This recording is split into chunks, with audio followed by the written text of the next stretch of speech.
It being 11:05, the House will now proceed to the consideration of private members' business as listed on today's order paper. Orders of the day. Orders of the day, private members' business, consideration at second reading of Bill C-229, an act to repeal certain restrictions on shipping, in the name of Mr. Cumming. Mr. Cumming, seconded by Mr. McLean, moves that Bill C-229, an act to repeal certain restrictions on shipping, be now read a second time and referred to the Standing Committee on Natural Resources. Debates the honourable member for Edmonton Centre.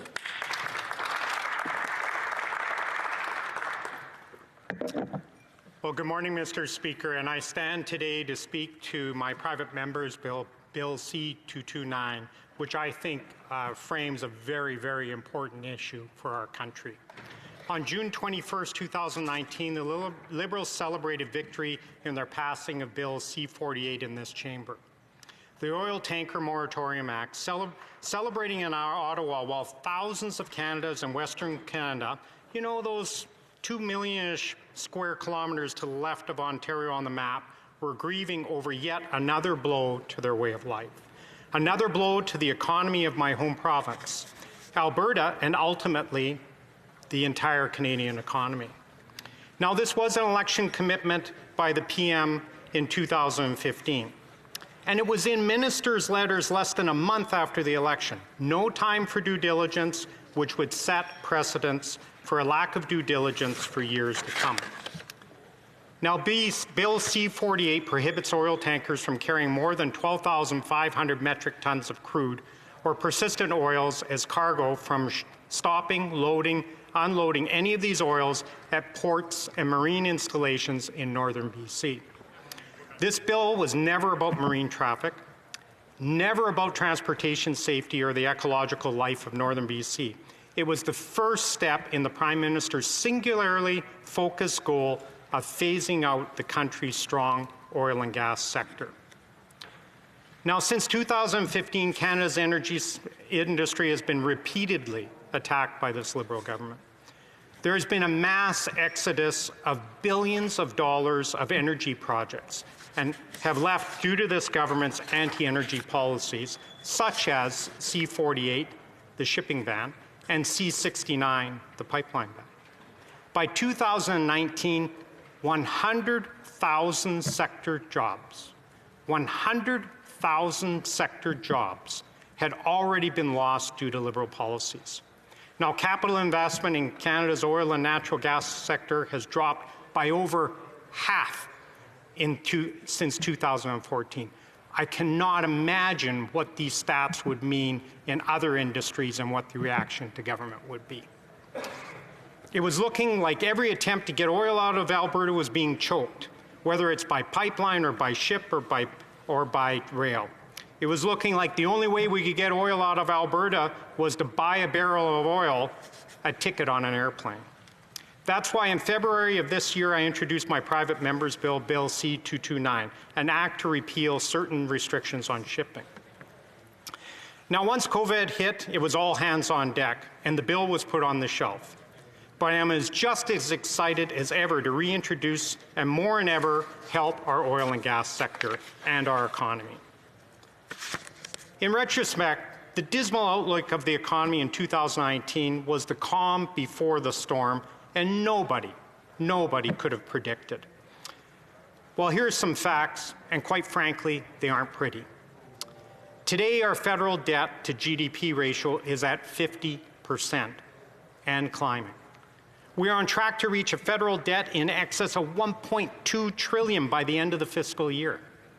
We have the highest unemployment rate in the G7, with pretty much the highest level of spending.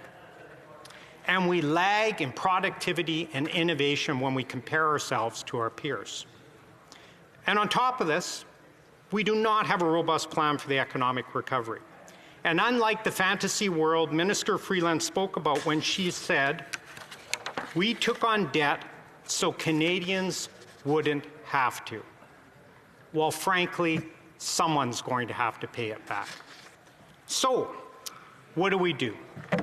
I painted a very grim picture of our economic future. But the good news is, to find the solution, We only need to look from within. In 2019, mineral fuels, including oil, accounted for 22% of our country's total exports, the #1 exported product. Now, granted, most of that's to the US. We have the 3rd largest proven oil reserve in the world and the 3rd largest exporter of oil. In poet William Blake's Songs of Innocence, he writes, "How can the bird that is born for joy sit in a cage and sing?" And to that merit I ask, how can a country with the ability to raise the economic well-being for all allow our resources to go to waste? Now, our country is blessed with an abundance of natural resources, an abundance that can make all of us prosperous beyond our wildest dreams. This pandemic has decimated our economy, and we owe it to our children and our grandchildren, and particularly my new grandchild, to take care of this financial mess. One of the ways we can do this is by exporting our natural resources to new markets. Now, all credible climate science experts, clean tech innovators, and scholars in the field acknowledge that as we undergo a global shift to sustainable energy, the world still requires oil for decades to come. Renewables are nowhere near ready for sole use, and right now they're only a marginal energy source. In Canada, energy mix petroleum and natural gas account for 73.9% of energy use, followed by hydro and nuclear at 22.3%, coal 0.5%, and other wind and solar 3.3%. The switch to clean energy, ironically, is not going to be a clean break. As we invest in and we grow our still undeveloped renewable sector, think of oil and gas as the training wheels we need to prop up our sustainable goals. Now, the Canadian energy has already started to innovate and make some green moves. Greenhouse gas emissions intensity per barrel of oil produced in the oil sands in 2018 was 36% less than 2000. Natural gas emits 50 to 60% less carbon dioxide than coal, which countries like Russia, China, and the United States still depend on. On average, coal to gas switching reduces emissions by 50% when producing electricity and about 33% when providing heat. So think about how much lower the CO2 levels would be everyone switched from coal to natural gas. Private sector innovation is what's going to lead us into the future and provide us with the technology we need to shift to global sustainability. Our strong Canadian energy companies see the global demand, and they are responding with hundreds of millions of dollars in renewable investments. Different energy projects are funded by oil and gas companies, and that to kill this industry will kill investment, and believe me, government is not the solution to innovation. So here's a few to talk about. Enbridge is one of Canada's leading suppliers in renewables, committed more than $7.8 billion in capital to renewable energy, 22 wind farms, 6 solar energy operations, and a hydro facility. Suncor completed Canada's electric highway project in 2019, coast-to-coast EV charging network positioned no more than 250 kilometers apart, and also 4 wind power stations. TC Energy, they supported the Ontario elimination goal of coal-fired power generation through its 48.5% ownership of Bruce Power nuclear facility, which provides emission-less electricity to roughly 1/3 of Ontario. Now, global oil demand has grown about 11 million barrels between 2010 and 2019 to above 100 million barrels pre-COVID. The fact is, world needs oil. And Canada is the only country on earth that can deliver this product in the most energy efficiently and ethically method. So let's talk a bit about that. On the world democracy, Canada came 7th, tied to Denmark. Our competitors in this industry, Nigeria, 109th, Russia, 134th, Venezuela, 140th, Saudi Arabia, 159. Now, between 2009 and 2017, greenhouse gas emissions intensity of mined oil sands fell by more than 25%. Now, that's innovation. GHG emissions by country in 2016. China, 25.8%. China natural gas industry produces 0.911 of overall global GHG emissions. USA, 12.8%. Iran, 1.7%. Russia, 5.3%. Canada is at just under 1.6%. Now, of that, Canada's oil and natural gas industry produces about 0.29 of the overall GHG emissions. Now, switching from coal to LNG, there is a 50 to 60% less CO2 when combusted in a new, efficient natural gas plant, compared with emissions from a typical new coal plant. Now get this, from 1990 to 2018, China increased its coal consumption from 0.99 billion tons to 4.64 billion tons. In 2008, coal made up 59% of China's energy use. Since 2011, China has consumed more coal than the rest of the world combined. Staggering numbers. So some are referring to this time, the economic recovery to follow, as the Great Reset. The inconsistencies, inadequacies, and contradictions of multiple systems, from health to financial to education, are more exposed than ever, and there is a great concern for the future of lives and livelihoods. Now, this pandemic has shaken our country. There's no doubt about that. But as we head into recovery, I would urge this government and my colleagues from all sides of the aisle to think very carefully about what a fair and equitable recovery is going to look like. Never has the integrity of our country's confederation been more threatened. From west to east, north to south, our country is bruised. It's bleeding. And some may even say it's on the brink of broken. Political stability cannot sustain in the absence of economic growth, nor can economic growth sustain in a state of political instability. To this end, including Indigenous Canadians into the economic recovery space will be crucial, and if done correctly, can begin to forge a stronger, more understanding relationship between all Canadians. The energy sector is the largest employer of Indigenous people in the country, with about 6% of the sector's workforce identified as Indigenous.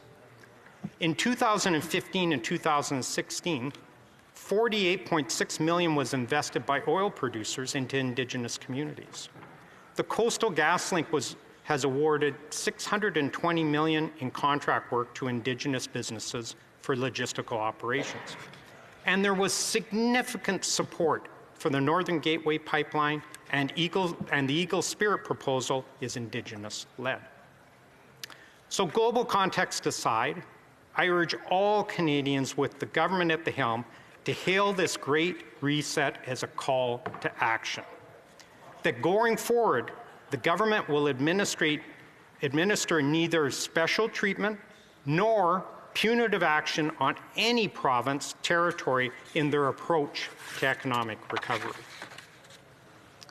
The punitive and retaliatory measures taken by this government are eerily reminiscent of what many Albertans believe, that the National Energy Program was unjustified intrusion of the federal government into an area of provincial jurisdiction. Designed to strip their province of its natural wealth, investors need to know that they have to have access to markets, and Alberta should have access just like every other industry. We can't move oil by pipe, we can't ship it, you have left us with no options, and what used to be a few marginal murmurs has become full-blown Western alienation. So we need to get our product to market. There's no way around that. C-48 is an overt attack on Alberta's resource sector. Now, some have suggested that my bill C-229 is a waste of time, but a waste of a private member's bill. But frankly, given the absolute sorry state of this country, is anything but a waste. This bill rights a wrong that fixes an incredible discriminatory piece of legislation. This bill is essential for an industry that has helped fuel the economy for decades.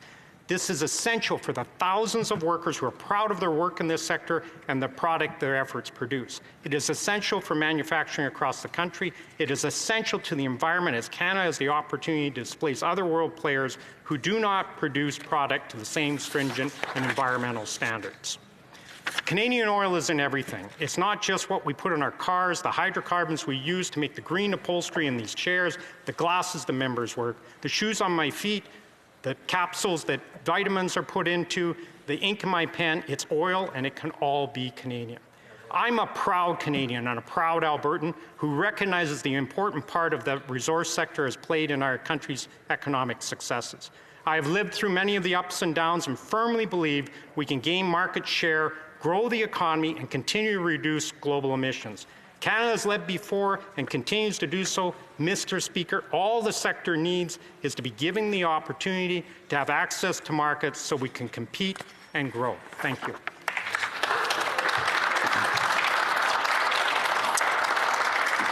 Questions and comments. The Honourable Parliamentary Secretary to the Government House Leader. Yes, thank you.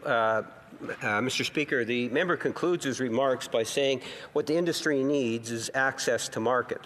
And that is something that was denied to the industry in terms of to Tidewaters through 10 years of the Harper administration. It is, in fact, this administration, through TransX, that is actually ultimately going to see more oil getting to market via tidelines. The moratorium is an issue related to our environment and made a lot of good sense. My question to the member is more so with a lot of the conservative gist towards trying to portray Western alienation in order to satisfy their own political gains. Does the member not realize that the Government of Canada over the last number of years has been there for Alberta? The Honourable Member for Edmonton Centre. Well, I thank you for the member for his question, and I would tell you that's not what Albertans think. And why they don't think that way is that you continue to bring in legislation that is punitive against a province and comes into a jurisdiction that very much affects that province. So you use the example of Trans Mountain. Trans Mountain is not a deep-water port. Trans Mountain does not allow that ability to export to many countries, and it's predominantly going to go back into that same U.S. market. So it is not the answer to the equation. The answer is access to deep-water ports. Questions, observations? Questions and comments? The Honourable Member for Jonquière. Thank you. Thank you very much, Mr. Speaker. I listened closely to my colleague who made a number of arguments, economic arguments, to justify his bill. But I rarely hear my colleagues from the Conservative Party talking about the environment. In his view, are there environmental rules or standards that should apply to the oil patch? And could he tell us what environmental rules would be fair to govern the oil patch? The Honourable Member. Well, I thank the member for his question, and I would tell you that the energy industry within Canada is one of the most regulated industries in the world. We have regulations in place. They're solid regulations, and companies are following those. And as I mentioned in my speech, companies are innovating. They're working hard to reduce emissions in this tough environment. I'm proud of the energy sector. I'm proud of the work that they do, and I know that they can deliver in a very effective way and be leaders throughout the world. Questions and comments. The Honourable Member for Skeena-Bulkley Valley. Thank you, Mr. Speaker. I listened with great interest to my colleague's speech and his argument for scrapping Bill C-48, the moratorium on crude oil tankers in the region that I call home. He mentioned at one point Indigenous Canadians, and I would hope that the member is aware that the Indigenous nations of BC's North and Central Coast, under the banner of Coastal First Nations, have asserted their own ban on oil tanker traffic on their coast under their traditional laws. My question is this, Mr. Speaker. I'm wondering if the member, in crafting his private member's bill, reached out to any of the Indigenous leaders from those nations who are signatory to that ban, maybe the Haida or the Heiltsuk or the Haisla. Any? The honourable member for Edmonton Centre. Well, I guess the same question could have been asked of the government. Did they reach out to all the other Indigenous groups that supported pipeline development and need that deep water port to be able to get access to markets? So I do believe in that there has to be consultation, and consultation would include a broad-based consultation looking at the lives and the livelihoods of many people across Canada, and that's what certainly I know our government would do. I have time for one more short question and response. The honourable member for Oshawa. Thank you very much, Mr. Speaker. And he talks about, my colleague talks about the punitive strategy of the Liberal government. He mentioned the National Energy Program. In Ontario, we had the Liberal Green Energy Plan that really killed our competitiveness. And my question is about Ontario, because the oil and gas sector has so many manufacturing jobs that spin off of it. And I could talk about steel, pipelines, valves, electronics, harnesses, wiring, plastics, coatings for pipe. And I was wondering if you could comment on the Liberal government's overall approach, where they have the lack of foresight, lack of consultation, and the threat to Canadian unity. What they're actually doing by pushing forward with these acts. Thank you. The honourable member for Edmonton Centre. Well, I thank the member for his question. And of course, the energy sector is a big play into all of the markets, including Ontario in manufacturing and throughout the country, whether it be pipe that's been put in the ground or some of the byproducts that are produced from the energy sector. This is an incredibly important sector for the country, and not just for Alberta or Saskatchewan. It's important to the rest of the country as well. And that's why I think it's important that we recognize that, and we also have that opportunity to get our products to market. Before we go to resuming debate, just compliments to honourable members for keeping their interventions in that 5-minute round at the end of the first speech in private members' business. It's difficult to get 4 questions put in, but because members were very concise with their questions and responses, we were able to do that. So that was good. We'll now go by video connection to the next speaker on this question, the Honourable Parliamentary Secretary to the Minister of Transport. Thank you very much, Mr. Speaker. I would like to begin by thanking you for the opportunity to speak today on Bill C-229, an act to repeal certain restrictions on shipping. As you know, this bill proposes to repeal the Oil Tanker Moratorium Act in its entirety, which would thereby remove all relevant prohibitions and requirements that are currently in force. I'd like to discuss the importance of the Oil Tanker Moratorium Act and its role it plays in complementing the environmental protection efforts that we, as a government, are advancing from coast to coast to coast. Today, I rise to speak to the importance of the marine ecosystems and communities on British Columbia's north coast, and how we as a government are committed to the sustainable use and management of these ecosystems that serve many communities along this coast. Of course, the emergence of COVID-19 has created distressing and lasting impacts on many aspects of our lives, impacts that we continue to feel today and we will continue to feel into the future. But in spite of this, the pandemic has triggered a renewed importance for protecting the health of the communities where we live and our attachments to them. And while our government's focus has shifted over the last number of months, we remain committed to implementing a world-leading marine safety system, a plan that builds on the concept of being able to provide economic opportunities for Canadians today while protecting our coastlines for future generations. The government's vision is one where we strive to continuously improve marine safety and responsible shipping on all 3 coasts. This vision includes protecting Canada's marine environment and advancing and renewing partnerships with Indigenous peoples based on recognition of rights, respect, cooperation, and partnerships. Canada's transportation sector is undergoing transformation as the government continues to implement 2 major initiatives. First, Transportation 2030, which is a vision for the future of Canada's transportation, and second, the Ocean Protections Plan. These initiatives will build a national modern transportation system that supports inclusive economic growth, job creation, and Canada's middle class. Among Transportation 2030's major themes are waterways, coasts, and the north, form a vital component to building the innovative and contemporary transportation system that hardworking Canadians deserve. Alongside Transportation 2030, the government launched the Ocean Protection Plan in November 2016, a $1.5 billion initiative that reflects and advances many of the same themes within Transportation 2030, but focus on the marine environment. The Oil Tanker Moratorium Act complements these initiatives. Mr. Speaker, the Government of Canada is committed to preserving coastal marine ecosystems across the country. This is why the Oil Tanker Moratorium Act on British Columbia's northern coast is so important. We already know that the marine environments off the coast of British Columbia are among the most diverse ecological systems on the planet. From coastal areas to the deep sea, British Columbia's Pacific waters support a tremendous diversity of life that sustains the province's economy and many coastal communities' way of life.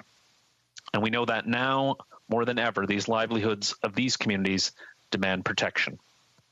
Our oceans continue to support a range of valuable biological resources, from fish to whales, fish to crustaceans, to larger marine mammals like orca and humpback whales.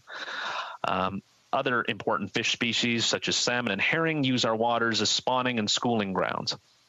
These are waters that are similarly deserve our protection. The Oil Tanker Moratorium Act was a commitment made by the Prime Minister in 2015 to protect the pristine and unique ecosystems and the livelihoods of many communities served by the waters of British Columbia's north coast. And we are proud that we delivered on that commitment. The Act now prohibits tankers with more than 12,500 metric tons of crude oil or persistent oil products on board from stopping, loading, or unloading at ports or marine installations in northern British Columbia. The moratorium area extends from the Canada-US border in the north down to the point on British Columbia's mainland adjacent to the northern tip of Vancouver Island. At this very moment, it protects the delicate ecosystems in the northern coast, including Haida Gwaii. Our government recognizes that when the delicate balance of this coastline becomes threatened, it upsets the relationship between the environment and the inhabitants that span thousands of years.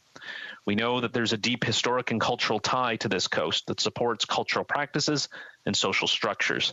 This is exactly what makes it worth protecting. The moratorium protects the livelihoods of communities on British Columbia's north coast by providing a heightened level of environmental protection while continuing to allow for community and industry resupply. A wide range of economic activities continues to feed and sustain the region's economic life cycle, including commercial fisheries, processing facilities, and logging. And many communities in the industry in this region rely solely on marine shipments for critical petroleum products to sustain their livelihood, which is why we continue to allow shipments of crude oil products below 12,500 metric tons. Mr. Speaker, Canadians were consulted extensively on the Oil Tanker Moratorium Act. We heard from many Canadians and listened attentively to what they had to say.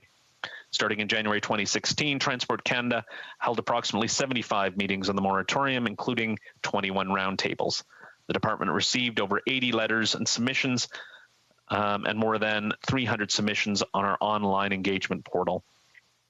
We engaged directly with inland Indigenous groups and coastal communities of British Columbia that would be affected or expressed an interest in the moratorium.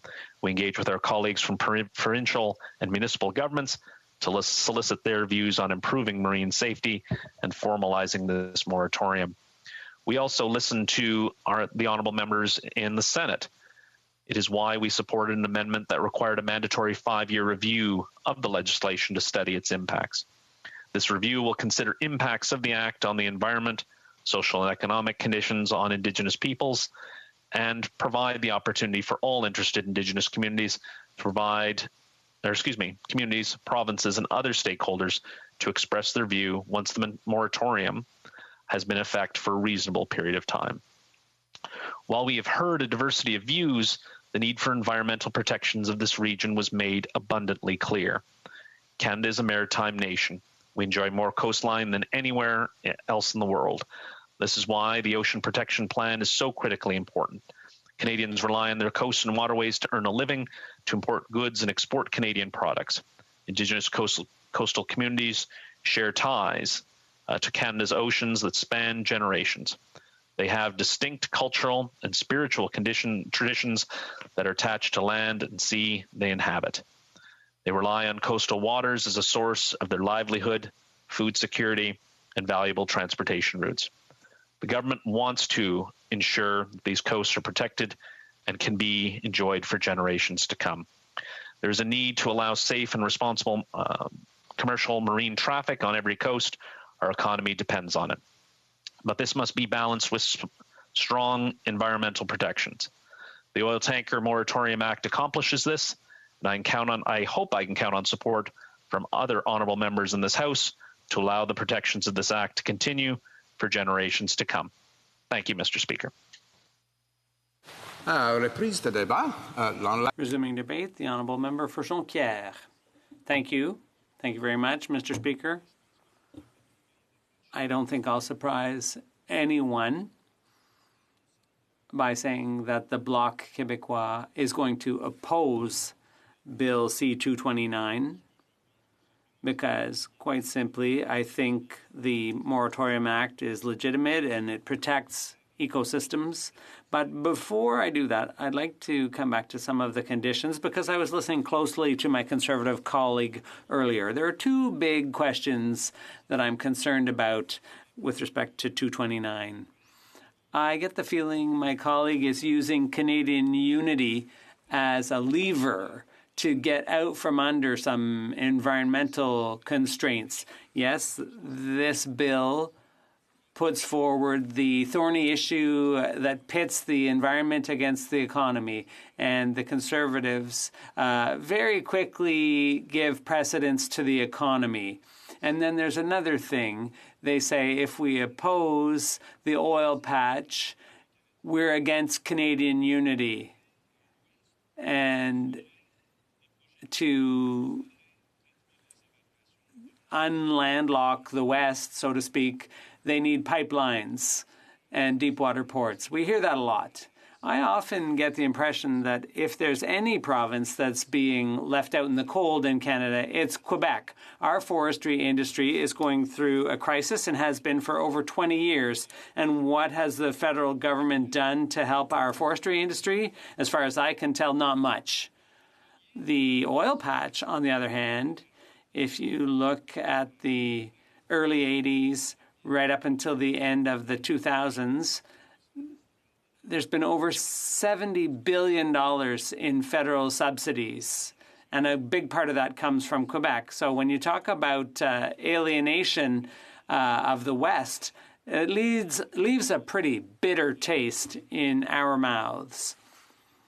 And for some time, I've been looking at a reference period from 2017 to 2020. Over that reference period from 2017 to 2020, $24 billion has flowed from the federal government to the oil and gas industry. And $17 million went into the Trans Mountain Pipeline, $7 billion rather. And so out of the $952 million that was transferred, a significant part of that is loans. And so just to be a bit mischievous, when I look at all that, it amounts to around $70 million a year for Quebec. In my region, in Saguenay, Lac-Saint-Jean, we chip in more than what the federal government is investing in forestry every year. So when you talk about alienation and the need to address the concerns of the West, that's all well and good. But you have to look at other places too, especially in the current context when we're going through an environmental crisis that is decisive. So I think the whole issue of Western alienation, I think we can push that aside pretty quickly. My friends in the Conservative Party are often the champions of debt. They see the debt as the modern sin, the new crisis that is stalking us. They're probably right. There's some pretty interesting things that have been said about that. my colleague talked about the debt to GDP ratio and sees the fossil fuels industry as the most promising way of solving this impending financial crisis. But there's another thing that Conservatives never talk about, and that is the environmental debt that we're going to leave behind. If you want to leave a major debt on your children's and grandchildren's hands, well, we shouldn't be leaving them this environmental hot potato. That's what we're leaving them. There's going to be very little that they can do about this if we don't do something now about the environmental crisis. And that's why I'd like to discuss this with my colleague if we get the opportunity sometime later. But meanwhile, we'll be voting against this bill.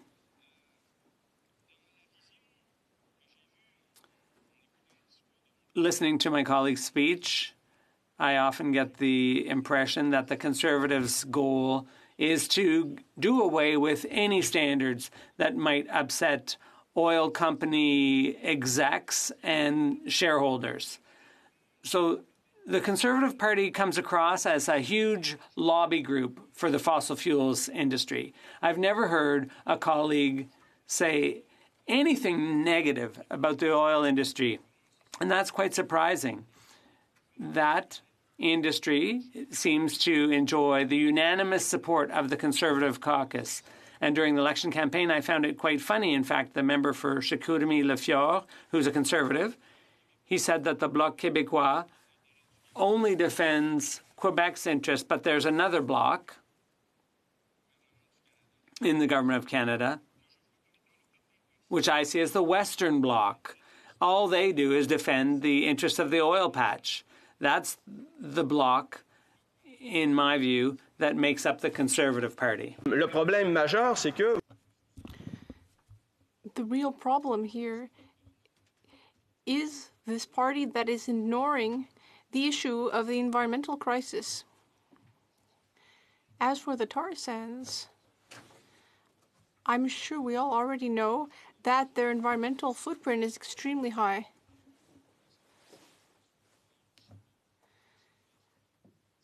In fact, that sector has even been compared to Hiroshima, and perhaps there's something to that.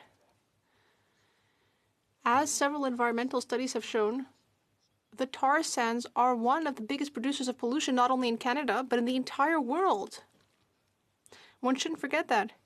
My colleague earlier referred to something. I asked him a question to ask if he agreed with the environmental standards for the oil and gas sector. And he said we had some of the best standards in the world. And yet, in several publications, we've seen that the tar sands may emit 64% more than what the oil and gas companies say. In my opinion, people who can't see that will really undermine public trust in that sector have an issue. In fact, the Alberta oil sands are the third most polluting sector in the world. And this is not a sovereigntist member for Jonquière saying that. No, it's Calgary's ARC Energy. The third most polluting oil source in the world. That's the statistic. It's easy to understand why some are reticent to put all their eggs in one basket and invest significantly in that sector. Tar sand residues are extremely toxic. Oh, I only have 2 minutes left. Those residues are extremely toxic and have impacts on Indigenous communities.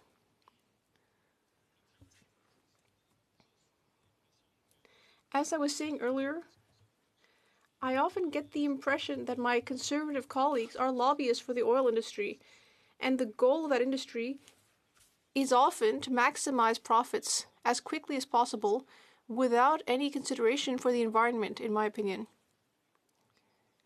I don't have much time left. I'll just say that last week, a Conservative colleague said, we're not asking for funding from the federal government. We're simply asking the federal government to step out of the way. That's what I heard from my Conservative colleague. What does it mean to step out of the way? Apparently, according to our Conservative colleagues, that just means to reduce regulation to a maximum and make things easy for oil and gas sector companies. I almost said forestry companies. That would be nice, but no, oil and gas companies. And that's what we see with this bill today.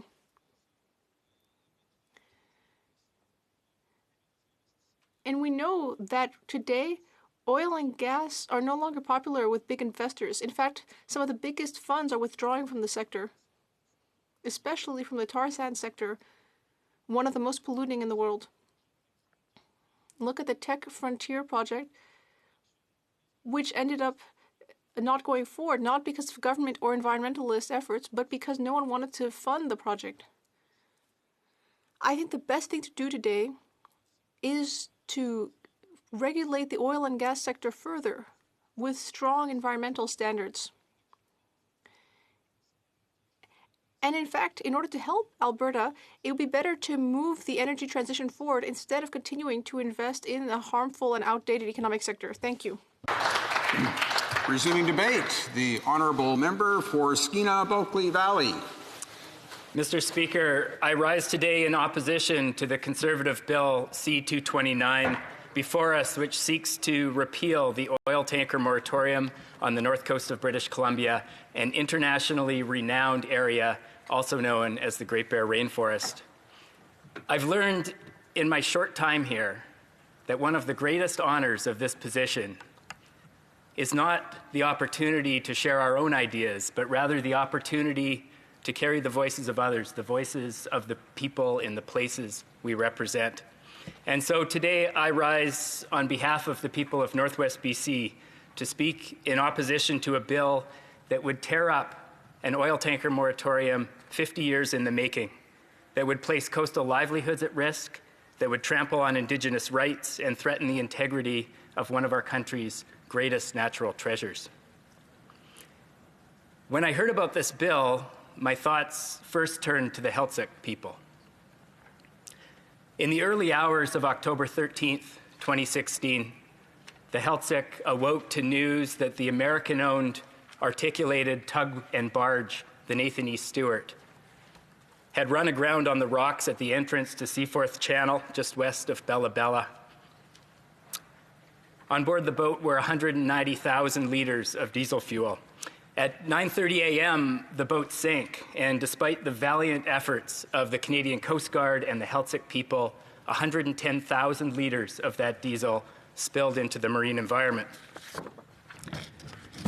The epicenter of that spill was a mere 50 meters from the spot where the Heiltsuk's creation stories have the first ancestors of one of their tribes descending from the skies. 4 years later, the clam beds, so vital to Heiltsuk culture and sustenance, have still not recovered. And so today, Mr. Speaker, my thoughts go first to the Heiltsuk, the Wekino, the Kitasoo, the Nuhak, the Gitgat, the Metlakatla, the Haida, and the other nations of our coast, whose lives are so closely linked to the marine ecosystems that crude oil tankers would threaten. I'm also reminded, Mr. Speaker, of the hundreds upon hundreds of Northwest BC residents who came before the Joint Review Panel hearings into the Northern Gateway project. From all walks of life, they came forward to share their opposition to crude oil on our coast and provide a positive vision of a more sustainable future. Taken together, the transcripts of those hearings read as a love letter, a witness statement, and a thesis defense, all wrapped in one, from a people unfailingly committed to the place where they live. I'm reminded as well of the local governments who amplified their residents' opposition by passing formal resolutions in opposition to oil on our coast: the village of Queen Charlotte, the city of Terrace, the city of Prince Rupert, the town of Smithers, the village of Hazelton, the village of Fort St. James, and others. My thoughts turn to the good people of Kitimat, and if there's any community in Canada that has a level of comfort with big industry, it's Kitimat. This town was built around an aluminum smelter, and today it's home to Canada's largest industrial project. But the people of Kitimat are also the people of the Douglas Channel. Their former mayor, Joanne Monahan, went as far as to hold a plebiscite on the issue of oil tanker traffic. And when the votes were counted, the people of Kitimat voiced their clear opposition. Northwest BC is a place of both rugged independence and tight-knit communities. It's a place that understands resource development, but also understands the importance of taking care of the lands and waters. Amidst all the debates over the past 40 or 50 years of pulp mills and moose harvests and salmon allocations and annual cuts and protected areas and open pit mines, there has emerged a strong regional view that bringing crude oil tanker traffic to our coast presents a risk that is simply not worth taking. Why is that? Because the people of the West Coast know that when oil spills, it kills. We know that even a successful oil spill response recovers only a fraction of the oil that gets spilled. And we know that current cleanup tools are all but useless in even the slightest inclement weather, much less in the harsh winter storms that batter the north coast of BC. Of course, on paper, Mr. Speaker, the oil industry continues to promise all manner of technology to respond to every situation and contingency, but as the Healtsick know too well, there's very little that can be done when the guy steering the boat falls asleep and runs it into the rocks. As a society, we have ingenuity in spades, but what we lack sometimes is wisdom. The wisdom to know when the consequences simply aren't worth running the risk. For so many people, the Oil Tanker Moratorium Act represents a victory of wisdom over ingenuity, of place over profits, and of culture over catastrophe. Bill C-48 was the culmination of over 50 years of grassroots effort. The people who fought so hard for it all those years are certainly not going to lie down and let this private member's bill take that all away. Now, I understand, and I listened very carefully to my colleague's speech, I understand that there are many workers in Alberta who are facing tough times right now, as are Canadians across the country as we ride out this pandemic together. Nonetheless, I am surprised the Conservative member decided that this issue was the one that should be made a priority at this challenging time. Not ensuring Indigenous communities have access to clean drinking water, not fixing the deplorable conditions in our long-term care homes, not ensuring that seniors and people with disabilities have the supports that they need. Nope, this. Indeed, it's striking that this bill comprises only a single clause which repeals the oil tanker moratorium wholly and replaces it with, wait for it, absolutely nothing. It offers no alternative measures to protect the North Coast. It does nothing to consider the views of the Indigenous people and the communities in the area that is most affected. It is no more than a blunt, ideological, conservative rebuke that would tear up almost 5 decades of consensus building in the region I represent. But there may just be a silver lining in all this, Mr. Speaker. You can get a hint of it in the weathered billboards when you drive along Highway 16 or in the signs that are still in the windows of houses from Old Masset to Bella Bella. I think it was the Haida leader Gujau who once observed the paradox that our communities are never happier and more united than when we are standing shoulder to shoulder facing a common threat. Stephen Harper and Joe Oliver discovered this phenomenon too, that threatening the people of the Northwest only serves to bring us closer together. Like when 1,000 people gathered in a gymnasium in Kitimat Village at the invitation of the Gitgat and the Haisla to witness the Indigenous nations of BC's North and Central Coast putting in place their own tanker ban under their Indigenous laws with the cutting and distribution of a copper shield. I wish the honourable member had been there to witness it. It was a truly spectacular sight. Suffice to say that while there are many other pressing issues facing us right now, I have no doubt that if need be, the people of Northwest BC will rise up and protect our coast once again. Let's hope, Mr. Speaker, that we don't have to. I'm looking across the aisle and very much hope that the Liberal members still hold the same resolve they did just a couple of years ago and will join us in voting down this wrong-headed bill. Mr. Speaker, this issue, the issue of oil tankers on BC's coast, has a long history, not just in our region, but in this place too. In the 1960s and 70s, the member for Skeena was a man named Frank Howard. Like my father and my brother, Frank was a logger. He was a union man and a champion of the working people of the Northwest. And on May 15th, 1972, Mr. Howard rose in this House and moved, quote, that this House herewith declares that the movement of oil by tanker along the coast of British Columbia from Valdez in Alaska to Cherry Point in Washington is inimical to Canadian interests, especially those of an environmental nature.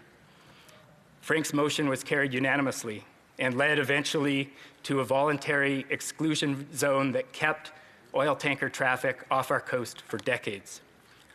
Fast forward to just a few years ago when my predecessor, Nathan Cullen, stood in this House and fought tooth and nail to make that voluntary moratorium into a proper law. And as you all know, that came to be with Bill C-48, which this Minister of Transport brought forward and was passed into law in June of last year. Today, I'm so honored to stand on the shoulders of these former members for Skeena, generations of Northwest British Columbians and Indigenous leaders from across our region, and voice strong opposition to the bill before us, which would do away with so much that we have worked for. For the people of the Northwest, this issue has been settled for decades. I'm looking to my colleagues in the House to recognize that fact once again and vote against this bill. Mr. Speaker, it will not come to pass. Thank you. Resuming debate, the honourable member for Calgary Centre. Well, thank you, Mr. Speaker. I rise today, it's my honour to second a motion by my colleague from Edmonton Centre, his private member's bill, C-229, to repeal the Oil Tanker Moratorium Act, which has held back this country's economic development, this country's environmental development, and this country's social development since it was passed over 4 years ago. In effect, it came about after C-48 officially, which was one of the last pieces of legislation this past government enforced in its last mandate in the 42nd Parliament. Undoing this is obviously very important. It's very important for the country for so many reasons, but it's very important to recognize the value it adds if we repeal this to our entire country. You can't talk about the repeal of this motion without talking about infrastructure in Canada. And we're talking about ports and we're talking about pipelines. As much as we can talk about ports, because this is a repeal of a shipping ban on oil products above a certain quantity, we really have to speak about pipelines because this emanated from the pipelines. To get our resource to market, and our oil resource in Canada is inland. It has to traverse a long distance in order to get to the ports which will take it to market. Those pipelines are inextricably linked with the industry that supplies their product. And that product, of course, continues to expand in Canada and legitimately continues to expand in Canada because it is a very well-known, environmentally friendly resource that the world needs at this point in time and is going to need for decades to come. For us to turn our backs on that reality at this point in time is short-sightedness on our part. We are competing in a world where oil is produced in much less environmentally friendly jurisdictions around the world. We need to make sure, for the environment's sake, that we get the better product to market that has much less of a footprint around the world. The thing about the oil and gas industry is it looks to getting its resource to market efficiently and economically, and that requires a constructive regulatory environment to build infrastructure like pipelines. Getting a pipeline to the coast so you can get that product off the coast to its customer is essential. Long-term planning, economics are involved in all of this, and every one of the companies that builds these or plans these puts those perspectives together at the outset so they actually know what the transparency of the outcome is going to be. That is something that's been lost in Canada as far as getting projects built, and we need to address that. Let me talk about a concept called monopsony. Now, I'm sure the members on the other side know about monopoly, where you have one supplier. A monopsony is where you have one customer for your product. That's what we have in Canada with our oil industry at this point in time. All our exported oil from Canada goes to one international customer, and that customer, of course, is the United States. Getting oil offshore is essential to break that monopsony and therefore get a better price for our oil and gas resources. That's not happening right now. And when you quantify that about what that means to the Canadian economy, it equates to about $16 billion per year on what we are currently producing in oil alone. $16 billion is disappearing from the pockets of Canadians somewhere else. And that's because we get such a discount, what's called a differential, Mr. Speaker, on our price in the American market. $16 billion a year, the last 5 years, this current government's mandate, if you will, would equate to about $80 billion to the Canadian economy. That's $80 billion. I know it seems small in relation to the amount of money that's going out the door right now, but $80 billion is real money, Mr. Speaker. The shame of this is much of this product we export to our monopsonistic partner, the United States, goes to refineries, and some of it comes back to Canadians where we pay a world price for it. So we're not only losing money on the export, but we're actually paying more money on the import of our own product, which is a shame across this country. Let's talk about the oil and gas industry here. It is a high-cost industry in Canada. It's high cost for a reason. And part of that reason, of course, is the regulatory and environmental demands we put on the industry to make sure that they produce a product that is accountable to Canadians, but also meets an environmental standard that is world-class. It's the most environmentally friendly oil produced in the world. And I'd like to make sure that my colleagues in the House become more educated on the full-cycle environmental costs of the production of Canadian oil, because it beats the world. We have many things to consider in this regard, and of course, cost is one, but environmental performance is very important. Canada produces about 5 million barrels of oil per day. This was before, of course, COVID. We've all been cut back, and that's of a pre-COVID demand of about 100 million barrels per day. So we're the third largest reserves in the world, but down as far as production goes because of other constraint factors. But we have a great resource and a great value to add to the world in this respect. I'd like to add something else economically here that I'm sure people in this House understand, and that's the balance of payments. Canada right now has about an $18 billion balance of payments on its goods deficit in 2019. While you go back, Mr. Speaker, to what I spoke about how much we're not getting world price for our oil product, $16 billion. Our goods deficit would be whittled down substantially. And there is no product that we actually produce in Canada that contributes more to our balance of payments than oil does at this point in time. It means something. You think about that. It means jobs. It means benefits to Canadians as they pay their taxes, as they get their pensions, as they get and they contribute to social services across the country. Taxes, services, governments, individuals, we all prosper if we have a more economically beneficial industry. But let's ask you, where is this money going? If you talk about $16 billion per year, who's making that money right now? It doesn't disappear. Somebody else is taking that world price. We are not. Somebody is making money, and there's an interest here that has not been identified openly, which is an economic interest in the United States, who is collecting as well taxes on a value-added product that we do not receive the benefit for here in Canada. Into this mix on pipelines entered Enbridge in the mid-2000s, first decade of this millennium, thinking they can solve so much of this with a new project called Northern Gateway and getting our oil to market. It was a $7.9 billion project on page. It went through almost a decade of regulatory hearings.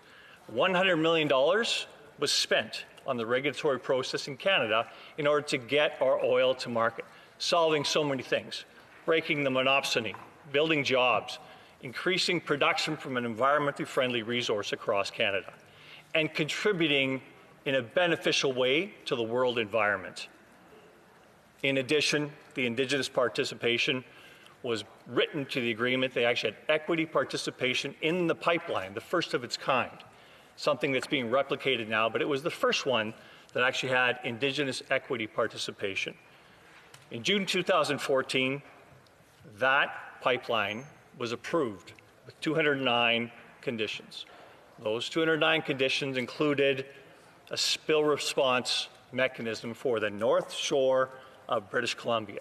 That spill response mechanism was essential to get around the moratorium on oil shipping, which had been in place since 1972. And I know my colleagues in other parts of the House would say that that was necessary in order to make sure we didn't have any oil spills off the North Coast, such as they've had one time in Alaska.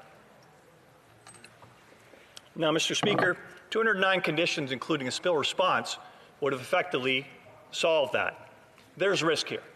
There's risk in the U.S. continuing to export oil in the areas where Canada excludes the export of oil, and this environmental benefit doesn't exist. It only constrains Canadian oil. It does not constrain any other oil that is in the area.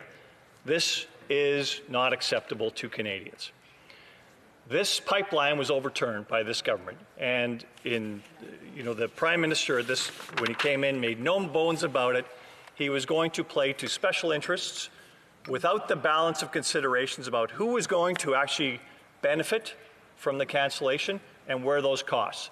And Mr. Speaker, there are no costs without benefits, and there are no benefits without costs. That assessment was not made properly. And I suggest to you that this ban on foreign shipping was wrong-headed, and that this motion to undo it is completely acceptable, and I support it 100%, Mr. Speaker. Thank you.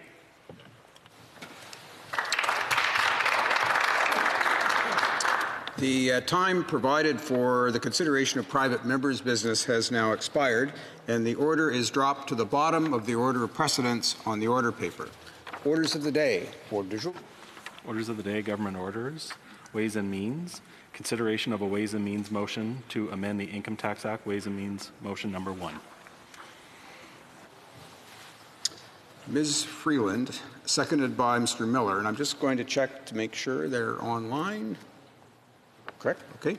That moves that a Ways and Means motion to amend the Income Tax Act be concurred in. Comme d'habitude, si un député.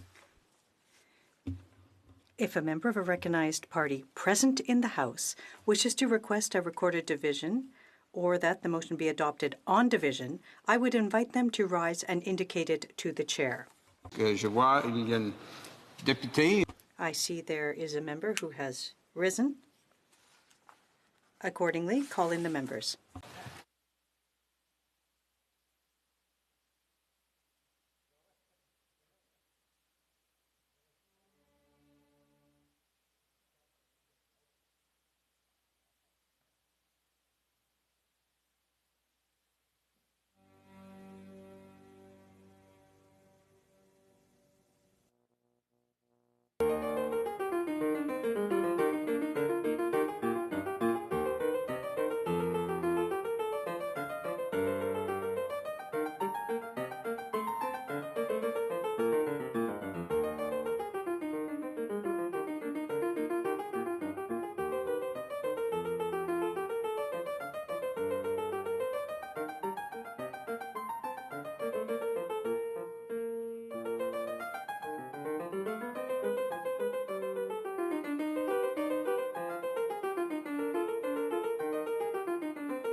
Order à l'ordre.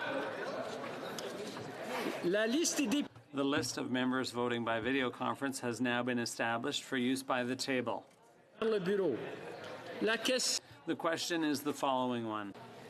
Ms. Freeland, seconded by Mr. Miller, moved that a Ways and Means motion to amend the Income Tax Act be concurred in. All those in favor of the motion and participating in person will please rise. Monsieur Rodriguez. Mr. Rodriguez. Mr. Blair. Mr. Blair. Mr. Holland. Mr. Holland. Monsieur Champagne. Mr. Champagne. Ms. Haidu. Ms. Haidu. Ms. Monsef. Ms. Monsef. Mr. Vaughn. Mr. Vaughn. Ms. McKenna. Ms. McKenna. Monsieur Galneau. Mr. Galneau. Ms. Murray. Ms. Murray. Mr. Baines. Mr. Baines. Mr. Mendocino. Mr. Mendocino. Monsieur McKinnon-Gatineau. Mr. McKinnon-Gatineau. Mr. Hardy. Mr. Hardy. Mr. Lamoureux. Mr. Lamoureux. Monsieur Vandal. Mr. Vandal. Mr. Scarpalegia. Mr. Scarpaleggio. Mr. May Cambridge. Mr. May Cambridge. Ms. Petitpas-Taylor. Ms. Petitpas-Taylor. Monsieur Arsenault. Monsieur Arsenault. Ms. DeBruzen. Ms. DeBruzen. Mr. Johari. Mr. Johari. Madame Mendez. Madame Mendez. Mr. Maloney. Mr. Maloney. Mrs. Romanado. Mrs. Romanado. Mr. Finnegan. Mr. Finnegan. Mr. Assassi. Mr. Assassi. Monsieur Robillard. Mr. Robillard. Mrs. McCrimmon.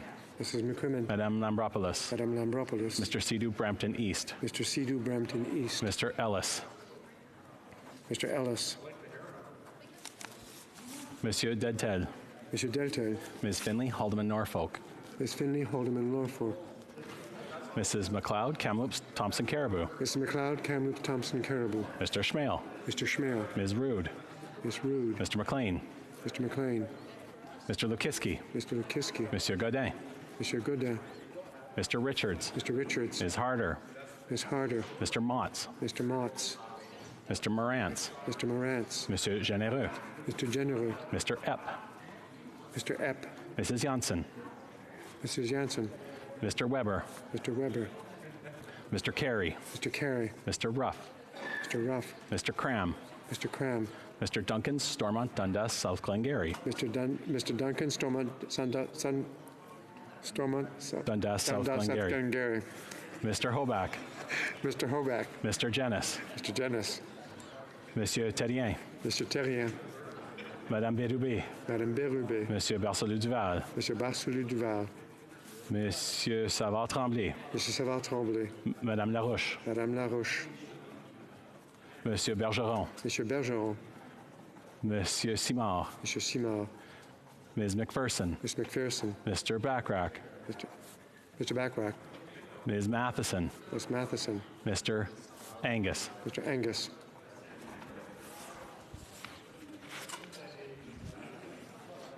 All those. Que tous ceux qui s'opposent à la motion et qui...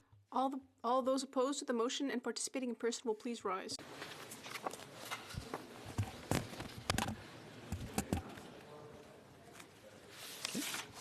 We will now call members who are participating by video conference one by one in alphabetical order and by party based on the list at the table.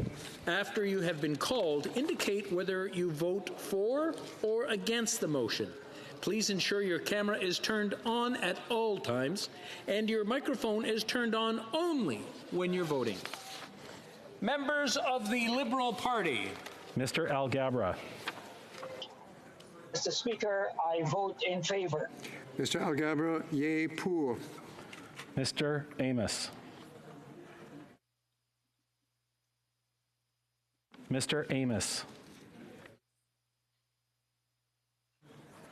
Ms. Anand. Monsieur le Président, je vote en faveur de la motion. Merci beaucoup. Ms. Anand, pour, yes. Mr. Anandasangari.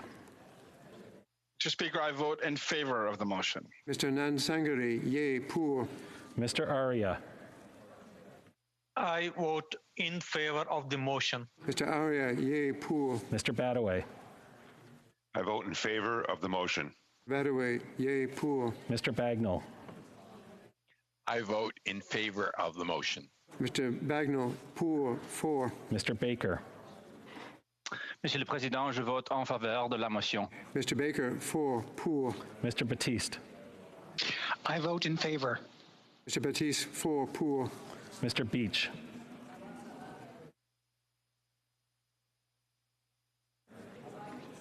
Mr. Beach.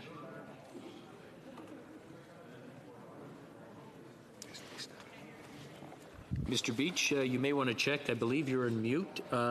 Check on your headset. There's a mute on there. They sometimes cancel each other out. Nope, still not there. Come on, Terry.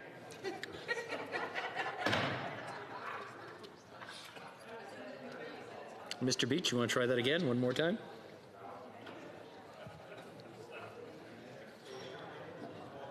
Okay, we'll come back to that one after. We seem to have technical issues. Madame Bendayan. Monsieur le Président, je vote en faveur de la motion. Madame Bendayan, for. Ms. Bennett. I vote for the motion. Bennett, pour. Madame Bessette. Pour la motion. Madame Bessette, pour. Madame Bibeau. Je vote pour la motion. Madame Bibeau, pour. Mr. Biddle. I vote in favor of the motion. Mr. Biddle, pour. Mr. Blois. Je vote pour la motion. Mr. Blois, pour. Mr. Bertina. I vote for the motion. Mr. Bertina, pour. Madame Briard. Je vote pour la motion. Brière, pour. Mr. Carr. I vote in favor of the motion. Mr. Carr, pour. Mr. Casey. Je vote pour la motion. Mr. Casey, pour. Ms. Chager. Mr. Speaker, I vote for. Ms. Chager, pour. Mr. Chen. I vote in favor, Mr. Speaker. Mr. Chen, pour. Monsieur Cormier. Monsieur Cormier. Je vote pour la motion. Je vote pour la motion. Monsieur Cormier, pour. Ms. DeMoff. I vote for the motion. Mr. Moff, pour. Mr. Dhaliwal. Mr. Speaker, I vote for the motion. Mr. Dhaliwal, pour. Ms. Dillon. Je vote en faveur de la motion, Monsieur le Président. Ms. Dillon, pour. Mr. Dong. Speaker, I vote for the motion. Mr. Dong, pour. Monsieur Drouin. Really? Je vote en faveur de la motion. Monsieur Drouin, pour. Monsieur Dubourg. Je vote en faveur de la motion. No. Monsieur Dubourg, pouvez-vous répéter? La caméra n'a pas fonctionné. Avec plaisir, je vote en faveur de la motion. Merci beaucoup. Monsieur Dubourg, pour. Monsieur Duclos. Je vote pour la motion. Duclos, pour. Mr. Dogood. Je vote pour la motion. Mr. Dogood, pour. Ms. Duncan, Etobicoke North. Je vote pour la motion. Ms. Duncan, Etobicoke North, pour. Ms. Zarowitz. Je vote pour la motion. Ms. Zarowitz, pour. Mr. Easter. I vote for the motion. Mr. Easter, pour. Monsieur Ed Coury. Monsieur le Président, je vote en faveur de la motion. Monsieur El Khoury, pour. Mr. Erskine Smith. I vote for the motion. Mr. Erskine Smith, pour. Monsieur Fergus. Monsieur le Président, je vote pour la motion. Monsieur Fergus, pour. Mr. Fillmore. I vote in favor of the motion. Mr. Fillmore, pour. Mr. Fisher. I vote for the motion. Mr. Fisher, pour. Mr. Fonseca. Monsieur le Président, je vote pour la motion. Mr. Fonseca, pour. Madame Fortier. Monsieur le Président, je vote pour la motion. Madame Fortier, pour. Mr. Fragascatos. In favor. Fragascatos, pour. Mr. Fraser. Monsieur le Président, je vote en faveur de la motion. Mr. Fraser, pour. Ms. Freeland.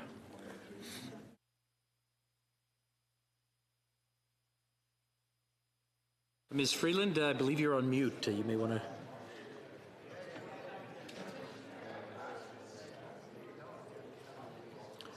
Nous pouvons pas vous entendre. I believe you're on mute. Maybe just a thumbs up or a thumbs down. You're very clear. Very good. Thank you. Ms. Freeland, 4 pour. Ms. Fry. Monsieur le Président, je vote en faveur de la motion. Mrs. Fry, pour 4. Mr. Garrettson. Je vote pour la motion. Mr. Garrettson, pour 4. Ms. Gould. Mr. Speaker, I vote in favor of the motion. Ms. Gould, 4 pour. Monsieur Guilbeault. Je vote en faveur de la motion, Monsieur le Président. Monsieur Guilbeault, pour 4. Mr. Housefather.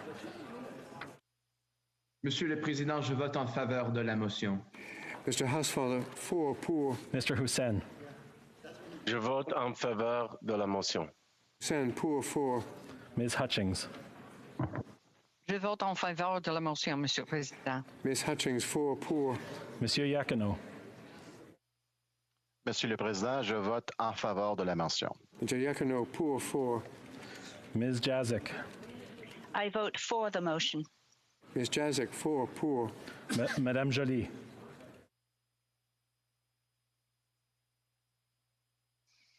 Madame Joly. Ms. Jones. Mr. Speaker, I vote for the motion. Ms. Jones, 4 pour. Mrs. Jordan. Mr. Speaker, I vote in favor of the motion. Mrs. Jordan, 4 pour. Mr. Kellaway. Mr. Speaker, I vote in favor of the motion. No video. Mr. Kellaway, can you repeat? The camera didn't kick in. Oh, Mr. Speaker, I vote in favor of the motion. Thank you. Kellaway, 4 pour. Ms. Khalid. Mr. Speaker, I vote in favor of the motion. Khalid, 4 pour. Ms. Kara. Mr. Speaker, I vote in favor of the motion. Ms. Kara, 4 pour. Madame Koutrakis. Monsieur le Président, je vote en faveur pour la motion. Madame Koutrakis, pour 4. Mr. Kuzmarchik.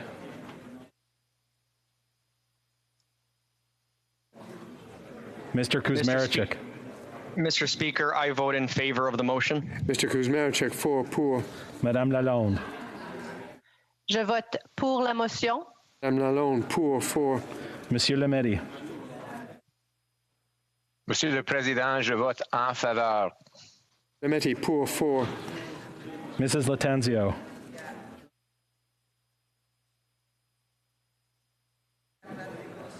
Ms. Latanzio.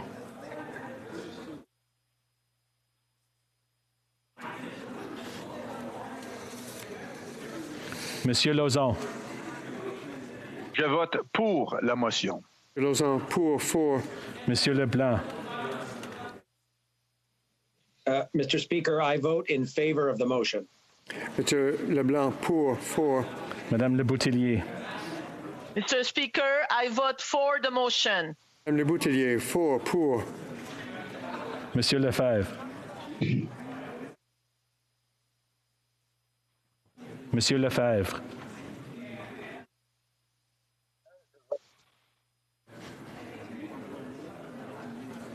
Monsieur Lightbound. Monsieur le Président, je vote pour la motion. Monsieur Lightbound, pour 4. Mr. Long. Monsieur le Président, je vote in favor de la motion. Mr. Long, pour 4. Mr. Longfield. I vote in favor. Mr. Longfield, pour 4. Mr. Lewis Kitchener-Conestoga. Mr. Speaker, I vote for the motion. Mr. Lewis Kitchener-Conestoga, 4 pour. Mr. Macaulay Cardigan. Mr. Speaker, I vote in favor of the motion. Mr. Macaulay Cardigan, 4 pour. Madame Martinez Ferrada. Monsieur le Président, je vote pour la motion. Madame Martinez Ferrada, pour 4. Mr. McDonald. I vote for the motion. Can I get you to please repeat? The camera didn't kick in. Mr. Speaker, I vote in favor of the motion. Thank you. McDonald, 4 pour. Mr. McGinty. I vote in favor of the motion. McGinty, 4 pour. Mr. McKay. Je vote en faveur. Mr. McKay, pour 4. Mr. McKinnon, Coquitlam pour Coquitlam. Monsieur le Président, je vote pour la motion. Mr. McKinnon, Coquitlam pour Coquitlam, pour 4. Mr. McLeod, Northwest Territories. I vote for the motion. McLeod, Northwest Territories, 4 pour. Monsieur Miller. Je vote pour la motion. Mr. Miller, pour 4. Mr. Morrissey. Je vote en faveur de la motion. Mr. Morrissey, pour 4. Ms. Ng. I vote in favor of the motion. Ms. Ng, 4 pour. Ms. O'Connell. I vote in favor of the motion. Ms. O'Connell, 4 pour. Mr. Oliphant. I vote for the motion. Mr. Oliphant, 4 pour. Mr. O'Regan. I vote for the motion. Mr. O'Regan, can you repeat, please? The camera didn't kick in. I vote in favor of the motion. Thank you. O'Regan, 4 pour. Mr. Pulowski.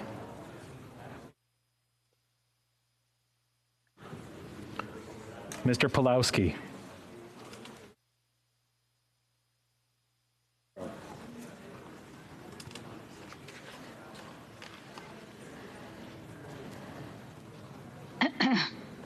Ms. Qualtrough.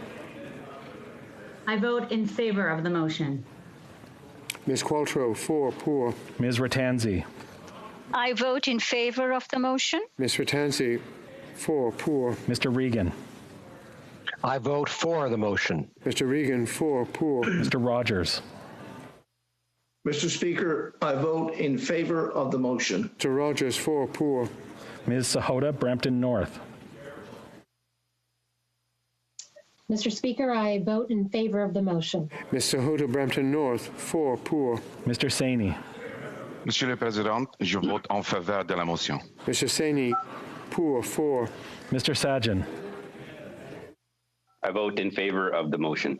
Mr. Sajjan, 4 pour. Monsieur Sanson. Monsieur le Président, je vote pour la motion. Mr. Sanson, pour 4. Mr. Sangha. Mr. Speaker, I vote for the motion. Sangha, 4 pour. Mr. Sarai.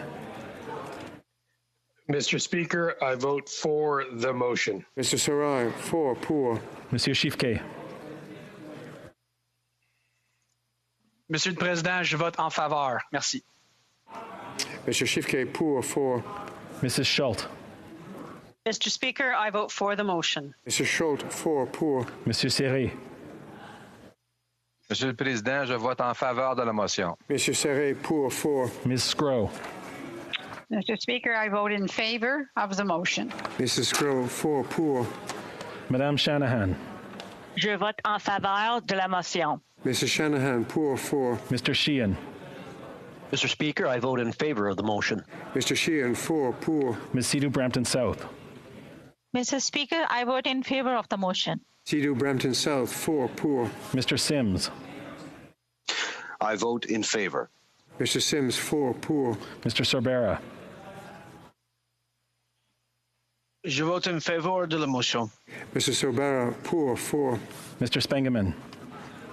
Mr. Speaker, I vote for the motion. Mr. Spengeman, 4 pour. Ms. Tassi. Mr. Speaker, I vote in favor of the motion.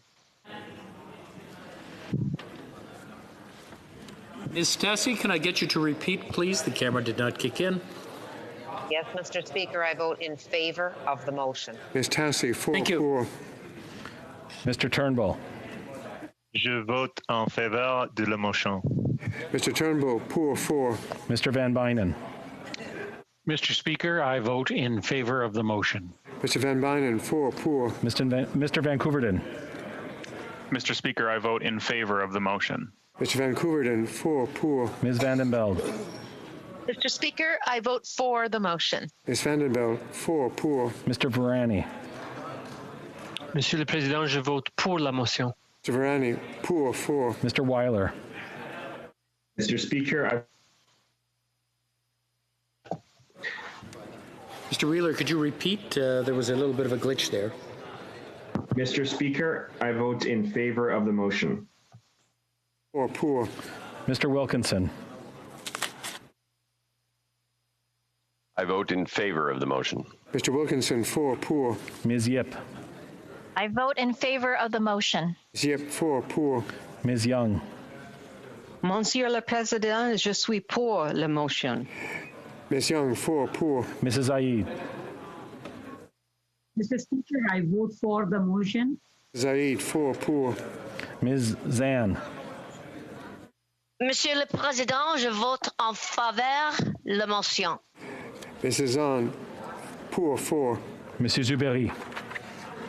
Je vote pour la motion. Very poor, 4.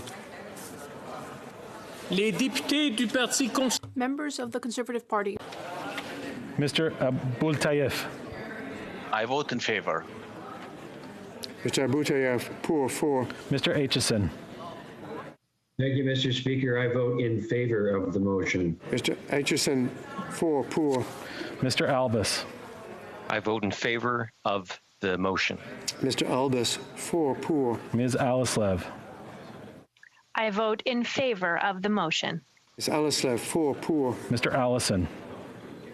I vote in favor of the motion. Mr. Allison, 4 poor. Mr. Arnold. I vote in favor of the motion. Mr. Arnold. Mr. Baldinelli.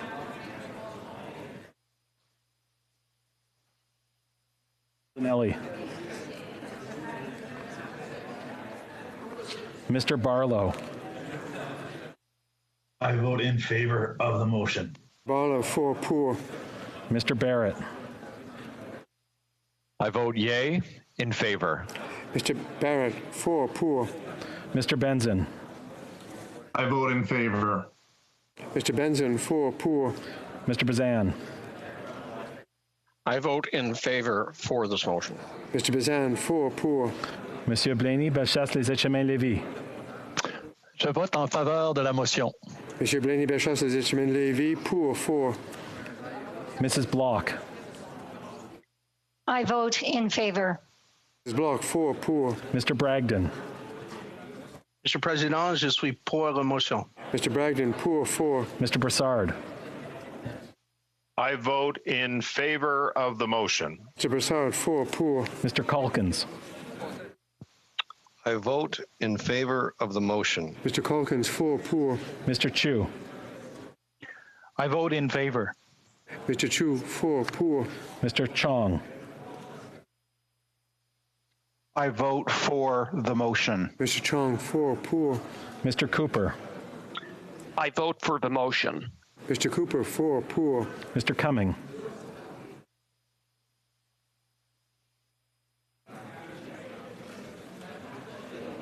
Mr. Cumming. Come on, Jim.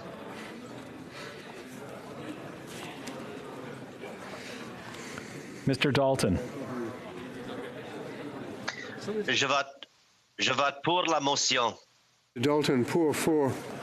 Ms. Dancho. I vote in favor of the motion. Ms. Dancho, 4 poor. Mr. Davidson. How you doing, Mr. Speaker? I vote for the motion. Mr. Davidson, 4 poor. Monsieur d'Entremont. Mr. Speaker, I vote in favor of the motion. D'Entremont, 4 poor. Mr. Diot. I vote for the motion. Mr. Diot, 4 poor. Mr. Doherty. 4. 4 poor. Mr. Dowdle.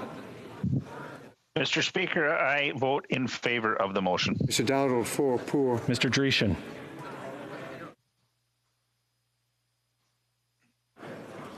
Mr. Dreeshen. Mrs. Falk, Battlefords, Lloydminster. I vote for the motion. Mrs. Falk, Battlefords, Lloydminster, 4 poor. Mr. Falk, Provencher. Mr. Speaker, I vote for the motion. Mr. Falk, Provencher, 4 poor. Mr. Fast. I vote for the motion. Mr. Fast, 4 poor. Ms. Finley, South Surrey, White Rock. Mr. Speaker, I vote in favor of the motion. Ms. Finley, South Surrey, White Rock, 4 poor. Mrs. Gallant. Mrs. Gallant. I vote in favor of the motion. There's no video. Ms. Gallant, can you repeat, please? The camera doesn't seem to be working.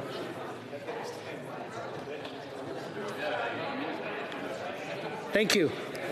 4 pour. Ms. Gladue.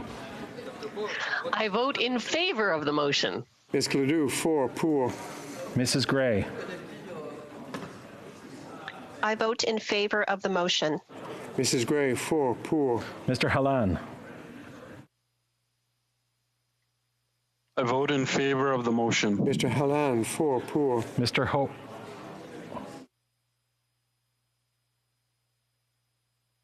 Mr. Genereux.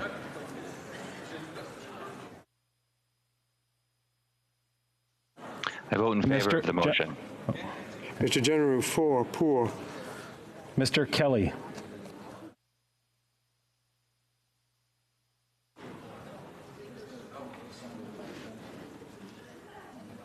Mr. Kelly.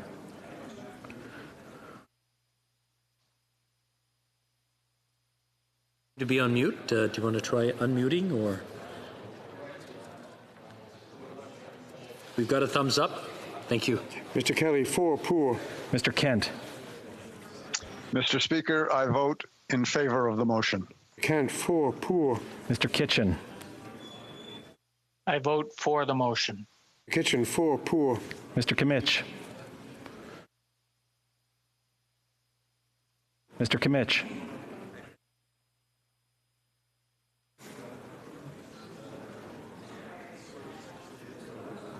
Mr. Kimmich?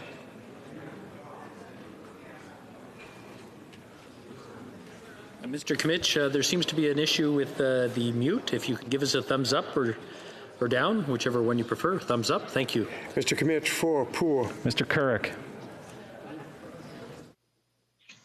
Thank you. I vote in favor of the motion. Mr. Couric, 4 pour.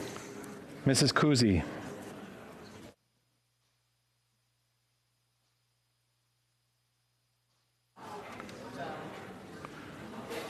Ms. Kuzi, we seem to be having a problem with the mute. If you can check it or give us a thumbs up or thumbs down. Very good. Thank you. Mrs. Kuzi, 4 pour. Mr. Lake. I vote in favor of the motion. Didn't see him. Mr. Lake, please repeat. The camera did not kick in. I vote in favor of the motion. Mr. Lake, 4 pour. Mr. Lawrence.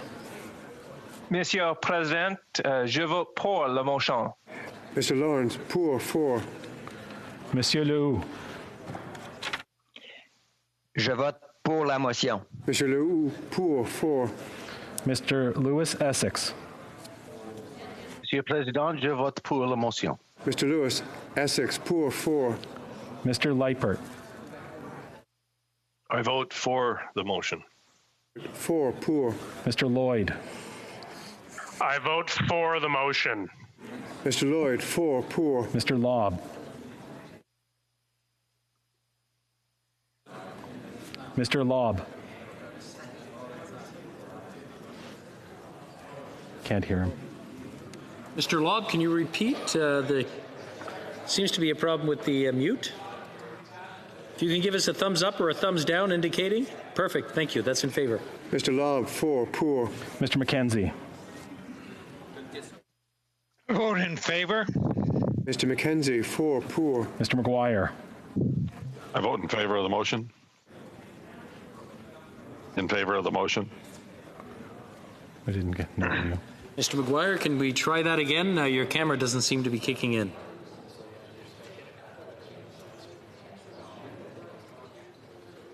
Mr. McGuire, can you try that again?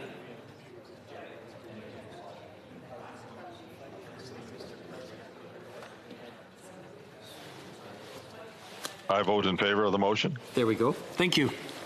Monsieur Martel. Je vote pour. Mr. Martel, pour 4.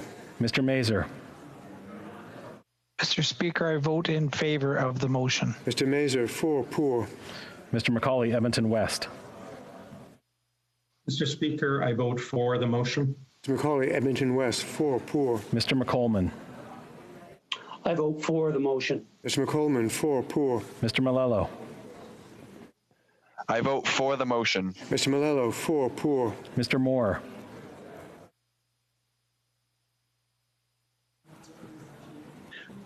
I vote for the motion. Mr. Moore, 4, poor. Mr. Morrison. I vote for the motion. Mr. Morrison, 4, poor. Mr. Nader. Mr. Speaker, I vote for the motion. Mr. Nader, 4, poor. Mr. O'Toole. I vote for the motion. Mr. O'Toole, 4, poor. Mr. Patzer. I vote for the motion. Mr. Patzer, 4, poor. Monsieur Paulus. Je vote pour la motion. Monsieur Paulus, pour, 4. Monsieur Reyes. Je vote pour la motion. Monsieur Reyes, pour, 4. Mr. Redekop. I vote for the motion. I vote for the motion. Mr. Redekop, pour, 4. Mr. Reed. I vote in favor of the motion, Mr. Speaker. Mr. Reed, 4, poor. Ms. Rempel-Gardner. I vote in favor of the motion, Mr. Speaker. Ms. Rempel-Garner, 4, poor. Ms. Sahota. Calgary. I vote for the motion. Sahota, Calgary Skyview, 4, poor. Mr. Soroya. Mr. Speaker, I vote for the motion. Mr. Soroya, 4, poor. Mr. Scheer. Mr. Scheer.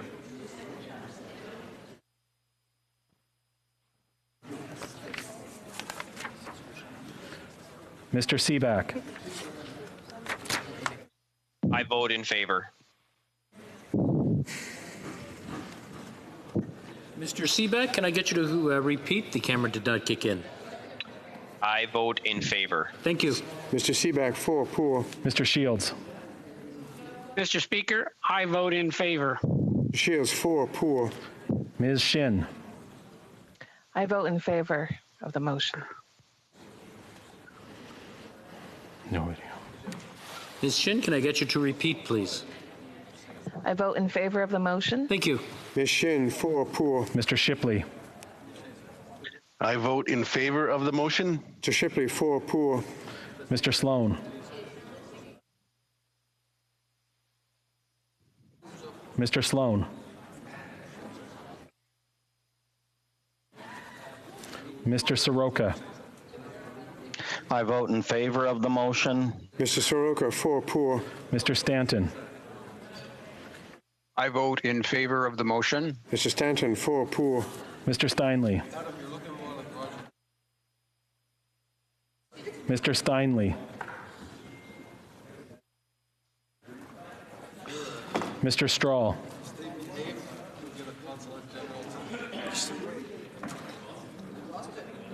I vote in favor of the motion. Mr. Strahl, 4, poor. Mrs. Stubbs. I vote in favor of the motion. Mrs. Stubbs, 4, poor. Mr. Sweet.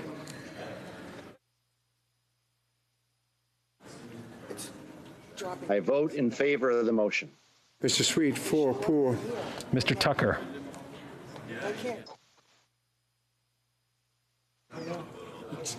Mr. Tucker. What's that big? Mr. Upal.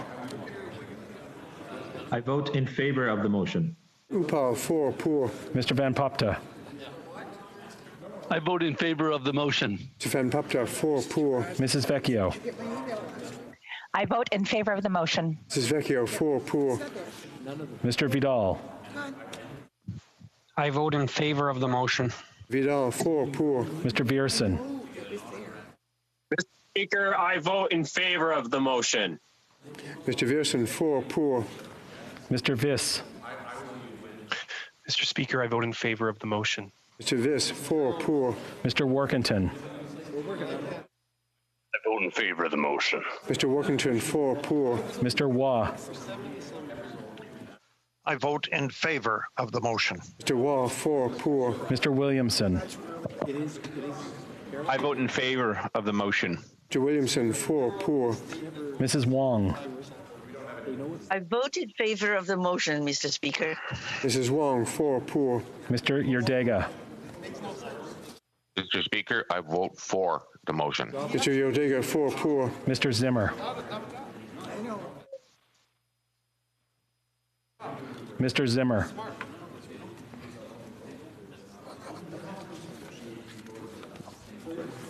Bloc. No, Bloc québécois.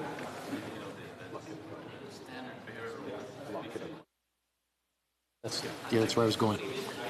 Les députés du Bloc. The members of the Bloc québécois. Monsieur Beaulieu. Je vote pour la motion.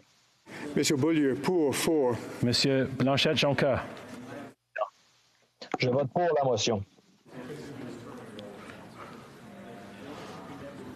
Monsieur Jonca, pouvez-vous répéter, s'il vous plaît? Je vote pour la motion. Parfait, merci beaucoup. Monsieur Blanchette, Jonca, pour, 4. Monsieur Boudria. Monsieur Boudria. Je vote pour la motion. Monsieur Boudria, pour, 4. Monsieur Brunel-Duceppe. Je vote pour la motion. Monsieur Brunel-Duceppe, pour, 4. Madame Chabot. Je vote pour la motion. Madame Chabot, pour, 4. Monsieur Champoux. Je vote en faveur de la motion. Monsieur Champoux, pour, 4. Madame Charbonneau. Je vote pour la motion, Monsieur le Président. Madame Charbonneau, pour, 4. Madame de Bellefeuille. Je vote pour la motion. Madame de Bellefeuille, pour, 4. Madame Desbiens. Je vote pour la motion. Madame Desbiens, pour, 4. Monsieur Désilet. Je vote pour la motion. Monsieur Désilet, pour, 4. Monsieur Fortin. Je vote pour la motion. Monsieur Fortin, pour, 4. Madame Gaudreau. Je vote pour la motion. Madame Gaudreau, pour, 4. Madame Gill. Je vote pour la motion. Madame Gill, pour, 4. Monsieur Lemire. Monsieur le Président, je vote pour la motion. Monsieur Lemire, pour, 4. Madame Michaud. Je vote pour la motion. Madame Michaud, pour, 4. Madame Normandin. Madame Normandin.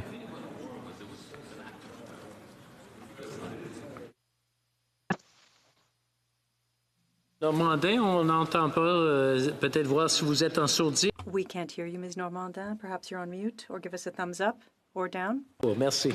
Madame Normandin, pour, 4. Madame Posé.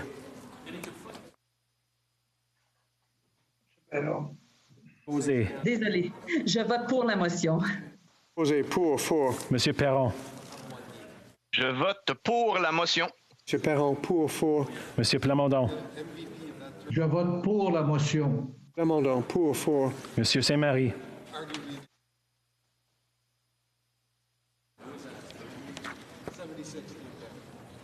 Monsieur Saint-Marie.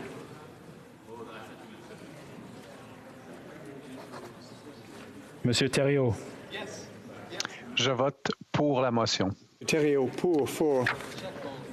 Monsieur Trudel. Je vote pour la motion. Trudel, pour, 4. Madame Vignola. Je vote pour la motion. Madame Vignola, pour, 4. Members of the New Democratic Party. Ashton. I vote for the motion. Ms. Ashton, 4, pour. Mr. Blakey. I vote in favor of the motion. Mr. Blakey, 4, pour. Ms. Blaney, North Island, Powell River. Mr. Speaker, I vote in favor. Ms. Blaney, North Island, Powell River, 4, pour. Monsieur Boulouris. Monsieur le Président, je vote pour la motion. Monsieur Boulouris, pouvez-vous répéter? La caméra n'a pas déclenché.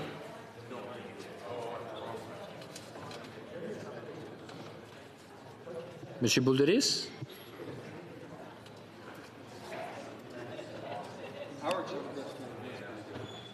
Monsieur le Président, je vote. Non, on n'a rien eu de Monsieur Boulouris, on n'a pas vu.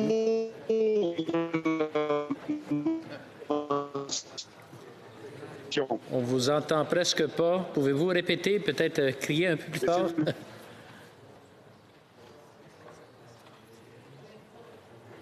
On va retourner. Merci. Mr. Cannings. Président, je vote pour la motion. Il y a encore pour le reste, mais on peut pas. Mr. Speaker, I vote in favor of the motion. Ms. Collins. Je vote pour la motion. Didn't see her. Collins. Ms. Collins. We can't see. Okay, who was that? Ms. Collins. Ms. Collins, can I get you to repeat? I vote for the motion. There we go. Thank you. Ms. Collins, pour. Mr. Davies. Je vote en faveur de la motion. Mr. Davies, pour. Mr. Duval. Mr. Duval.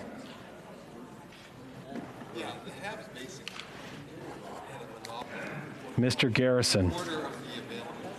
Mr. Speaker, I vote in favor of the motion. Mr. Garrison, pour. Ms. Gazan. Mr. Speaker, I vote in favor of the motion. Ms. Gazan, pour. Madame Hughes.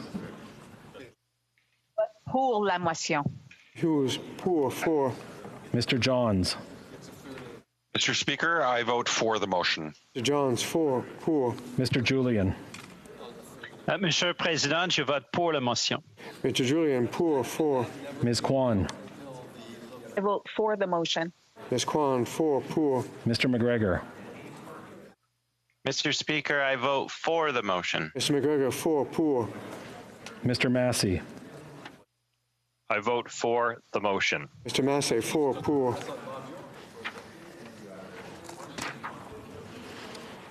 Members of the Green Party. Mrs. Atwin. Excuse me. Mrs. Atwin. Oh, sorry. Mr. Singh. Mr. Singh, pour.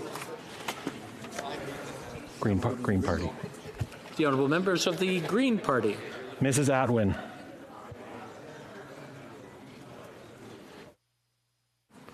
Mrs. Atwin. Mr. Manley. Mr. Speaker, I vote for the motion. Mr. Manley, pour. Ms. May, Saanich Gulf Islands. Mr. Speaker, I vote for the motion. Mrs. May, Saanich Gulf Islands, pour. Independent members. Mr. Tabera. For the motion. Mr. Tabera, pour. Ms. Wilson-Raybould. I vote for the motion. Ms. Wilson-Raybould, pour.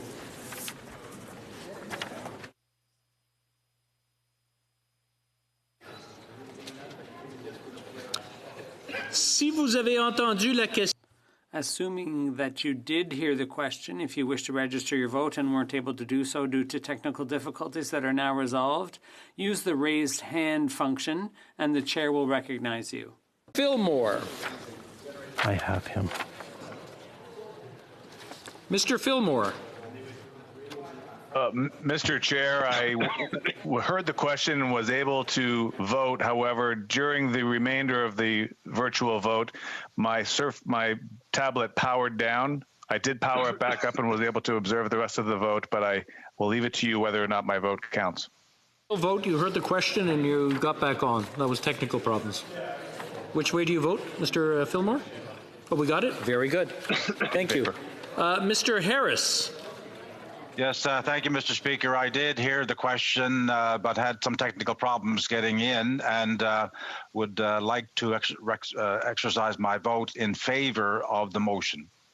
Very good. Thank you. Harris. Mr. No, we haven't seen him. Oh, I'm sorry, Mr. Harris. Can you repeat? We didn't get the video. Okay. Well, here I am, and I hope you can see me. And I would like to vote in favor of the motion. Very good. Thank you, Mr. Harris. Mr. Harris, pour. Mr. Poliev. I vote in favor of the motion. Mr. Poliev, pour. Monsieur Amos.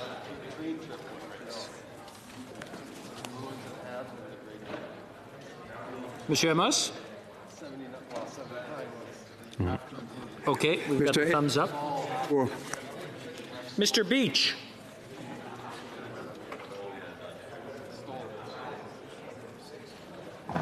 Very good, we've got a thumbs up. Mr. Beach, 4, pour. Ms. Latanzio? I vote in favor of the motion. I vote in favor of the Ms. motion. Latanzio, 4, pour. Mr. Pulowski? I vote for the motion. Mr. Pulowski, 4, pour. Mr. Arnold? Mr. Speaker, I'm not sure if my vote registered the first time, but I would like to wish my vote to be in favor of the motion. Mr. Arnold, 4, pour. Mr. Steinley? Motion. Mr. Steinley, 4, pour. Mr. Sloan? I'll never forget that. Mr. Sloan? Okay, we got a thumbs up. Mr. Thank you. Sloan, 4, pour. Mr. Aitchison? Thank you, Mr. Speaker. I did log on, saw the question, did vote, but my computer did kick me off. So I just want to make sure that my vote will still count, but leave that to your judgment. Was counted. Thank you, Mr. Aitchison. Mr. Tucker?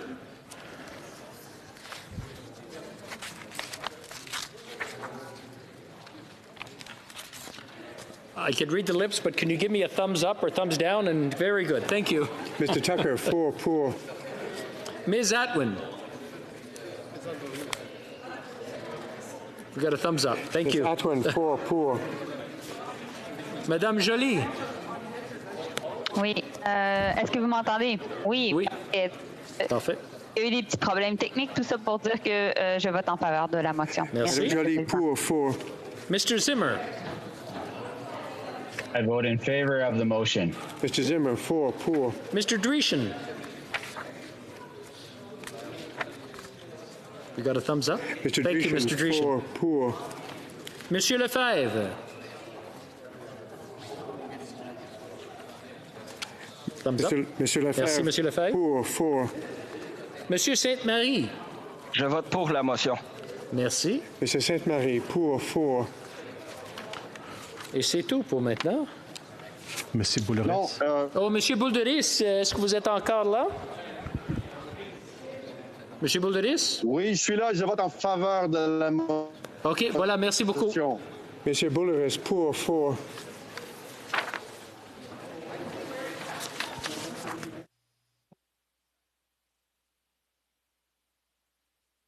Point of order. I'm sorry? Okay. Mr. Duval, did you have a problem, or did we record Mr. Duval's vote?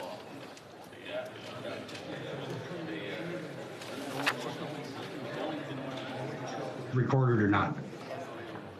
We can't really make out what you're saying, but I vote in favor. in favor. Okay. 4, pour. Thank you, Mr. Duval. Yeas pour 322, 322. Nays, contre, 0, aucun. I declare the motion carried.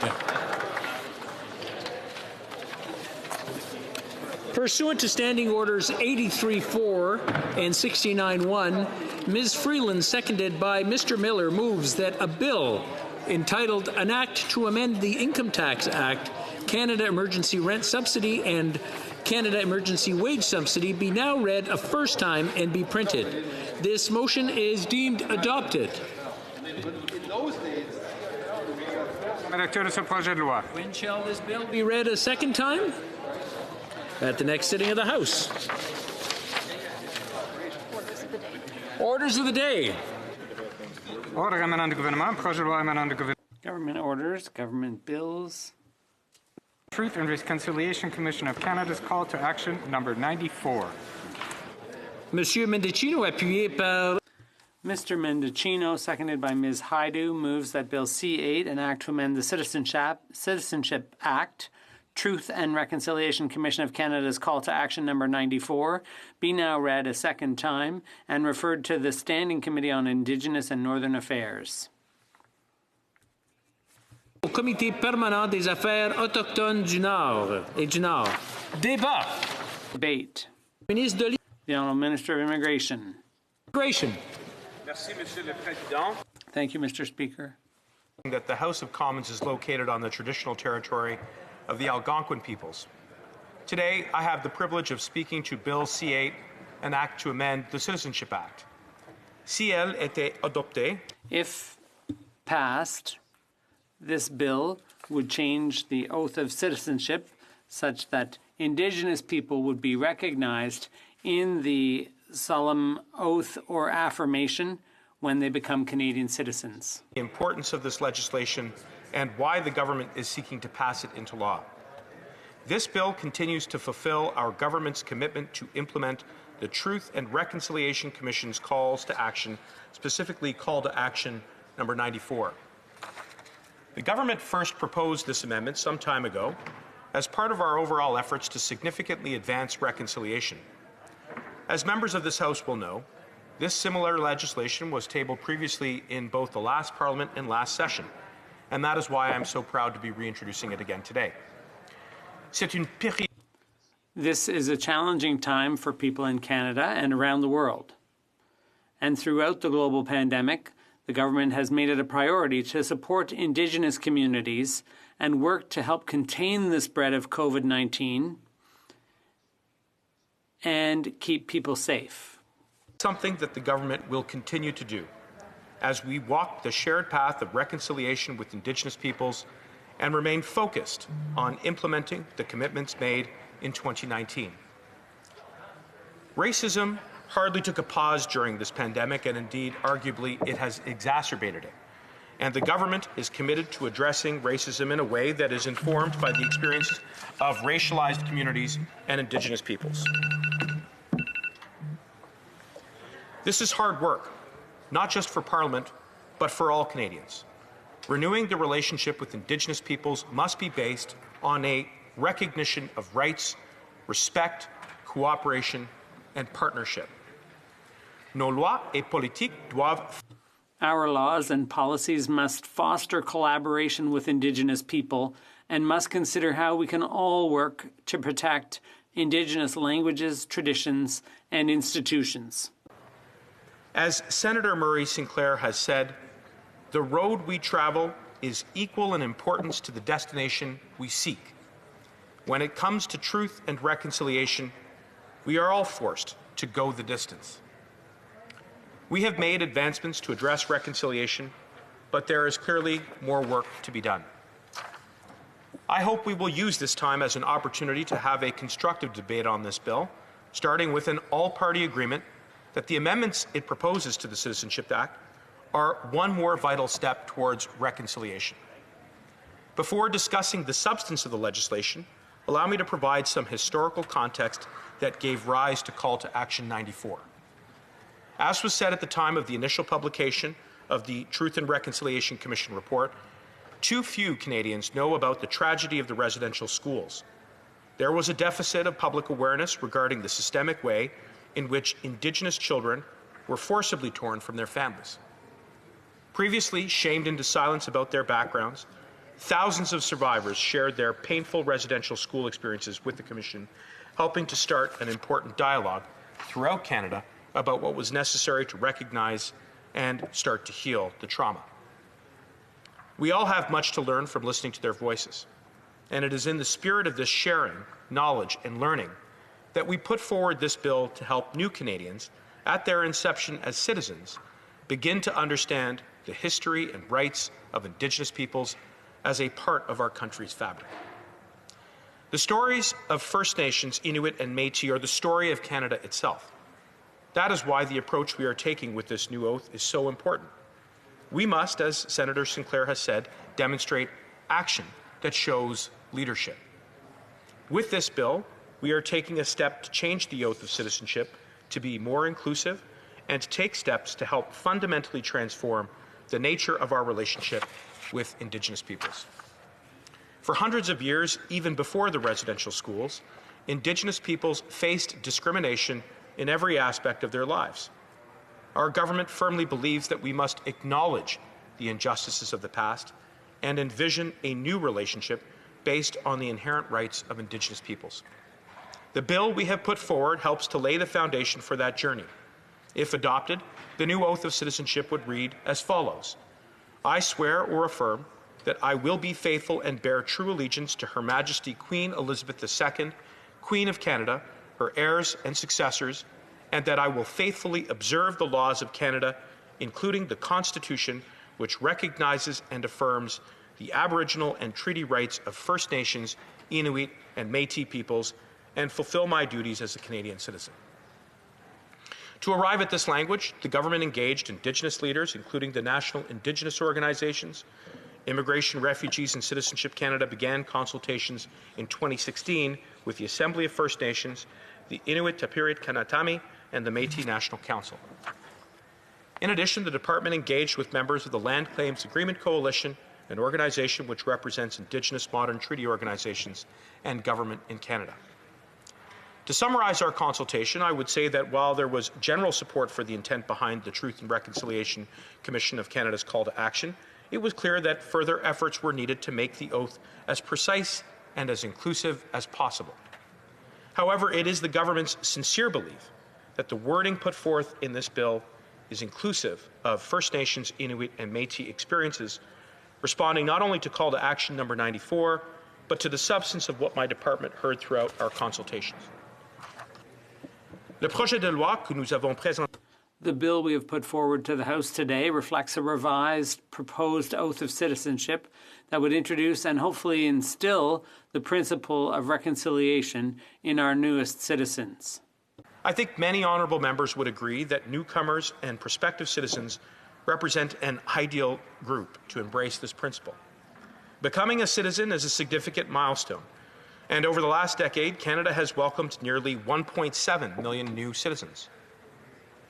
In my time as minister, I have already had a number of opportunities to participate in citizenship ceremonies right across Canada, and I can tell honourable members that it is among the most emotional, moving, and inspirational functions that I get to participate in. We see the pride on the faces of new citizens and how the oath represents a major commitment as part of their journey to settle in our country. The oath is an integral part of the citizenship process. It expresses a commitment to equality, diversity, and respect within an open and free society, and by taking the oath, new citizens inherit the legacy of those who have come before them and the values that have defined the character of Canada. Bref. In short, our history becomes their history, and their history becomes part of ours. Now, with this bill, that shared history would also ensure that newcomers recognize and affirm the rights and treaties of Indigenous peoples and see them as an integral part of Canada's past, present, and future. It's a long road, and we still have a long way to go. But our goal is to ensure that new Canadians recognize Indigenous peoples' significant contributions to Canada, and in doing so, the government is also reaffirming its commitment to reconciliation and a renewed relationship with Indigenous peoples. However, this transformation will extend far beyond this proposed legislation and will take mutual respect, determination, and patience. It will mean listening to and learning from Indigenous partners, communities, and youth, and acting decisively on what we have heard, which is to build trust and healing. It will also mean doing everything we can to support the inherent right to self-determination of Indigenous peoples that will lead us all to a better future. We can and will build a better Canada together, but we can only do this in full, honest partnership with Indigenous peoples who truly know what is best when it comes to their own communities. I want to end by acknowledging again that this has been a challenging time. However, this legislation represents a significant opportunity for Canada. The oath of citizenship is a time to celebrate our great country and should be an opportunity to recognize that Indigenous peoples have been on this land since time immemorial. In doing so, we can work to address racism and its impacts on everyone in Canada, because as active and engaged citizens, we can all be part of the solution. Let us move forward towards a new and better nation-to-nation relationship with Indigenous peoples based on inherent rights, respect, and partnership. I look forward to working with all members of this House to support this legislation, which represents yet another important step forward on the path to reconciliation. Merci. Questions and comments. The Honourable Member for Kamloops Thompson Caribou. Thank you, Mr. Speaker. And I do note that my colleague, the Minister of Citizenship and Immigration, stated that this is part of the path to trust and healing. You know, we're talking about a change to the citizenship oath, which I think is very appropriate and supportable. We've talked about a statutory holiday, but in the meanwhile, the things that are actually making a difference for Indigenous people, like clean drinking water, an action plan on murdered and missing Indigenous women and girls, is missing. They have completed 10 out of the calls to action. So yes, this might be a step, but does he not believe that trust and healing would come with actually following through on the commitments around things like drinking water, clean drinking water? The Honourable Minister of Immigration, Refugees and Citizenship. Well, there's a part of my honourable colleague's question that I agree with, and that is that we must continue to work with Indigenous communities right across the country to ensure that every Indigenous person has access to clean and safe drinkable water. And my colleagues, the Minister for Indigenous Services as well as Crown Indigenous Relations, are making good progress on that, and we acknowledge there's still ways to go. And likewise, with regards to ensuring that Indigenous children get access to health and education are all important priorities. But with regards to the MMIW, I would just simply point out that it was my honourable colleague's party that refused in the last Parliament to support the proceeding with that inquiry, and certainly now I hope that there has been an about-face on that. And with regards to this legislation, as I said, it is an important part of the pathway towards reconciliation, and we hope that both she and her colleagues will support this legislation. Thank you. Question et observation, l'honorable député de Shefford. The Honourable Member for Shefford. Thank you very much, Mr. Speaker. I will, of course, be voting for this bill, C8. However, I wonder if the Liberals have considered that this bill doesn't focus on implementing measures that could make concrete improvements in the lives of Indigenous peoples. For example, implementing UNDRIP, the United Nations Declaration on the Rights of Indigenous Peoples. It is a real shame that we have not ratified that declaration. And when is this government going to implement the measures outlined in the report on missing and murdered Indigenous women and girls? The Honourable Minister of Immigration. Firstly, Mr. Speaker, I'd like to thank my colleague for supporting this bill. It is crucial that all members in this House work together to move along the path of reconciliation. This bill is just one of the steps to implement important objectives. As I said earlier, I agree that we must continue to progress on this file. For example, with improving drinking water quality in Indigenous communities, and my colleagues will continue working on this. Thank you. And comments, the Honourable Member for Edmonton Strathcona. Thank you, Mr. Speaker, and I also will be supporting this bill, and I'm happy that it is coming forward. I wanted to thank the member opposite for his comments today, and for some of the interventions we've seen from colleagues on both sides of the House. One thing I did want to highlight is that, you know, as we've heard, there have only been 10 of the 94 calls to action implemented so far, and that all happened before 2018. Since 2018, 0 have been accomplished. 0. So when we look at this, when we look at the fact that even this small change that's very important and that I'm very supportive of has taken 5 years, an astonishingly 5 years to make happen, this government continues to drag out reconciliation efforts. They continue to demonstrate their failure to establish a successful nation-to-nation relationship. And I'm wondering what the member can say about the fact that it has taken 5 years to do only this one piece of those 94 recommendations, and how he would speak to Indigenous populations that obviously don't see this as a true, meaningful relationship. The Honourable Minister of Immigration, Refugees and Citizenship.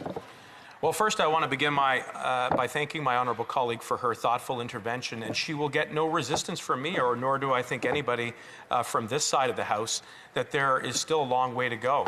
And as part of my mandate, I was asked to contribute to reconciliation by tabling this legislation. As I said, it had been introduced in the last Parliament. It was introduced in the last session, and I hope that she will see that by my retabling it in this at this time, a genuine commitment to do my part within the context of my portfolio to take the step that is necessary to educate new Canadians. And I will say, Mr. Speaker, having participated in many citizenship ceremonies, even throughout COVID, virtually, that there is a real opportunity there to inculcate and to educate people as they become part of the Canadian family about the importance of our relationship with Indigenous peoples.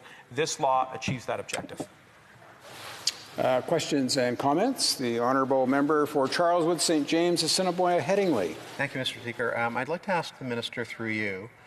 The original TRC recommendation 94 was worded differently than the recommendation in the bill. And I'm just wondering if you could comment on why the difference. Why didn't they just use the original wording from the Truth and Reconciliation Commission report? Honourable Minister.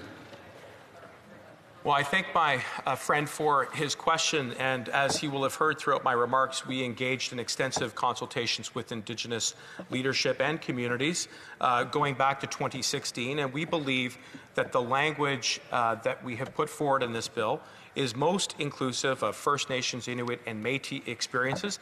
Of course, we are looking forward to having the committee study this bill, where I know there will be ongoing debate, but certainly the product of the language that has been put forward is very much consistent with the consultations which were extensive leading up to this point.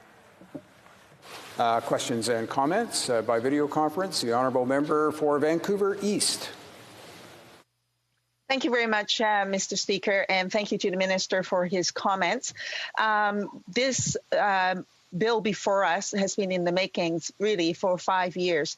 Back in the 2016, the first minister, the former minister, your predecessor, John McCallum, actually introduced Bill C-6. And at that point, it made an amendment to bring in this change to that act. It did not pass. It did not get through the system. And so here we are 5 years later, and it's taken the government this long to get to this place. So given this is where we're at, there is a real serious question as to how the Canadian public and newcomers, for that matter, can take the government seriously with respect to reconciliation for Indigenous peoples. And as well, I'm wondering, what is the minister doing to ensure that newcomers have access to the information so that they can indeed learn about the history and internalize that history so that they can fully respect the human rights of Indigenous peoples? Minister.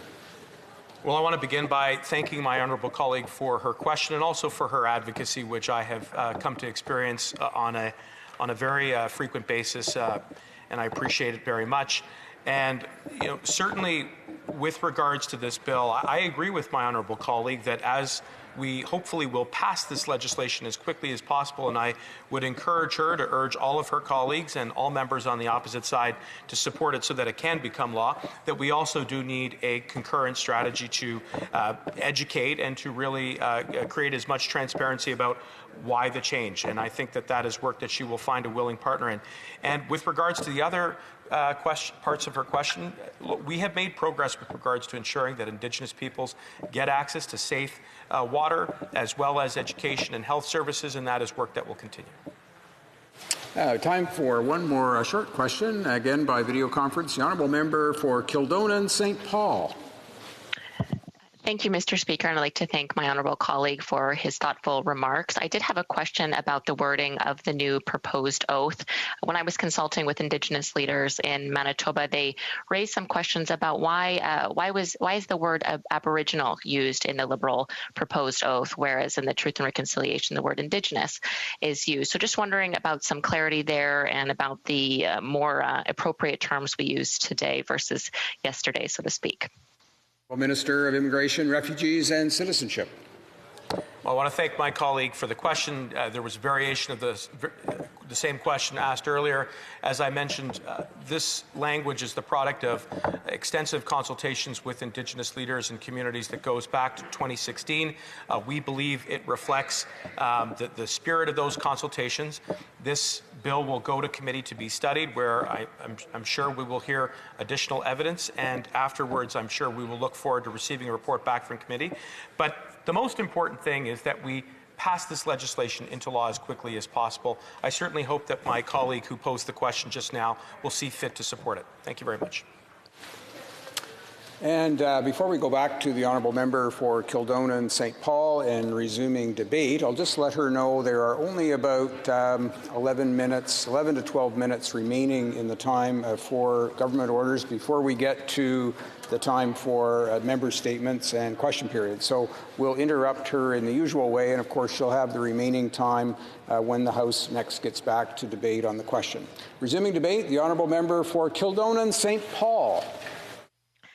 Thank you, Mr. Speaker. And I would like to begin by stating I'm delivering my remarks on Treaty 1 territory and in the homeland of the Métis Nation here in Manitoba. As a Canadian and as a member of Parliament, the oath of citizenship of Canada is something I deeply respect. The proposed Liberal amendment to the Citizenship Act is something to which Conservatives have given much thought and consideration. The amendment under debate today represents a historic step forward in Canada's relationship with its Indigenous peoples and an important component of the Truth and Reconciliation Commission of Canada's calls to action. In my remarks, I will discuss my personal experiences with Indigenous history and the Canadian Oath of Citizenship. And I will also highlight the profound significance of the purpose of the words of the Oath of Citizenship and the equally profound significance of the Truth and Reconciliation Commission. I will also include discussions with the contrasting Conservative and Liberal positions on these important matters. And in conclusion, I do believe that Bill C-8 importantly and necessarily elevates the recognition of the rights of Indigenous peoples and our treaties with them to the institutionally symbolic affirmation of patriotism and loyalty that is our oath of citizenship. I want to begin by sharing that my personal journey of understanding the realities faced by Indigenous peoples and their history in Canada did not really begin in a fulsome way until later in my life, whereas today children are learning about Indigenous history much earlier in their education. And frankly, the only learning experience I had before adulthood about Indigenous history came in high school when I first learned of Helen Betty Osborne, the 19-year-old Cree woman who lived in the Pas, Manitoba, where she was abducted, beaten, stabbed over 50 times with a screwdriver, and killed. It took 16 years to solve her case, and it was later found that racism, sexism, and indifference from those who had power over her case was the cause of the 16-year delay in justice. The provincial government of Manitoba formally apologized for this injustice in 2000. Following this experience, I went on to study political science at McGill University and the University of Manitoba. And during that time, my understanding of Canadian Indigenous history was further expanded. I was fortunate to study under Professor Nagan Sinclair, who happens to be the son of Senator Murray Sinclair, the chair of the Truth and Reconciliation Commission. Although our policies and our politics don't always align, I learned a great deal from Professor Sinclair about Indigenous history and took advantage of Canada's largest Native Studies faculty located at the University of Manitoba. Shortly before the completion of my undergraduate degree, I realized I had sufficient credits to graduate with a Canadian history minor, save for one issue. The McGill criteria for Canadian history did not permit the inclusion of Native studies as part of the Canadian history minor requirements. I felt that this was an injustice, considering Native studies is, of course, the study of Canadian history. And as a result, I made the formal request to McGill University to change its requirements to consider Native studies Canadian history. And they agreed, and I graduated with a Canadian history minor, and it is my expectation that McGill students have been permitted to do the same ever since. I mention these events, Mr. Speaker, because they had a profound impact on me as a young woman. They laid bare just how far Canada and its institutions must travel on this journey of reconciliation. The inclusion of 19 additional words through Bill C-8 to our country's short but profound oath of citizenship is another important step on this important journey. That is why Conservatives will be supporting this bill. I have had very positive experiences with the Oath of Citizenship. In fact, those experiences stand out in memory with their deeply historic Canadian traditions and all the pomp and circumstance that comes with them. I will never forget the first citizenship ceremony I ever witnessed. It was a very hot summer day in Manitoba, and I was attending the ceremony as the head aide for the Manitoba Minister of Culture. The ceremony was officiated by Dwight Macaulay, the former Chief of Protocol of the Manitoba Legislature. He spoke so eloquently to the soon-to-be Canadian citizens about the significance of Canadian citizenship and the hope it provided to all of them in their new roles as citizens of Canada. The people there were of many different ages, races, and religions, and they were absolutely beaming with pride to be there on this very special day. Some even shed tears of joy after they had taken the oath of citizenship. I remember feeling very patriotic in that moment. And to that point, citizenship was something that I had really taken for granted, having always had it. But I felt very fortunate that I got to witness such a profound moment in the lives of those new Canadian citizens. Mr. Speaker, as we debate changing the oath of citizenship today, I believe it is important for us to recognize the rich history of Canada's Westminster-style democracy to provide context to its sanctity of the oath and the profound importance it has on Canadian culture. It is deeply symbolic and rooted in customs and traditions that have evolved since the first English Parliament was convened in 1215 with the creation of the signing of the Magna Carta. Canadian democracy and the freedoms and stability we enjoy are a result of over 800 years of that development of our governing institutions. As a result, our customs and traditions are deeply embedded in the fabric of what it means to be Canadian. And that is why the second reading debate today on Bill C-8, an act to amend the Citizenship Act, Truth and Reconciliation Commission of Canada's calls to action number 94 is so important.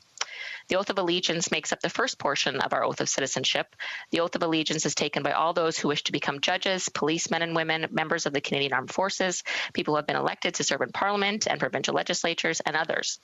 And what is the Oath of Citizenship, you may ask? It is a powerful, historical, solemn declaration of fealty to the Canadian monarch, Queen Elizabeth II, who is the personification of the Canadian state. The oath we use in Canada has its roots, in fact, taken from an oath from the United Kingdom, which was first implemented in 1689 by King William II. I recently took the oath of allegiance to the Queen as part of the process to be officially sworn in as a Canadian Member of Parliament. It was a short but hugely symbolic phrase that reminded me of the seriousness and obligations and responsibilities I was about to assume.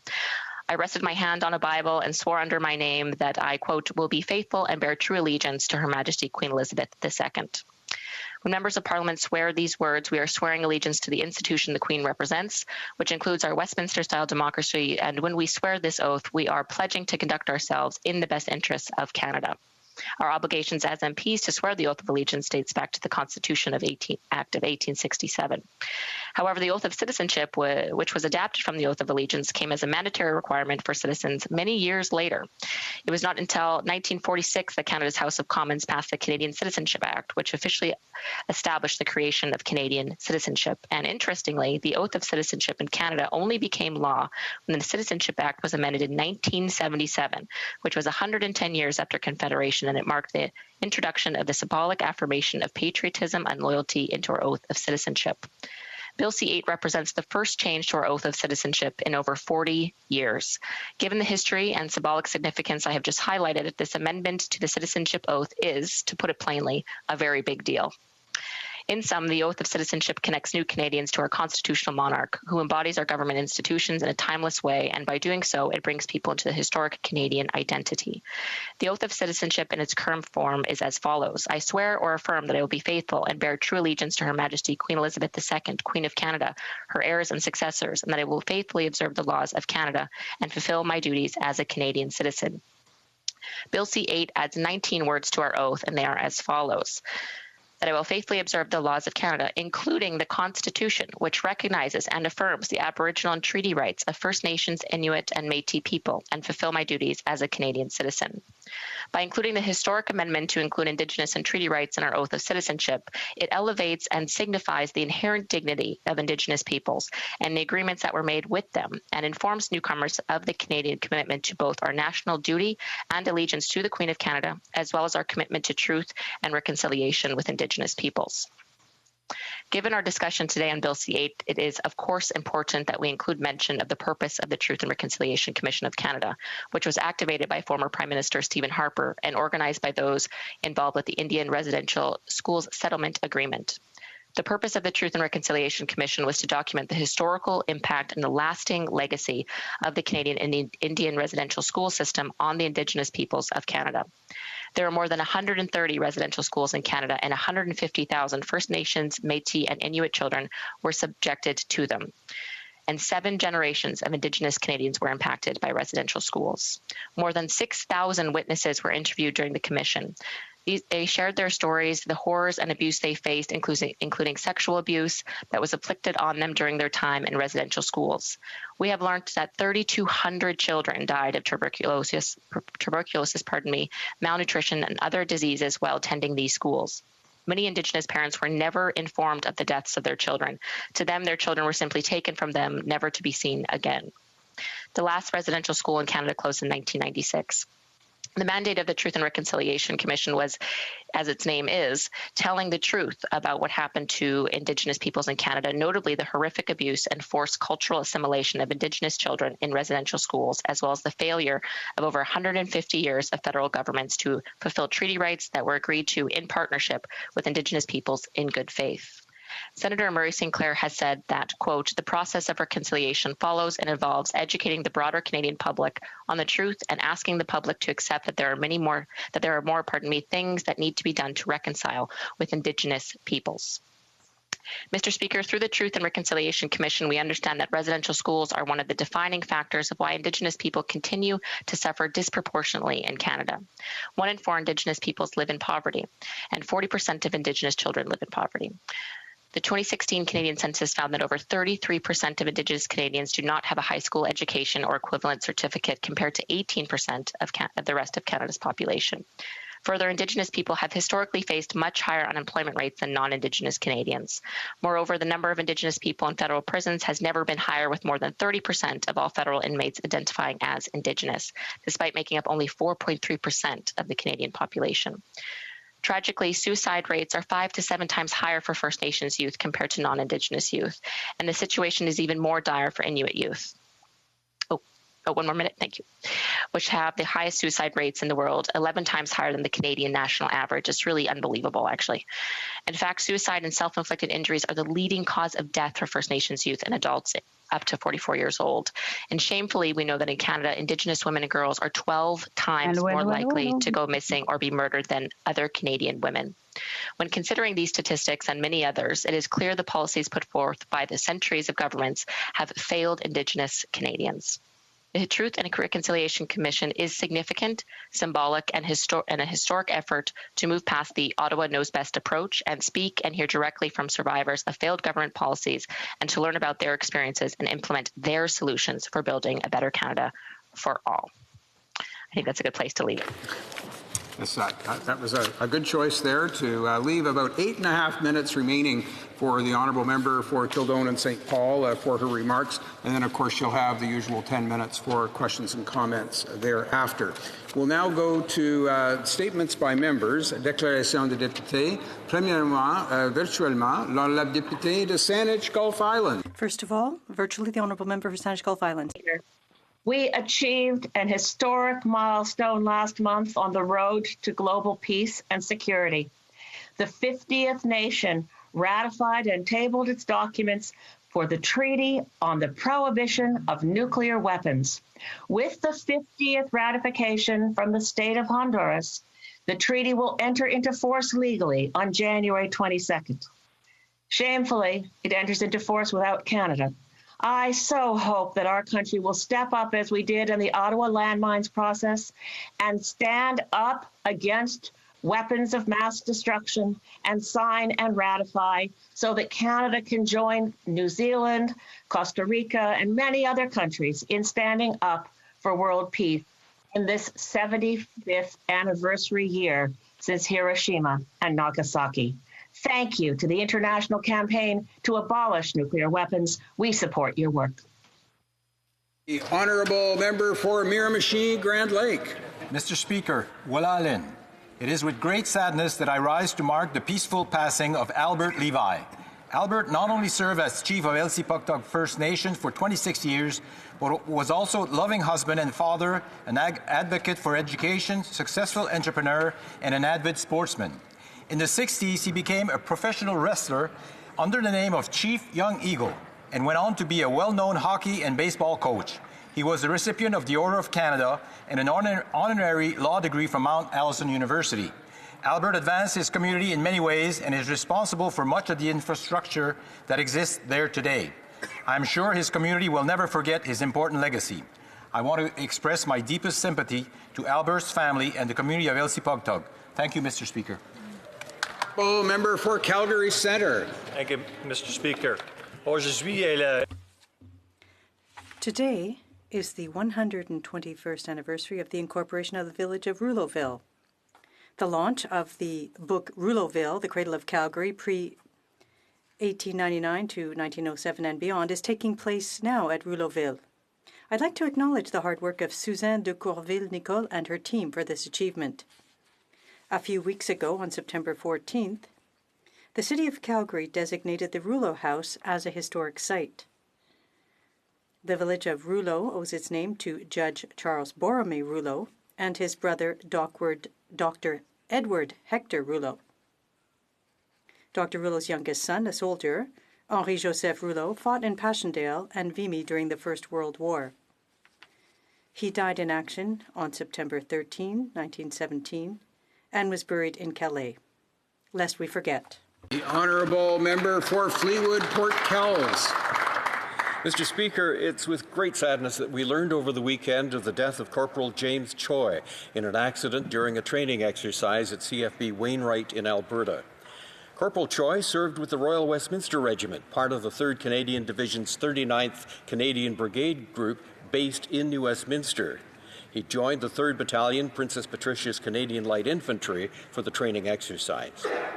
Mr. Speaker, when tragedies like this happen and our armed forces mourn one of their own, we're reminded of the perils always faced by the men and women, like Corporal Choi, skilled and dedicated, who serve Canada. In wartime and in peace, they put themselves in harm's way and risk the ultimate sacrifice. Let us all embrace Corporal Choi's family and loved ones in their time of immeasurable loss and grief. On behalf of all Canadians, we will be there for them today and always, in care, in support, and in gratitude. The honourable member for Belleuil-Chambly. This message is for Mr. Emmanuel Macron, the President of France. Mr. President of the Republic, I take this opportunity given to me by the voters of Quebec to express our sincerity with you for your courage with respect to the Islamic terrorism on our sister country, France. I cannot speak on behalf of all Quebecers in Parliament, but I speak on behalf of the Bloc Québécois when I talk about freedom, equality, and with one voice, the Quebec National Assembly unequivocally supported the cause that you are working on today. My political party dissociates itself from the denouncing of the values of secularism and the lack of courage expressed by the Prime Minister of Canada when it comes to freedom of expression. We feel unreservedly that equality, freedom, and security of all is important. The future will show that you were right, and Quebec stands alongside you.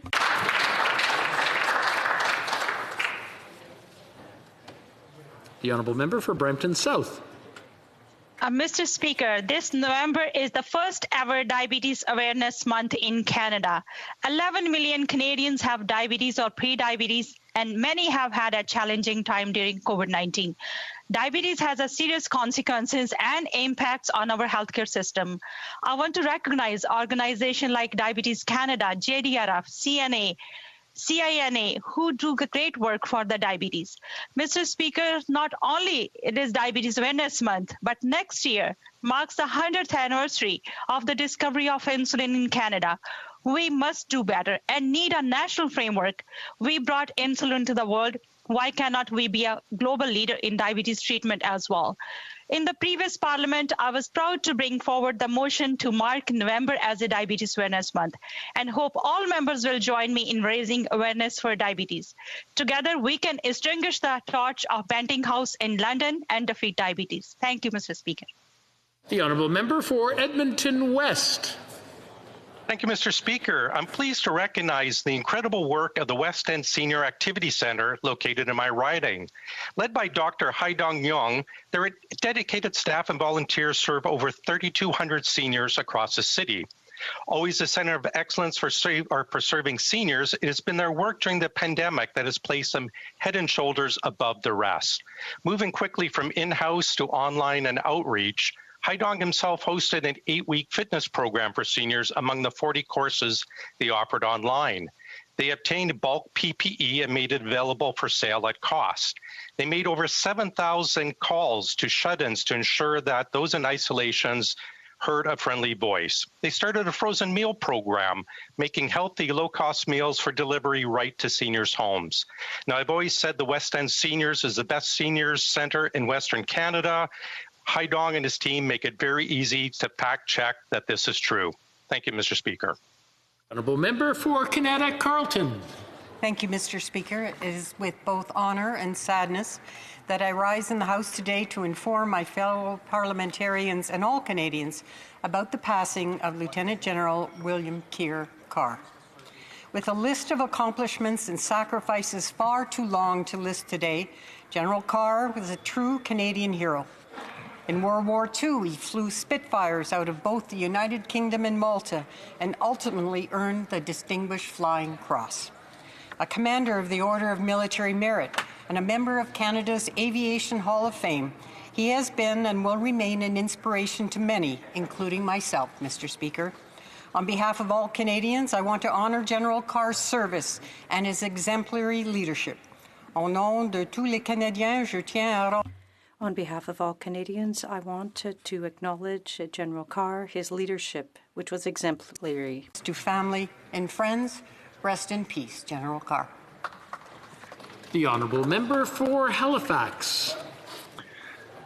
Mr. Speaker, Canada's participation in the transatlantic slave trade and enslavement of African people is a stain on our country's history, the effects of which persist today as systemic racism in our society and in our institutions continues to harm Black Canadians. During 2016, during an official visit to Canada, the United Nations Working Group of Experts on People of African Descent recommended that the Government of Canada, quote, recognize African Canadians as a distinct group who have made and continue to make profound economic, political, social, cultural, and spiritual contributions to Canada, and issue an apology and consider reparations for enslavement and historical injustices, close quote. Later today, I'll be presenting a petition to the House initiated by the African Nova Scotian Decade of People of African Descent Coalition, calling on the government to act on these recommendations and to recognize August 1st as Emancipation Day annually. It's my sincere hope that all honourable members will support these important measures. Thank you. The Honourable Member for Lambton Kent Middlesex. Mr. Speaker, 80 years ago, Canada was at war. Canadian soldiers, sailors, and air crew fought to guarantee that Canada would remain strong and free. My grandmother, Helen Jamerzinski, fled Poland with her parents and siblings to seek refuge from communist Stalin and the Russians.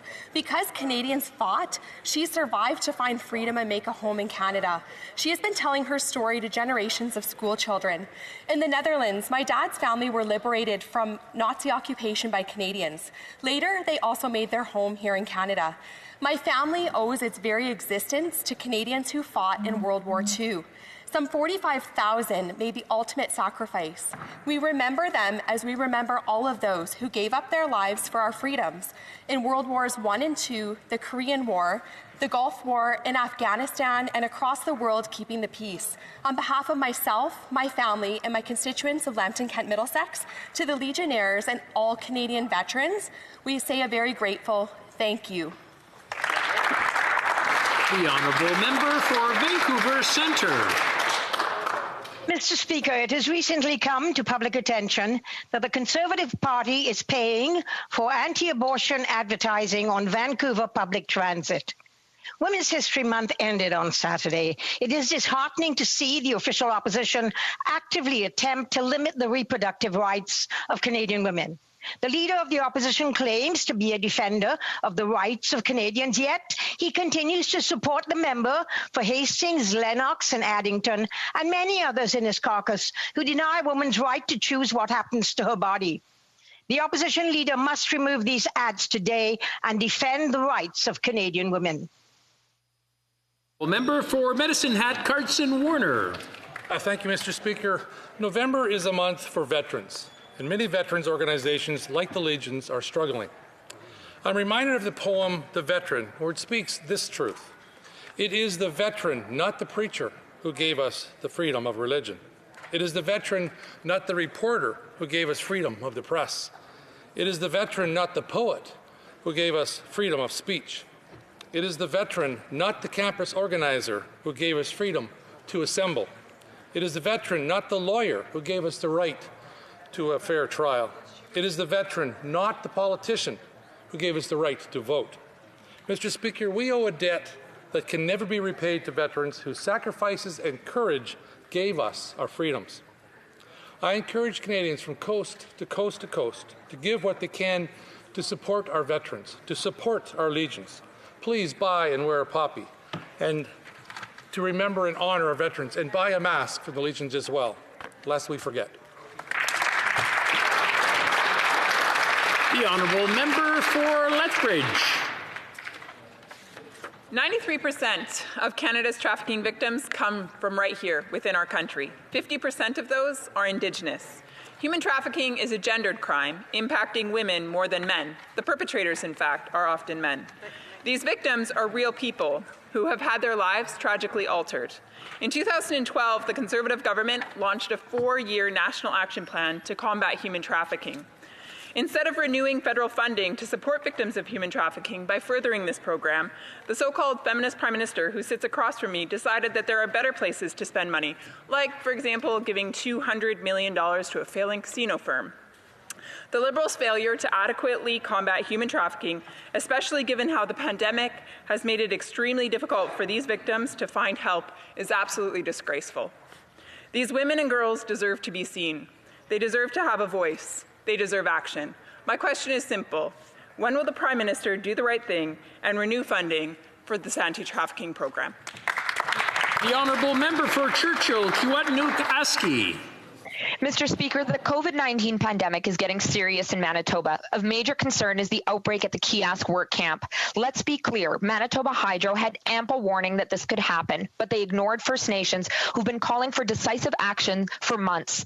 Manitoba Hydro has chosen to put their business decisions ahead of the health of their workers and the most vulnerable communities in this country.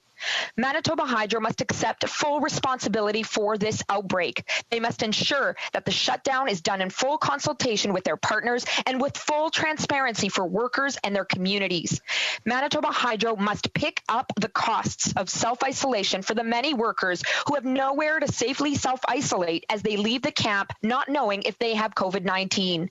Workers must be compensated. The federal government must support First Nations, call Manitoba Hydro to account, and work with First Nations to fight this outbreak. There is no time to waste. Lives are at risk. L'honorable député de... The honourable member for Beauport-Limoilou. Mr. Speaker, it was with horror that we learned of the tragic events that took place in Quebec City on Saturday night. On behalf of the Bloc Québécois, I would like to offer my condolences to the loved ones of Suzanne Clermont and François Duchesne, as well as my wishes for a speedy recovery to the 5 injured. I would like to thank the first responders and the Port of Quebec Security Guard whose vigilance and intervention saved lives. I'd also like to offer my best wishes of courage to all of Quebec City, which is in shock today. It's even more appalling since the action seems to have been taken without reason by someone who is ill. Mental health problems can affect anyone and are exacerbated by the stress related to the pandemic. Please, if you or someone you know, someone you love, needs help, please never hesitate to use the resources available or to call 811 in Quebec. Take care of yourselves. The honourable member for Portneuf-Jacques-Cartier. Mr. Speaker, the people of Quebec City are still in shock following the horrible tragedy that occurred on Halloween night. 7 innocent victims were attacked by a man with a knife disguised as a medieval man. 2 of his victims died. François Duchesne, 56 years of age, director of the Museum of Fine Arts. According to his friends, he was a jogger, he was committed, smiling, and positive. And Suzanne Clermont, 61, a hairdresser who was a ray of sunshine, as her friends unanimously said. These people were in the wrong place at the wrong time. Barbaric acts have no city. They know no borders, no language, no beliefs. And these acts are unpredictable. This can happen anywhere. Let's salute the exceptional reaction of first responders, Quebec City police officers, Port of Quebec security guards, ambulance attendants, and the entire hospital corps. Quebec City is one of the safest cities. Today and forever, our thoughts are with the victims, their families, and loved ones. We offer you our deepest and most sincere condolences. L'honorable député de Louis-Hébert.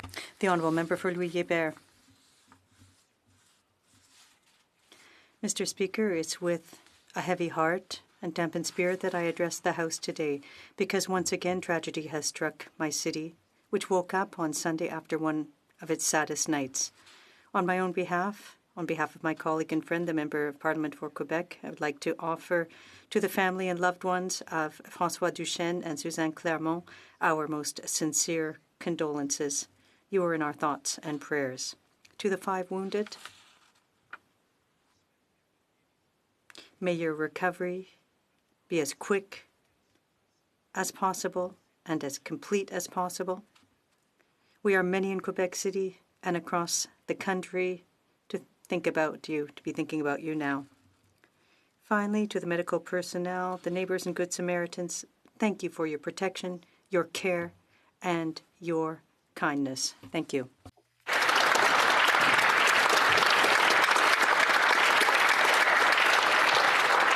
Alors, order.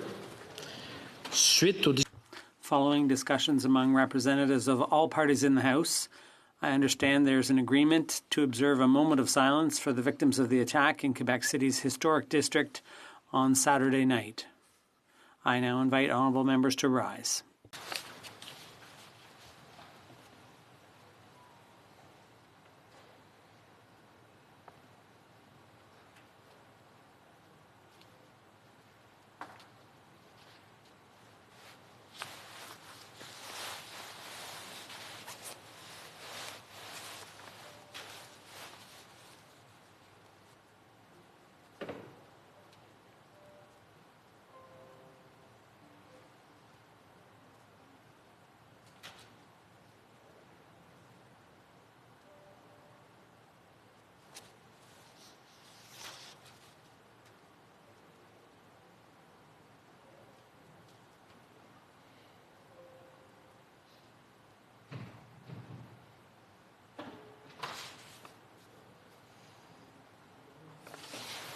L'ordre.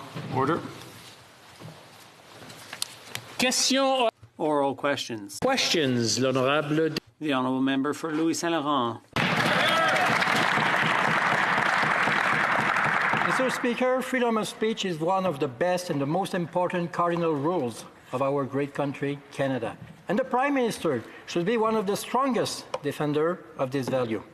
But unfortunately, the Prime Minister believes that free speech should be limited. The Prime Minister suggests Friday that speech he finds disrespectful will not be protected. Well, even if the Liberal Party claims day after day that they are the great defender of the Charter of Right and Freedom, can the Prime Minister tell us why he finds it so easy to put conditions of those freedoms? Minister of Foreign Affairs. Mr. Speaker, I'd like to thank the member for a very important question.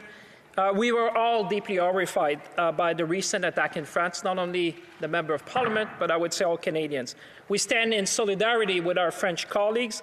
Our thoughts are with the families of the victims.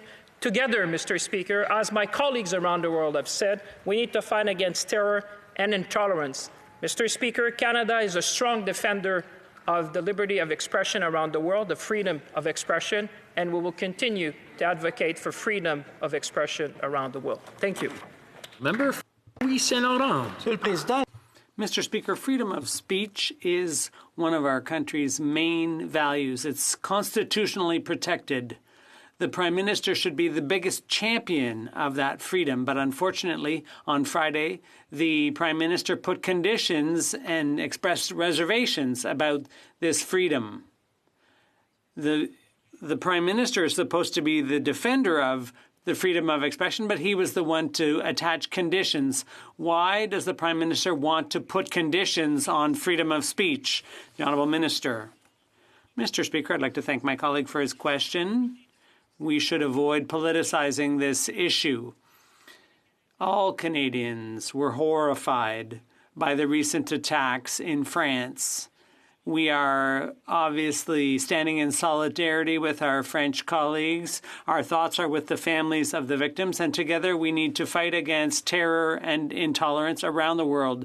Canada is one of the biggest champions of freedom of expression in the world, and we will continue to play that role. Thank you. The Honourable Member.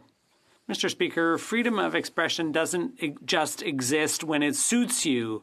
It should exist above all when it doesn't suit you. That's what freedom's all about. In times of crisis, real leaders reveal themselves. But unfortunately, on Friday, the Prime Minister said that he was in favor of freedom of expression in some situations, but not others. It's unacceptable. Is that why it took 12 days for the Prime Minister to condemn the murder of Professor Paty? The Honourable Minister. Mr. Speaker, I'd like to thank my honourable colleague for his question. I have a lot of respect for him, and he knows it. It's false to tell Canadians that we were slow to react. The day after the attack, on behalf of the Government of Canada, I expressed our solidarity with the people of France, and I said that we should combat that intolerance around the world, and that Canada would continue to be one of the biggest champions of freedom of expression in the world. The Honourable Member. With all due respect for my colleague opposite, he's not yet Prime Minister of Canada, and the Prime Minister of Canada was slow to express his condolences and condemnation of the murder of Professor Paty. It's in moments of crisis that true leaders emerge, and the President of France, Emmanuel Macron, did not delay. Far from it. He's a moderate, not an extremist. The President of France is a friend and a personal ally of the Prime Minister. So why didn't he follow suit instead of departing from what President Macron did? The Honourable Minister.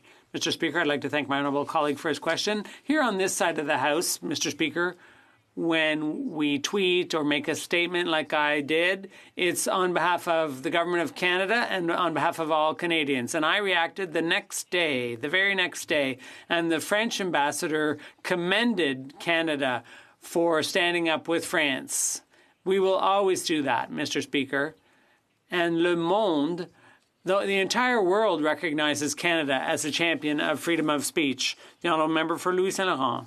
Mr. Speaker, there are facts that speak for themselves. On Friday, when the Prime Minister answered a question on freedom of speech, he gave the following example of limits on freedom of speech. He said, quote, "You're not allowed to yell fire in a crowded theater." Mr. Speaker, that's the Prime Minister's explanation for putting limits on freedom of speech? Let's be serious. Not only is that irrelevant, but it's embarrassing coming from a head of state. Once again, the Prime Minister is doing the opposite of everyone else. Is the Prime Minister incapable of mounting a loud and clear defense of freedom of expression? The Honourable Minister. Mr. Speaker, I'd like to thank my honourable colleague for his question. As I said, I think in this House we should avoid politicizing this issue. We reacted loud and clear in solidarity with the French. Our message was well received, I would say, by our French colleagues. They see Canada as one of the great defenders of freedom of speech in the world, and we will continue to play that role. We will keep on fighting all around the world to defend values and principles that are so dear to Canadians. The Honourable Member for Montarville. Mr. Speaker, after taking 11 days to condemn the murder of high school teacher Samuel Paty by an Islamic extremist, the Prime Minister said some dangerous things on Friday, referring to a terrorist who killed someone for showing caricatures. The Prime Minister said that there were limits on freedom of expression. Mr. Speaker, there's no situation where the expression of ideas justifies murder. When extremists kill people to shut them up, they're the ones we should go after, not freedom of expression. Will the Deputy Prime Minister condemn this slip-up? Honourable Minister, I can't speak for the Deputy Prime Minister, but I can speak for the government. It's false to tell Canadians and Quebecers what was just said. The day after the attack, we were there. I joined with my colleagues in the international community to condemn what happened and to tell the French that we would stand in solidarity with them and that we would fight against intolerance and terror. And we will continue, Mr. Speaker, to be one of the great champions of freedom of expression. The Honourable Member for Montarville. Everyone knows, Mr. Speaker, freedom of expression is already limited. You can't say hateful things and you can't defame people. What the Prime Minister is suggesting is that any opinion that might be unpleasant should be censored and that violence is a normal reaction to things you don't want to hear. Mr. Speaker, when France is fighting unreservedly for freedom of expression, all French newspapers have noticed that the Prime Minister of Canada was not an ally. Does the government realize that in addition to downplaying Islamic terrorism, the Prime Minister is harming Quebec's special relationship with France? The Honourable Minister. Mr. Speaker, I think all MPs agree nothing justifies violence on both sides of the House. I don't think we should be politicizing this issue. We are all standing in solidarity with our friends in France. And I would remind my colleague that the French embassy here in Canada commended the government of Canada for what we said in solidarity with France. I think our allies, on the contrary, see us as one of the great champions of freedom of expression in the world, and we will continue to play that role. Thank you. The Honourable Member for Burnaby South. Merci, Monsieur le Président. Thank you, Mr. Speaker. To begin with, I'd like to express my deepest sympathies to the victims of the attack in Quebec City. Many people have raised the issue of mental health services, particularly in pandemic times. There's a lack of mental health services. Will the Prime Minister increase funding for mental health services? The Honourable Minister of Health. Mr. Speaker, in fact, our government has been investing in mental health services for a number of years with over $5 billion to provinces and territories over the years to improve services to Canadians no matter where they live. Listen, our heart are with all the people of Quebec, with the people of Quebec City, and I would like to remind everyone that we have additional free resources for all Canadians at wellnesstogether.ca. I encourage all Canadians who are struggling, worried, afraid to reach out. Thank you. The Honourable Member for Burnaby South. Thank you, Mr. Speaker. From the beginning of this pandemic, we knew that small businesses would be struggling to pay their rent. As necessary lockdowns happened, small businesses were worried about how they were going to pay their commercial rent. But instead of putting in place a program to help these small businesses, the Liberal government put in place a program that helped their Liberal insiders instead.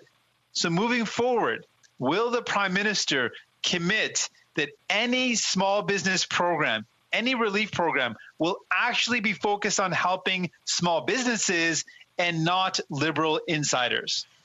The Honourable Minister. Mr. Speaker, thank you. I'm happy to field the question. From the beginning of this pandemic, we heard loud and clear that business needed support and they needed it quickly. That's why we moved ahead with programs like the Canada Emergency Wage Subsidy, which is helping keep 3 million workers on the payroll. It's why we moved ahead with the Canada Emergency Business Account, which is helping over 700,000 small businesses in Canada keep the doors open. And yes, Mr. Speaker, that's why we advanced support programs to help with commercial rent. I'm pleased to share with the honourable member that soon in the House of Commons we'll be be debating a new application-based system to provide direct commercial rent support to tenants across Canada, so more businesses will be here on the back end of it. Member for Leeds, Grenville, Thousand Islands, and Rideau Lakes. Mr. Speaker, time and time again we hear this Liberal Justice Minister use his tired lines about the totally non-partisan nature of judicial appointments under this Liberal government, but we know that that's just not true, and in fact, the opposite is true. Judicial appointments are a very partisan process with this government. Can the minister tell Canadians why a judge's score on their Liberal list is the determining factor in their career path? Honourable Minister. Mr. Speaker, I dispute the presumptions behind that question. We've put into place a process that's transparent. It focuses on quality and diversity. The only people, Mr. Speaker, on whom consultations are undertaken are people who have passed through the Judicial Appointment Committee, which is nonpartisan, which has no access to partisan political information. They go on to the next stage only if they are highly recommended in most cases and occasionally recommended. Mr. Speaker, we have put into place an outstanding process, and I ask Canadians to look at the results, both in terms of quality and diversity. The honourable member for Leeds, Grenville, Thousand Islands, and Rideau Lakes. Well, there it is, Mr. Speaker, the same minister with the same old lines from the same old story. Liberals always put their Liberal friends to the front of the queue. Turns out Mathieu Bouchard, a key PMO player during the SNC-Lavalin scandal, continues to meddle in the affairs of the Minister of Justice. The Liberals want to make sure if they don't get the right prosecutor, they at least get the right judge. Speaker, why is this government always tilting the scales of justice in favor of well-connected Liberals? The Honourable Minister.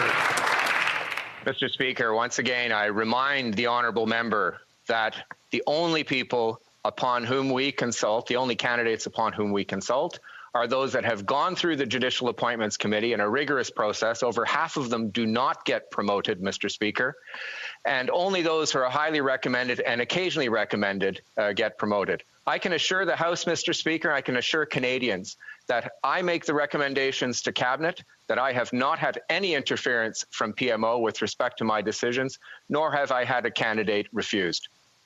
The honourable member for Leeds, Grenville, Thousand Islands, and Rideau Lakes. Well, documents confirm that because of, quote, no caucus input, quote, appointments of at least 15 judges were stifled by the Prime Minister's office. The Liberals have their hands on judicial appointments at every single step. Even Liberal MPs who don't show up for a year, like Nicola Diorio, had more say in who became a judge than the Attorney General did. It's a simple question.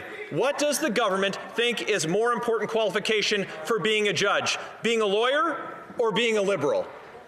The Honourable Minister of Justice. Mr. Speaker, the important qualification is the quality of the candidate, and that is determined in the first instance by the Judicial Appointments Committee.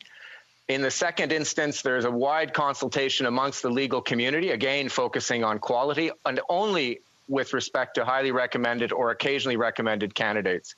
Mr. Speaker, we're proud of the process that we've put in place. I'm proud of the appointments that I put in place. And again, I repeat that as Minister of Justice, I have not had a single candidate rejected by PMO, nor have I had a single candidate suggested to be by PMO. The honourable member for Lévis-Lotbinière. Mr. Speaker, the media are reporting that ministers, Liberal MPs, close advisors to the Prime Minister, influential members of the Liberal Party of Canada, and constituency staffers have influence over judicial appointments. Mr. Speaker, is this the makeup of the committee of experts the Prime Minister promised in 2016 to deal with appointments to the bench? The Honourable Minister. Mr. Speaker, the Honourable Member, with all due respect, has not characterized the process accurately. Each candidate goes through this non-partisan consultative committee. They don't have access to any partisan information. They're either given if they're given a highly recommended or recommended rating, then they go on to the next step. We're looking for quality, Mr. Speaker, and diversity. I'm very proud of the appointments I've made, and I can reassure honourable members that I have never experienced any pressure from the Prime Minister's office. The honourable member for Lévis-Lotbinière. Mr. Speaker, the Justice Minister keeps repeating here in the House that there is no political influence over the appointment of judges in Canada, and that, in spite of what we're reading in the media, Mr. Speaker, will the minister change his story, given what we now know about the corrupt political process for appointments to the bench in Canada? The Honourable Minister. Mr. Speaker, we have amended and improved the judicial appointment process precisely because the former government, the Conservative government, was making very partisan appointments. We struck an advisory committee that works very hard on evaluating candidates that are highly recommended or recommended. Those candidates, only those candidates, move on. We do consult, but broadly and deeply all across the legal community. And Mr. Speaker, I'm very proud of my appointments, I'm very proud of their quality and their diversity. The Honourable Member for Lévis-Lotbinière. Mr. Speaker, let's talk about that. PMO staff methodically use Liberal lists to check the political background of potential judges. Candidates who've made financial contributions to the Liberal Party get priority on the list of appointments. Mr. Speaker, can the Justice Minister confirm this unethical strategy in choosing candidates that are highly recommended for the bench in Canada? The Honourable Minister. Mr. Speaker, once again, the Honourable Member has mischaracterized the process. I appoint people of all political stripes. The information that is available at the end of the process is just to see how to proceed with an appointment. I've never, Mr. Speaker, had any candidate blocked, and I can assure you I'm the one who appoints the candidates or who nominates them to cabinet. Only highly recommended or recommended candidates make it to that stage. Now, a member for La Prairie. Mr. Speaker, we knew that Liberals had a Liberal tool, Liberalist, to give their cronies a leg up. But it's worse. On the weekend, journalist Joël Davy-Bellavance revealed that the Prime Minister's office interferes directly to guide the Justice Minister towards good Liberals. According to this journalist, Ministers of Revenue and Agriculture were asked by their colleague, the Minister of Justice, to approve new judges. Mr. Speaker, can you still be appointed to the bench without being a Liberal here in Canada? The Honourable Minister. Mr. Speaker, as I just said, I appoint people from all parts of the political spectrum in Canada, including those with no political affiliation whatsoever. Mr. Speaker, I just described the process. We have an advisory committee that works very hard on evaluating candidates, and those who are rated recommended or highly recommended go to the second stage, and that is consultation in the legal community. This is done in a nonpartisan fashion, Mr. Speaker, and I'm proud of the appointments I've made. The Honourable Member for La Prairie. Mr. Speaker, the Minister says one thing and the reporter is saying the opposite. Someone's not telling the truth, and I believe the reporter because he has nothing to gain by lying. So the Liberals consult their people to find out who's a good Liberal, but it goes even further. Former Liberal MP Nicholas Diorio tried to block the appointment of a judge because she came from a family of separatists. The Liberals intervene not just to support their cronies, but also to get in the way of those who aren't. Mr. Speaker, is competence still a criterion for appointment to the bench in Canada? The Honourable Minister. Mr. Speaker, I can only speak of my own experience as Minister of Justice. I can assure the honourable member that I'm the one who does the final appointment. I have never experienced any pressure from PMO. I make the recommendation to Cabinet. No one whose name I put forward was ever blocked. And, Mr. Speaker, I'm very proud of my appointments. I have appointed people from all political stripes and others with no political affiliation whatsoever. Quality, and I'm very proud of the quality and the diversity of my appointments. Before moving to the next question, I'd like to remind people who are joining us virtually to mute their microphones. Thank you. The Honourable Member for La Prairie. Mr.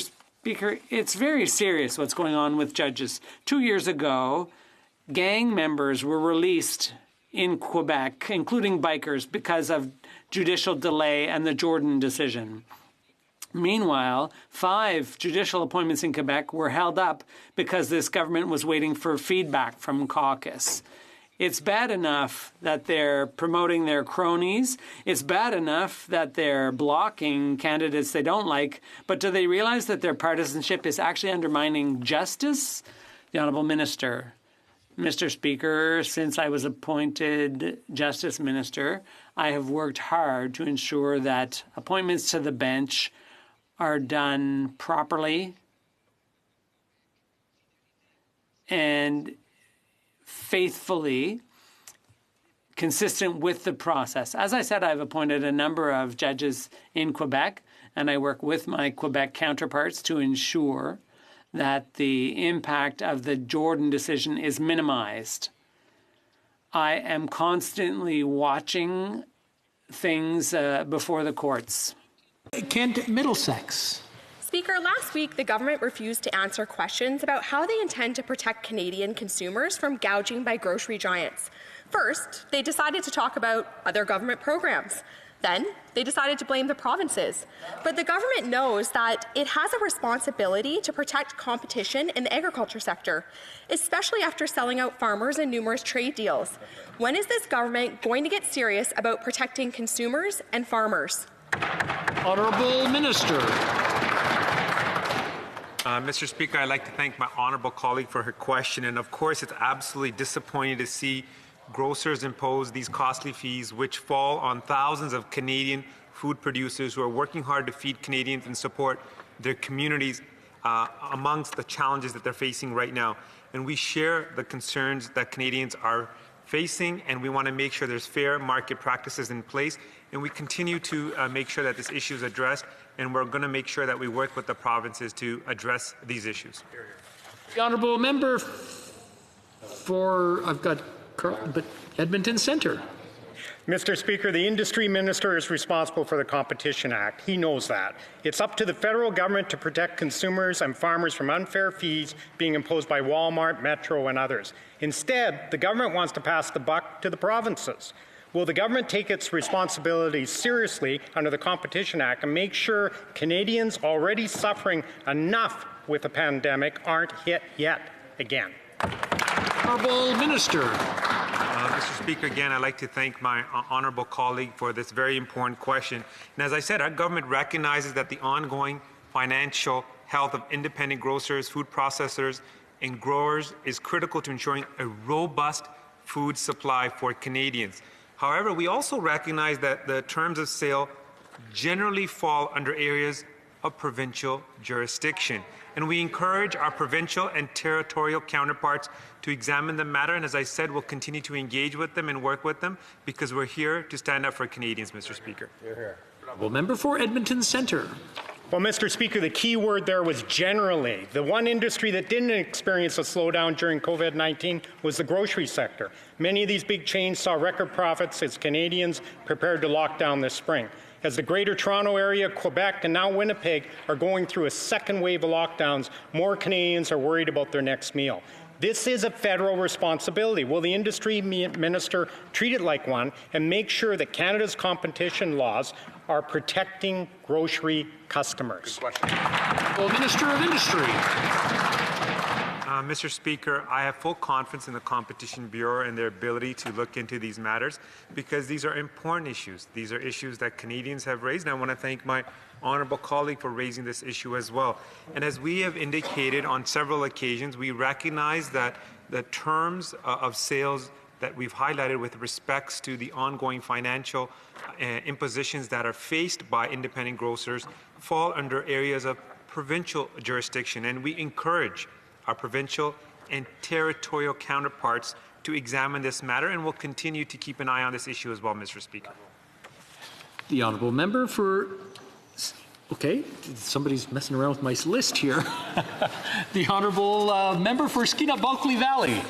Mr. Speaker, the Canada Infrastructure Bank has finally admitted what we've known all along, that publicly funded infrastructure projects will be allowed to charge Canadians to generate private profits. That includes the REM transit system in Montreal, which received over $1 billion from the bank. Which big corporation will be generating profits by charging riders? You guessed it, SNC-Lavalin. The bank was even planning on having private investors charge Mapleton residents to access their own municipal drinking water. Why is this liberal government giving public money to their corporate friends so they can then turn around and charge Canadians for using their own infrastructure? The Honourable Minister. Mr. Speaker, we know it's time to build up, and the Canada Infrastructure Bank is an important piece of that plan. This plan is creating 1 million jobs. It's building strong communities through investments in infrastructure like public transit and clean energy and access to broadband and affordable housing for Indigenous peoples in northern communities. Our government knows that investing in infrastructure for communities, for growth, and for Canadians is important, and we are continuing to engage with provincial leaders to make sure that we bring benefit to all provinces and territories in this country as we build back better. Well, member for Churchill, Kiiwetinoong-Aski. Mr. Speaker, the government's failure to ensure passengers get their money back is turning into an international embarrassment. Now, American passengers are taking Air Canada to court to get their money back. Instead of standing up for consumers, this government keeps pretending there's nothing they can do. This is not true. Why is this government dithering? And who in there thinks it's okay for Canadian Airlines to rip off their customers? The Honourable Minister of Transport. Mr. Speaker, I'm very conscious of the fact that many Canadians are frustrated by the fact that they would prefer to have refunds. And I understand that, and we are encouraging the airlines to follow up. At the same time, airlines and the air sector in general are going through a very rough period at the moment, and that is why we are working on a package to address the requirements to ensure that Canadians will have a reliable, affordable, and safe air sector after this pandemic is over. The Honourable Member for Nickel Belt. Monsieur le Président, j'ai fait des annonces de financement aux Légions. Mr. Speaker, I have made funding announcements for the Lockerbie Marks Day and St. Charles Nickel Belt Legions for the unveiling of new commemorative monuments in honor of our local heroes. With the annual Poppy campaign happening right now, I would encourage everyone to give generously and get a Poppy Day before Remembrance Day. Support. Can the Honourable Minister of Veterans Affairs share what our government is doing to ensure that we have the support they need and deserve during this pandemic? Honourable Minister of Veterans Affairs. Mr. Speaker, I want to thank my honourable colleague from the Nickel Belt for his question and for all the hard work he does with the Legions and veterans organisations in his riding. We encourage all Canadians to support the Royal Canadian Legion's annual Poppy campaign this year more than ever as the Legion branches deal with the challenges brought on by COVID. Our government is also proud to support our Legions and veterans organizations with $20 million in funding assistance through Bill C-3. Mr. Speaker, we can be proud of the Poppy campaign and the incredible work done by our Legions and other organizations from coast to coast to coast. Thank you. Well, member for Kenora. In the riding of Kenora, Nishnawbe First Nation has been evacuated, Mr. Speaker, because they have no water. The water plant has shut down. This summer, the government has created many new massive programs to address the crisis of the COVID-19 pandemic, but somehow ensuring clean water for Indigenous communities is something they deem to be too ambitious. Mr. Speaker, the government has pledged to end all drinking water advisories by this spring, and I'm wondering if the Minister of Indigenous Services can recommit to that timeline today. The Honourable Minister. I thank the member for this exceedingly important question, and I do reiterate the fact that it is unacceptable that Neskantaga has been without clean water for over 25 years. This is a government who has invested $16.5 million into a new plant, in particular in Neskantaga and in other places across Canada. There's much more work to do, but this is something that has occurred over a quarter of a century. And if you look at the 10 years of investment of the Conservatives in Neskantaga in particular, they only put $300,000 in per year, which is just a tragedy. And it's something that we've committed to fix. We will fix it, and we'll fix it with financial resources and partnerships with First Nations. Thank you. Honourable Member for Kamloops Thompson Caribou. Mr. Speaker, Neskantaga First Nations is on day 9,406 of a boil water advisory, the longest in Canada. The minister was there in 2016 and promised it would be done by 2018. They are not alone. Friday, the chief of the Chippewas of the Nawash told CBC that their plant will not be open until 2023. This is one of over 60 communities who still cannot put clean drinking water into a glass. They cannot wash their hands in this time of COVID. How much longer is the Prime Minister going to make them wait? If it's not 2021, then when is it? Well, Minister. Mr. Speaker, I would encourage the member to look down to the bottom of that article where she got that information and see the quote from the elder in particular that says that the Prime Minister is the first one to care. And to actually have done something and to give them respect for that. There is a lot more work to be done, and this is a product of decades of neglect. We continue to move on, and obviously it's too early to determine the full impact of COVID-19 on water infrastructure timelines, but we do remain aggressively committed to meeting that goal and in partnership with First Nations well after that. Well, member for Kenora. Mr. Speaker, I can't understand why this government continues to act so much like an opposition and blame everybody else when they are the government of the day and they are the ones that can address this situation right now. This pandemic has resulted in people having to wash their hands more frequently, physically distance themselves, and has upended northern supply chains. It's made bottled water more difficult to come by in Indigenous communities. For far too long, these communities have been put on the back burner. So I'd like to ask the minister how quickly his government would have responded if it was Toronto or his downtown Montreal riding, which didn't have access to clean drinking water. Minister. Well, as the member rightly points out, this is something that has been the case for over 25 years in some instances, and it does not get fixed overnight. It gets fixed by the consistent partnership with governments after government and investing finances, resources, and partnership with First Nations who too often have been betrayed. We've eliminated 96 long-term boiled water advisories, prevented countless more from becoming long-term water advisories. A lot of them, yes, did happen on the watch of his prior government for 10 years, $300,000 per year, for example, in Neskantaga, where we've invested $16.5 million. That's investment. Honourable member for Kamloops Thompson Caribou.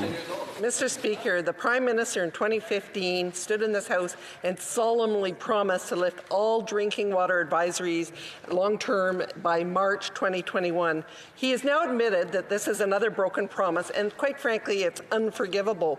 51 advisories have been added since then, and for one community, their drinking water now has compounds found in oil and coal. When will the Prime Minister stand up and apologize and tell us their plan? Minister. Well, I'll tell the member opposite exactly what the plan is, and it's to lift all those long-term water advisories with investment, partnership, and hard work. 96 to date, where the prior government left them all to waste for a decade. This is unconscionable action. This is something that our government moved quickly to remedy. And in fact, after 2015, we increased the number of communities that we would lift those long-term water advisories for. This is something that First Nations communities have been asking for far too long, deserve so as of right, and we will continue and commit to them in partnership to work with them to lift all the water advisories well beyond that date, to work in partnership to keep those water advisories from coming back on. Thank you, Mr. Speaker. Honorable député de Manicouagan. The honourable member for Manicouagan. Mr. Speaker, throughout Quebec, workers who are entitled to EI or the new CRB can't make the request because their file is blocked for so-called security reasons. They call on call for weeks, but no one seems to be able to tell them why and when their file will be unblocked. Entire industries are currently shut down because of the pandemic. So the government cannot abandon these workers without an income and without answers. What is happening, and when will the problem be fixed? The Honourable Minister. That we are working very hard to make sure that every worker who is entitled to EI gets it, and people who aren't get the new recovery benefits. I will look into the specifics of this particular case. I quite frankly don't know about the security issue, and we'll look into it and get back to the member shortly. The Honourable Member. Mr. Speaker, I'm sure people are working hard, but this is taking too long. The government cannot leave people without an income for weeks. People are going into debt. They are sacrificing basic needs. And living on government aid already means that they're living at the very minimum of an income. It will take a real reform for federal programs to protect citizens' identity. We'll come back to that. But meanwhile, today, during the second wave, what is the government doing to unblock files so that workers can pay for groceries, Mr. Speaker? L'Honorable Ministre. Mr. Speaker, we are taking every effort, and I'm proud to say that 2.85 million Canadians right now have access. Point d'ordre, s'il vous plaît. Point of order, please. Point of order. It can only be made if it's a technical problem. Yes? The Honourable Member for Abitibi-Témiscamingue. The interpretation has not been taking place during the Minister's answer due to sound problems. Can something be done about that? We will see what is happening.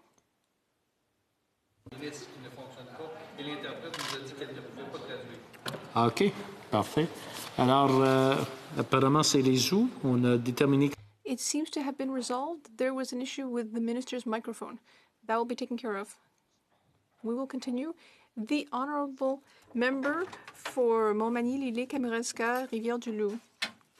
Thank you very much, Mr. Speaker. We are seeing COVID-19 outbreaks in many Quebec meat processing centers. These workers who are working in a high-risk essential field are only being tested weekly because of a lack of access to rapid testing.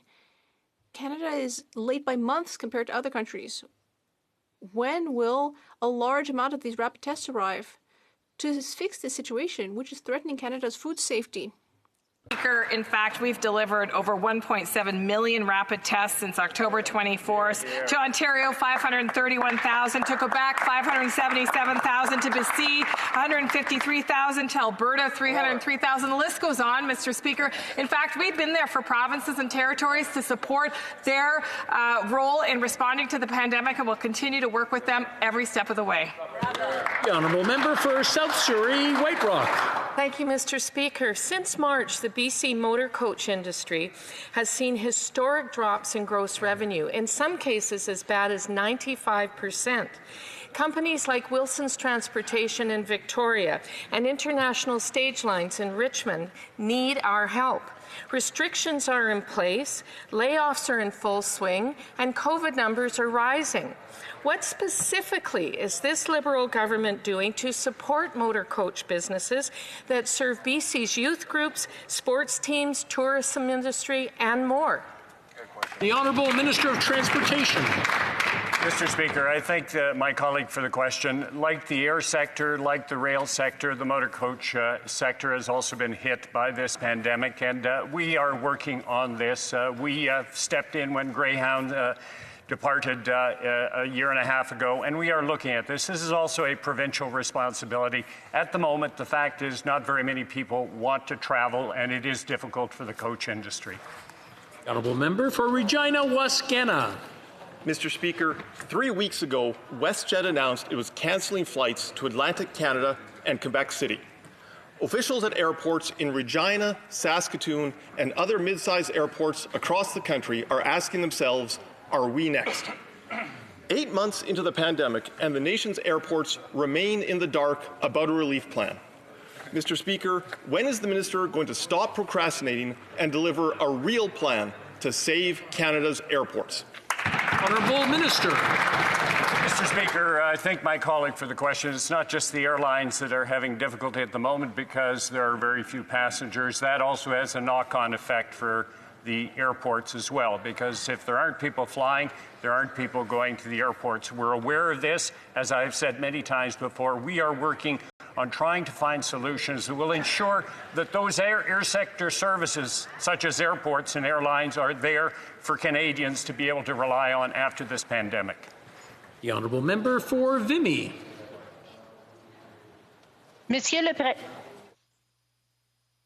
Excuse-moi. Monsieur le Mr. Speaker, we have all witnessed the disproportionate economic impact that COVID-19 has had on women and women-owned businesses. We simply cannot allow the wealth gap between men and women deepen during this pandemic. Mr. Speaker, what measures has the federal government taken to ensure that women don't bear the economic burden of this pandemic? The Honourable Minister, thank you very much. I'd like to thank my colleague for Vimy for her hard work with women entrepreneurs in her community. Our government has taken concrete action to support women entrepreneurs. We recently invested $15 million additional dollars to support female entrepreneurs so they can get through this pandemic. That was done through the Women Entrepreneurship Strategy, which represents $5 billion. Supporting female entrepreneurs in Quebec and elsewhere is a priority for our government. For Oshawa. Mr. Speaker, in Oshawa, the Canadian Corps, the Navy Club, the 420 Wing, the Polish Veterans Association, and other military service clubs support our local veterans, our local heroes, every single day. These service clubs play a critical role in life after service for many of our great veterans, and the future of these clubs will remain uncertain without support. With all the service clubs do for our service members and veterans, can they expect direct support from the government so they can continue their great work? Yes or no? Honourable Minister. Thank you very much, Mr. Speaker, and I appreciate my honourable colleague's question and concern. It's always been my priority to make sure that to provide support for organizations that do so much for veterans. And that's exactly why we included $20 million in Bill C-2 to do just that. I've worked for some of these groups over the years, Mr. Speaker, but I also thank my colleague, but also want to encourage Canadians to support the POPI program and Legions and other veterans organizations across the country. They're having difficulty through COVID. We all need to help, and our government will too. Thank you, Mr. Speaker. Well, member for Bow River. Thank you, Mr. Speaker. Last week, I met virtually with Royal Canadian Legion branches in my riding, like Brooks, Strathmore, Taber, Standard. They told me they were in a desperate situation. They've lost their usual sources of funding. They may have to close permanently. They feel like they've been left twisting in the wind by the government's promises. So the minister has mentioned $20 million. So when will it be allocated? When will it be available? And when will it be distributed, these desperate legions in Canada in my riding? Thank you. Honourable Minister of Veterans Affairs.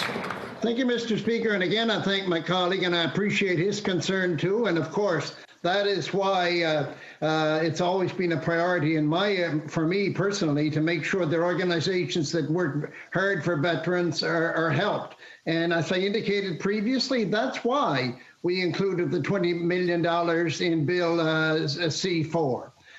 I've worked with these organizations, Mr. Speaker, and again, all I can do is make sure that all of my colleagues and Canadians across the country support these vitally important organizations that help the people that stood for our democracy around the world. Thank you, Mr. Speaker. Honourable Member for Dufferin-Caledon. Mr. Speaker, there's an issue in my riding, and it's all across the country. Licenses are being granted to grow marijuana in places that are not municipally zoned to grow. I've written the Minister of Health 6 times over the last 9 months on this issue, as has the town of Caledon. The response? Crickets. Absolutely nothing. There is a reasonable and simple fix for this. Don't approve applicants unless they have the appropriate municipal zoning. It could be a box on the form. When will the minister take this reasonable, simple fix and implement it? Honourable Minister of Health. Thank you very much, Mr. Speaker. In fact, Health Canada works very closely with applicants and with the jurisdictions in which they apply to make sure that we understand that they will be upholding their responsibilities as applicants. As the member opposite knows, I communicate on a regular basis with many of our colleagues about applicants who are applying to Health Canada. We'll continue to do so, and if the member opposite would like to forward me the name of the particular company in question, I'd be happy to take a look at it. Honourable Member for London North Centre. Thank you, Mr. Speaker. For those experiencing homelessness, COVID-19 presents a particular danger. Can the Minister of Families, Children and Social Development update this House about the Rapid Housing Initiative and how it can help cities such as London? Would the Minister also give specific examples of the types of projects that can be funded under the RHI? Minister of Families. I want to thank the member for London North Centre for that really important question, for his tireless advocacy on behalf of his community. Last week, we announced the $1 billion Rapid Housing Initiative, which will create 3,000 new affordable homes across the country. I'm pleased to announce that through the Major Cities Stream, we will be sending $7.5 million directly to the City of London to create new affordable homes for those in greatest need. We will also fund excellent projects in communities like London and other parts of our great country for those in need. This is the National Housing Strategy at work. Honourable Member for London Fanshawe. Mr. Speaker, when the government only temporarily suspended student loan payments at the start of the pandemic, all pre-authorized payments were cancelled without any notice. This in turn caused thousands of loan payments to be marked as past due when payments resumed in October, resulting in unfair additional charges for interest in an already difficult time for Canadians. How can the government justify taking money from students and graduates as a result of their mistake, causing even more mental and financial stress? The Honourable Minister.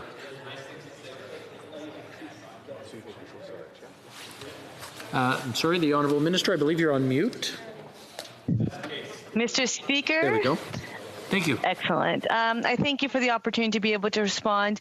When the pandemic hit, one of the first approaches our government took was to make sure we were responding to all Canadians, including students. And that's why we put forward a $9 billion program to help students. When it comes to this specific matter, I will be working closely with my colleague to ensure that we look into it and we'll be able to respond to her directly with any details. We want to ensure that students and youth have the resources and supports they need. We are a government that will continue to focus on the health and safety of all Canadians, because we know when it comes to COVID-19, we are not out of the woods yet. We will continue working hard on behalf of all Canadians. Thank you, Mr. Speaker.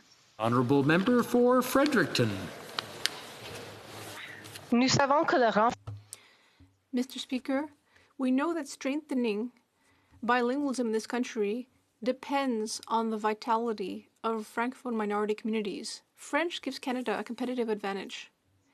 The immigration strategy lays out that 4.4% of Francophone immigrants will be admitted outside Quebec as permanent residents by 2023. Mr. Speaker, can the Minister of Immigration indicate whether this target will enable our official language communities to continue to thrive? Does he believe that despite the pandemic, his government will be able to meet the target? Le ministre de l'Immigration. Merci pour la question, Monsieur le Président. Thank you very much for the question, Mr. Speaker. I am very proud of the work our government has done to increase Francophone immigration. Last week, on behalf of the government, I announced an increase in points for Francophone immigrants. This is good news, not just for us, but for everyone. Thank you. Comme il est 15h10. It being 3:10, pursuant to order made on Wednesday. That is all the time we have. That it being 3:10, pursuant to order made on Wednesday, September 23rd, 2020, the House will now proceed to the taking of the deferred recorded division on the motion of Mr. Blanchet relating to the business of supply. Call in the members.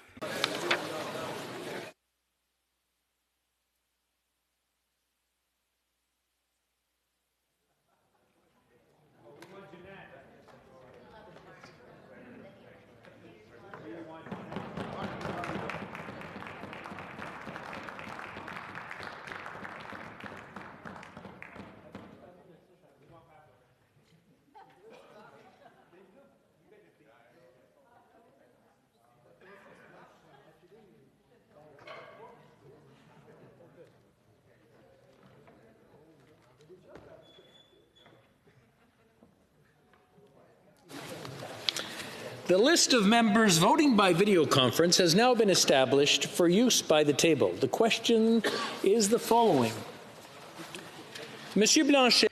Mr. Blanchet, seconded by Mr. Thérien, moved that the House demand an official apology from the Prime Minister on behalf of the Government of Canada for the enactment on October 16, 1970, of the War Measures Act and the use of the Army. May I dispense? No? Oh, oui. OK, parfait. Okay, thank you. Oui, OK. Que tous ceux qui... All those in favor of the motion and participating in person will please rise. Monsieur Blanchet. Monsieur Blanchet. Monsieur Thérien. Monsieur Thérien. Madame Gill. Madame Gill. Monsieur Bergeron. Monsieur Bergeron. Madame Vignola. Madame Vignola. Monsieur Beaulieu. Monsieur Beaulieu. Madame Normandin. Madame Normandin. Monsieur Champoux. Monsieur Champoux. Ms. McPherson. Ms. McPherson. Mr. Bachrach. Mr. Bachrach. Ms. Matheson. Ms. Matheson.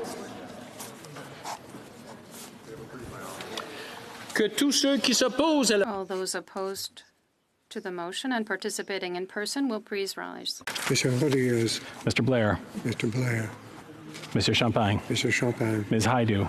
Ms. Haidu. Ms. Monsef. Ms. Monsef. Mr. Vaughn. Mr. Vaughn. Ms. McKenna. Ms. McKenna. Monsieur Garneau. Monsieur Garneau. Ms. Murray. Ms. Murray.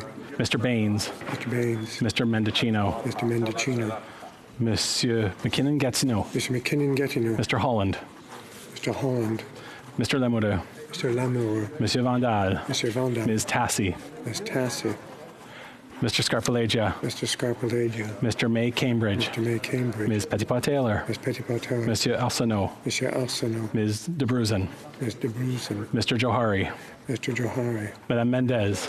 Madame Mendez. Mr. Maloney. Mr. Maloney. Mrs. Romanato. Mrs. Romanato. Mr. Finnegan. Mr. Finnegan. Mr. Assassi. Mr. Assassi. Monsieur Zuberi. Mrs. Zuberi. Mr. Dong.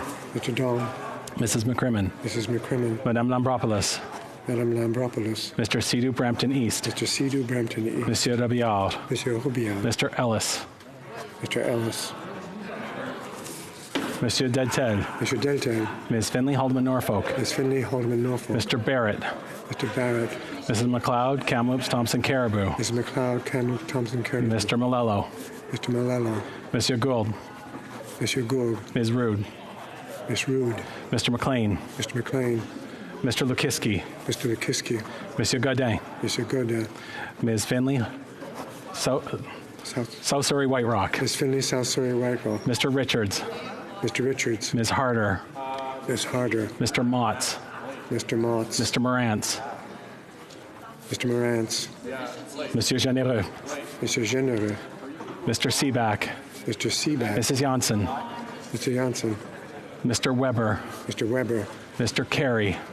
Mr. Carey. Mr. Jennis. Mr. Jennis. Mr. Cram. Mr. Cram. Mr. Duncan. Stormont. Stormont Dundas, South Glengarry. Mr. Dundas. Stormont Dundas, South Glengarry.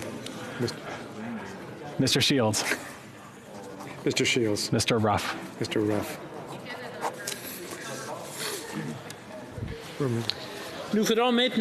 We will now call members who are participating by video conference one by one in alphabetical order and by party based on the list at the table. After you have been called, indicate whether you vote for or against the motion. Please ensure that your camera is turned on at all times and your microphone is turned on only when voting. Members of the Liberal Party. Algabra. Mr. Algabra.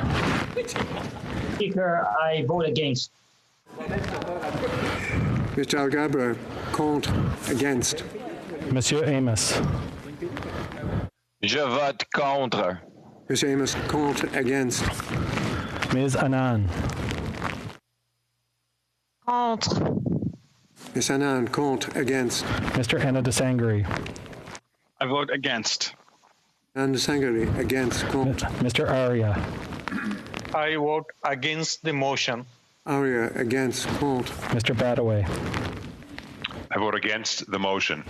Mr. Badaway against. Contre. Mr. Bagnall. Je vote contre la motion. Mr. Bagnall contre. Against. Mr. Baker. Monsieur le Président, je vote contre la motion. Mr. Baker contre. Against. Mr. Batiste. I vote against. Didn't see him. Mr. Batiste, we didn't see him. Mr. Batiste, can you repeat? I vote against. Thank you. Mr. Batiste against. Contre. Mr. Beach. I vote against the motion. Mr. Beach against. Contre. Madame Bendayan. Excellent. Je vote contre la motion. Madame Bendayan contre. Against. Ms. Bennett. I vote against the motion. Ms. Bennett against. Contre. Madame Bessette. Je vote contre la motion. Madame Bessette contre. Against. Madame Bibeau. Je vote contre la motion. Bibeau contre. Against. Mr. Biddle. I vote against the motion. Against. Contre. Mr. Blois. Mr. Speaker, I vote against the motion. Mr. Blois against. Contre. Mr. Bertina. I vote against the motion. Mr. Bertina against. Contre. Madame Briard. Je vote contre la motion. Brière contre. Against. Mr. Casey. Je vote contre la motion. Mr. Casey contre. Against. Ms. Chager. Ms. Chager.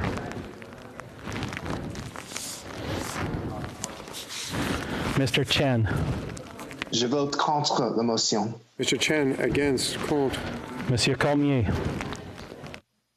Je vote contre la motion. Mr. Cormier contre. Against. Ms. Demoff. I vote against the motion. Demoff against. Contre.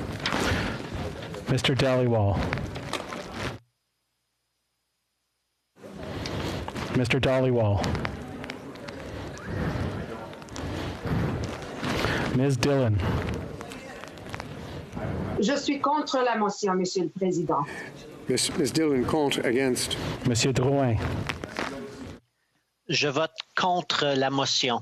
Drouin contre. Against. Monsieur Dubourg. I vote against that motion. Monsieur Dubourg against. Contre. Monsieur Duclos. Je vote contre la motion. Monsieur Duclos contre. Against. Mr. Dogood. I vote against the motion.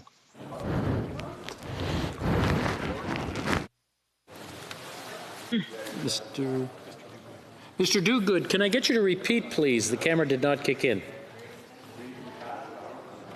I vote against the motion. Very good, thank you. Mr. Dogood against. Contre. Ms. Duncan, Etobicoke North. I vote against the motion. Ms. Duncan, Etobicoke North against. Contre.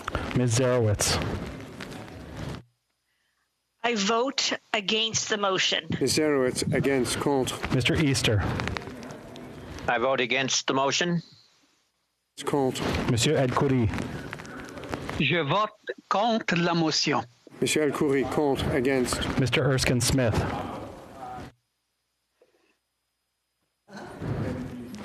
Mr. Erskine Smith.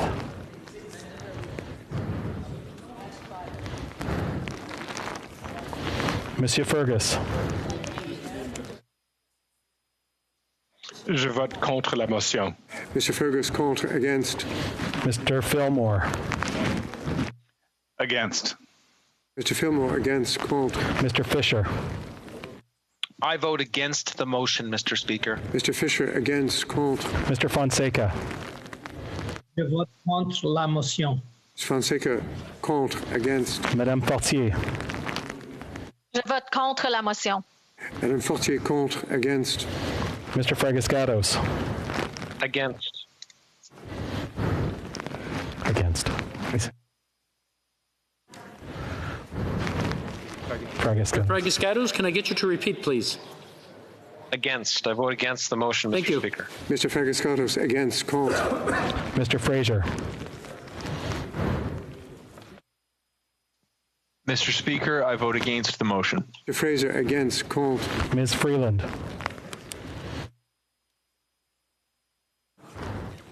Ms. Freeland.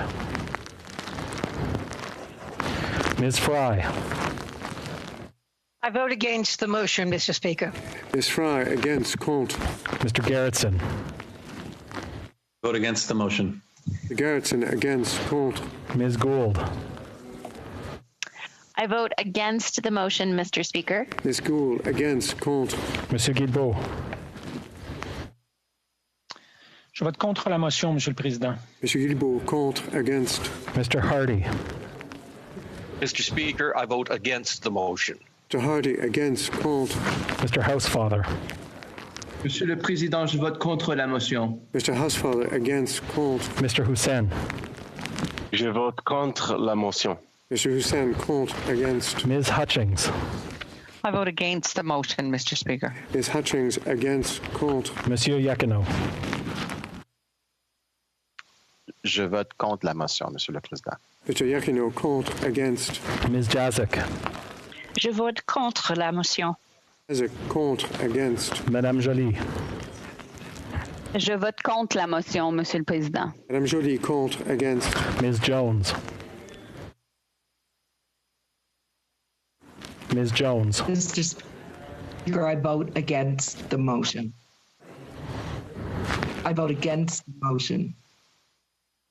I get you to repeat. There we go. Thank you. Against. Contre. Mrs. Jordan. There we go. I vote against the motion, Mr. Speaker. Didn't see her. Jordan, can you repeat, please? Mr. Speaker, I vote against the motion. Thank you. Mrs. Jordan against. Contre. Mr. Kellaway. Mr. Speaker, I vote against the motion. Kellaway. Mr. Kellaway, can I get you to repeat, please? Sure. Mr. Speaker, I vote against the motion. Mr. Kellaway against. Contre. Thank you. Ms. Khalid. Mr. Speaker, I vote against the motion. Khalid against. Contre. Ms. Kara. Mr. Speaker, I vote against the motion. Kara against. Contre. Madame Koutrakis. Monsieur le Président, je vote contre la motion. Madame Koutrakis contre. Against. Mr. Kuzmarchuk. Mr. Kuzmarchuk. Mr. Speaker, I vote against the motion. Kuzmarchuk against. Contre. Madame Lalonde. Je vote contre la motion. Madame Lalonde contre. Against. Monsieur Lemedi. Monsieur le Président, je vote contre la motion. Lemedi contre. Against. Ms. Latanzio. Monsieur le Président, je vote contre la motion. Madame Latanzio contre. Against. Monsieur Lauzon. Je vote contre la motion. Monsieur Lauzon contre. Against. Monsieur Leblanc. Monsieur le Président, je vote contre la motion. Monsieur Leblanc contre. Against. Madame Le Boutillier. Monsieur le Président, je vote contre la motion. Madame Le Boutillier contre. Against. Mr. Long.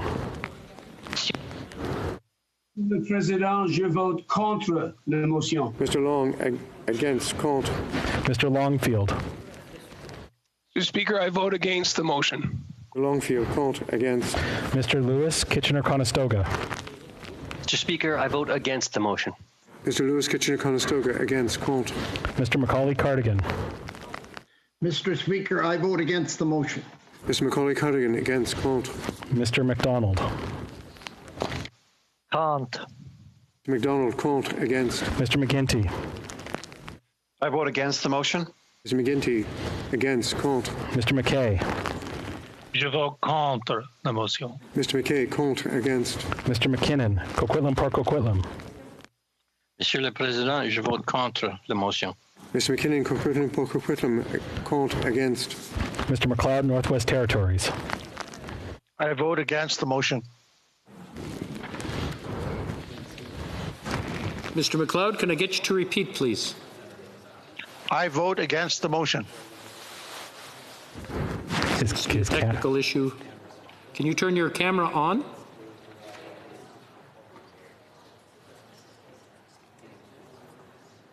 There we go.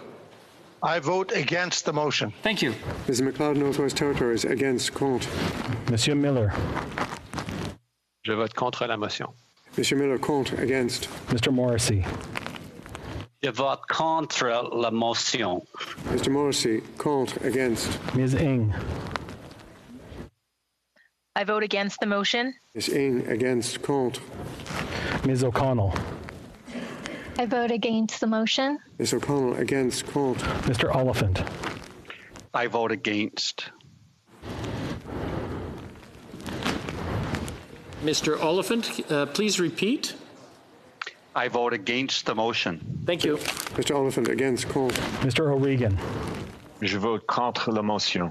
O'Regan against. Contre. Mr. Pulowski. I vote against the motion. Mr. Pulowski against. Contre. Ms. Qualtrough. Monsieur le Président, je vote contre la motion. Ms. Qualtrough, contre. Against. Ms. Ratanzi. I vote against the motion. Ms. Ratanzi against. Contre. Mr. Regan. Je vote contre la motion. Mr. Regan, contre. Against. Mr. Rogers. Mr. Speaker, I vote against the motion. Mr. Rogers against. Contre. Ms. Sahota, Brampton North. Mr. Speaker, I vote against the motion. Ms. Sahota, please repeat. I vote against the motion. Thank you. Ms. Sahota, Brampton North against. Contre. Mr. Saini. Monsieur le Président, je vote contre la motion. Mr. Saini, contre. Against. Mr. Sajjan. I vote against the motion. Mr. Sajjan against. Contre. Monsieur Sanson. Monsieur le Président, je vote contre la motion. Mr. Sanson, contre. Against. Mr. Sanga. I vote against the motion. Sanga against. Contre. Mr. Sarai. Mr. Speaker, I vote against the motion. Mr. Sarai against. Contre. Monsieur Shifke. Monsieur le Président, je vote contre la motion. Mr. Shifke, contre. Against. Mrs. Schultz. Mr. Speaker, I vote against the motion. Mrs. Schultz against. Contre. Monsieur Seri. Monsieur le Président, je vote contre la motion. Mr. Serre, contre. Against. Ms. Scrow. Mr. Speaker, I vote against the motion. Ms. Scrow against. Contre. Madame Shanahan. Je vote contre la motion. Madame Shanahan, contre. Against. Mr. Sheehan. I vote against the resolution. Mr. Sheehan against. Contre. Ms. Sidhu, Brampton South. Mr. Speaker, I vote against the motion. Ms. Sidhu, Brampton South against. Contre. Mr. Sims. Je vote contre, Monsieur le Président. Mr. Sims, contre. Against. Mr. Sorbera.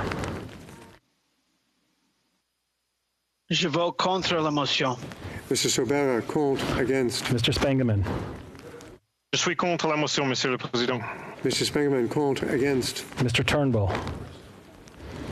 I vote against the motion. Mr. Turnbull, against. Contre. Mr. Van Bynen. Mr. Speaker, I vote against the motion. Mr. Van Bynen, against. Contre. Mr. Van Couverden. I vote against. Mr. Van Couverden, against. Contre. Ms. Vandenbeld. Mr. Speaker, I vote against the motion. Ms. Vandenbeld, against. Contre. Mr. Varani. Monsieur le Président, je suis contre la motion. Mr. Varani, contre. Against. Mr. Weiler. Monsieur le Président, je vote contre la motion. Mr. Weiler, contre. Against. Mr. Wilkinson. Je vote contre la motion. Wilkinson, contre. Against. Ms. Yip. Je vote contre la motion. Ms. Yip, contre. Against. Ms. Young. Je suis contre la motion. Ms. Young, contre. Against. Mrs. Zaid.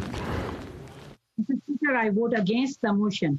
Mrs. Zaid, against. Contre. Ms. Zan.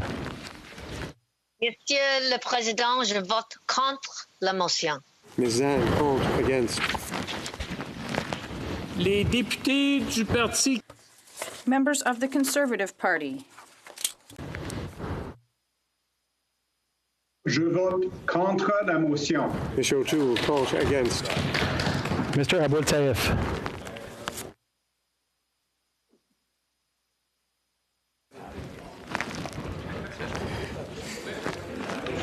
Mr. Aitchison. Thank you, Mr. Speaker. I vote against the motion. Mr. Aitchison, against. Contre. Mr. Albus. Je vote contre la motion, Monsieur le Président. Mr. Albus, against. Ms. Alislev. Monsieur le Président, je vote contre la motion. Ms. Allister, contre against. Mr. Allison. I vote against the motion. Mr. Allison, against, contre. Mr. Arnold. Mr. Speaker, I vote against the motion.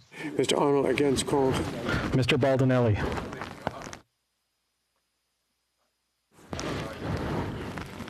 Mr. Baldinelli. Mr. Barlow. I vote against the motion. Mr. Barlow, against, contre. Mr. Benson.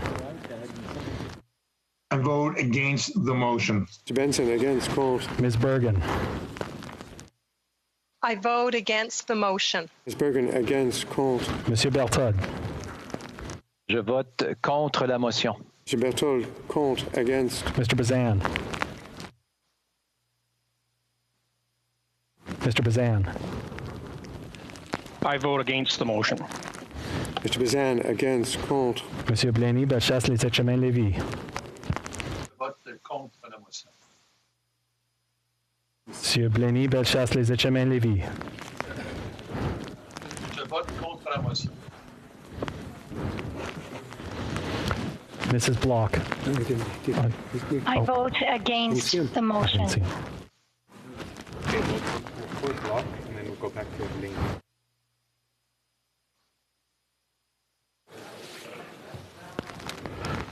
Did you see him? I didn't record him.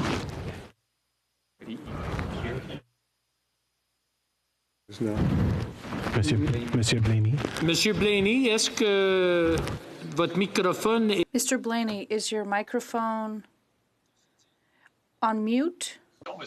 On entend un peu la voix. Hein? We can hear the sound a little bit. On peut pas vous voir, monsieur. We cannot see you, Mr. Blaney. Could you check your microphone, please?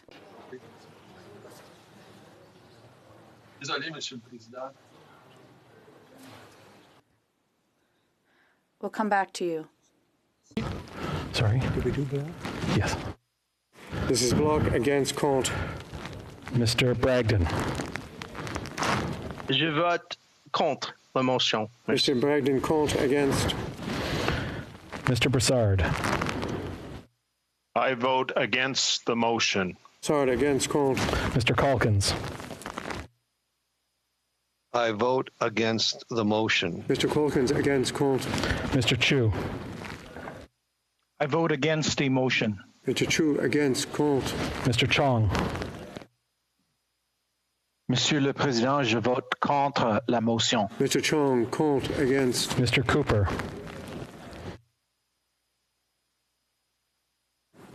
Mr. Cooper. I vote against. I vote against the motion. Mr. Cooper, please repeat. It seems that the camera or the microphone is not picking up. And I just want to remind the honourable members, if you're not voting, please be careful, because any little sound will set off the camera or the microphone, which attracts the camera, and then we don't see the person who's voting. Mr. Cooper? I vote against the motion. Very good. Thank you. Mr. Cooper, against, contre. Mr. Cumming. I vote against the motion. Cumming, against, contre. Mr. Dalton. Monsieur le Président, je vote contre la motion. Mr. Dalton, contre, against. Ms. Dancho. Mr. Speaker, I vote against the motion. Ms. Dancho, against, contre. Mr. Davidson. Mr. Speaker, I vote against the motion. Mr. Davidson, against, contre. Mr. Diot. I vote against the motion. Mr. Diot, against, contre. Mr. Doherty. Against. Mr. Doherty, against, contre. Mr. Dowdle. I vote against the motion. Mr. Dowdle, against, contre. Mr. Dreeshen.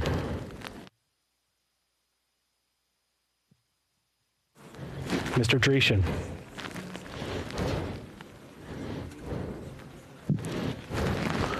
Against. Mr. Dreeshen, against, contre. Mr. Epp.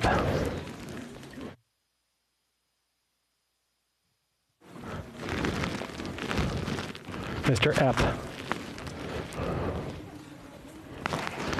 Mr. Speaker, I vote against the motion. Against called. Mrs. Falk, Battleford's Lloydminster. I vote against the motion. Falk, Battleford's Lloydminster, against called. Mr. Falk, Provencher. Mr. Falk, Provencher. Mr. Speaker, I vote against the motion. Falk, Provencher, against called. Mr. Fast. Mr. Speaker, I vote against the motion. Mr. Fast, against called. Mrs. Gallant. I vote against the motion. Mrs. Gallant, against called. Ms. Gladue. Je vote contre. Ms. Gladue, called, against. Ms. Gray.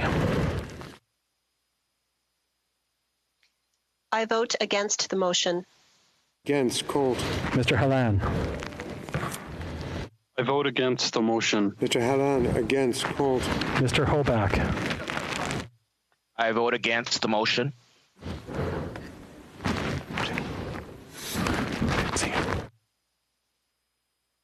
Mr. Kovac, can I get you to... motion. Oh, there he is. Thank you, Mr. Hoback. Mr. Hoback, against called. Mr. General. I vote against the motion, Mr. Speaker. Mr. General, against called. Mr. Kelly.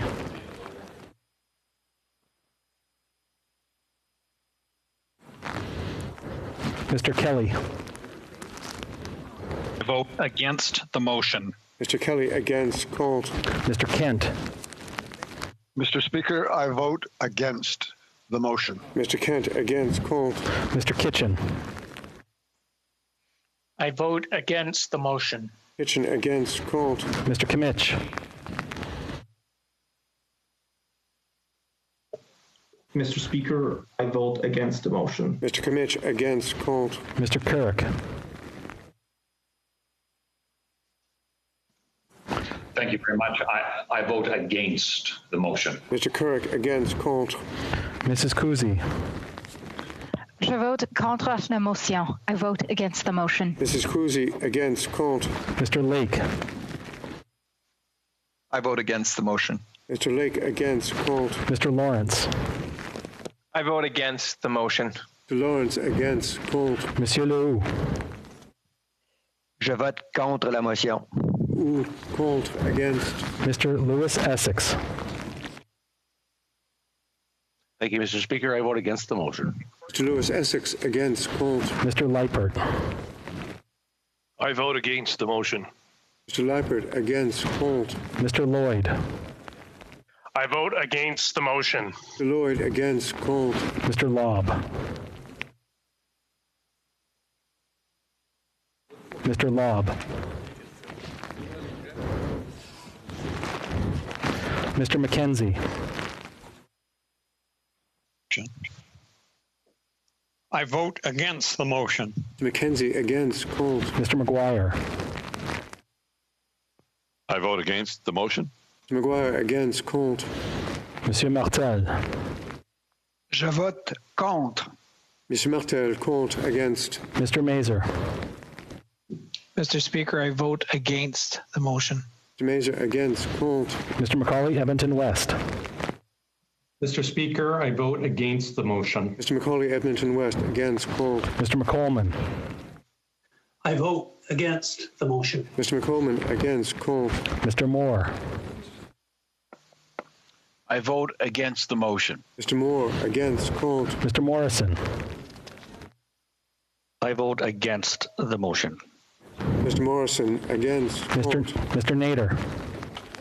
Mr. Speaker, I vote against the motion. Nader, against called. Mr. Patzer. I vote against the motion. Patzer, against called. Monsieur Paulus. Monsieur le Président, je vote contre la motion. Mr. Paulus, contre, against. Monsieur Reyes. Je vote contre la motion. Reyes, contre, against. Mr. Redekop. Mr. Speaker, I vote against this motion. Redekop, against called. Mr. Reid. I vote against the motion, Mr. Speaker. Mr. Reid, against called. Ms. Rempel-Gardner.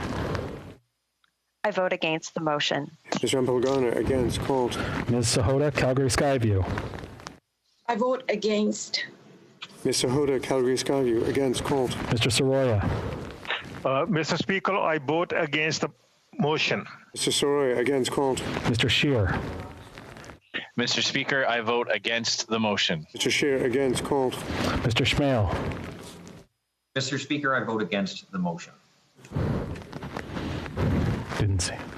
Schmale. Can I get you to repeat? Speaker, I vote against the motion. Thank you, Mr. Schmale, against called. Ms. Shin. Monsieur le Président, je vote contre la motion. Ms. Shin, called, against. Mr. Shipley. I vote against the motion. Mr. Shipley, against called. Mr. Sloan. Mr. Speaker, I vote against this motion. Sloan, against called. Mr. Soroka. I vote against the motion. Soroka, against called. Mr. Stanton. Je vote contre la motion. Mr. Stanton, called, against. Mr. Steinley. Mr. Speaker, I vote against the motion. Mr. Steinley, against called. Mr. Strahl. I vote against the motion. Mr. Strahl, against called. Mrs. Stubbs. I vote against the motion. Mrs. Stubbs, against called. Mr. Sweet. I vote against the motion. Mr. Sweet, against called. Mr. Tucker. Mr. Speaker, I vote against the motion. Mr. Tucker, against called. Mr. Upal. Mr. Speaker, I vote against the motion. Mr. Upal, against called. Mr. Van Popta. I vote against the motion. Van Popta, against called. Mrs. Vecchio. Mr. Speaker, I vote against the motion. Mrs. Vecchio, against called. Mr. Vidal. Mr. Speaker, I vote against the motion. Mr. Vidal, against called. Mr. Viss. Mr. Speaker, I vote against the motion. Mr. Viss, against called. Mr. Waugh. I vote against the motion. Mr. Waugh, against called. Mr. Williamson. I too vote against the motion. Williamson, against called. Mrs. Wong. Mr. Speaker, I vote against the motion. Mrs. Wong, against called. Mr. Yurdega. I vote against the motion. Mr. Yurdega, against called. Mr. Zimmer. I vote against the motion. Against called. Les députés du nouveau Parti démocrate. NDP MPs. Excuse. Les députés du Bloc québécois MPs. Monsieur Duval. Je vote pour la motion, Monsieur le Président. Monsieur Barcelou Duval, pour. Monsieur Blanchette-Jonca. Je vote pour la motion. Monsieur Blanchette-Jonca, pour. Monsieur Boudria. Je vote pour la motion. Boudria, pour. Monsieur Brunel-Duceppe. Je vote pour la motion. Monsieur Brunel-Duceppe, pour. Madame Chabot. Je vote pour la motion. Chabot, pour. Madame Charbonneau.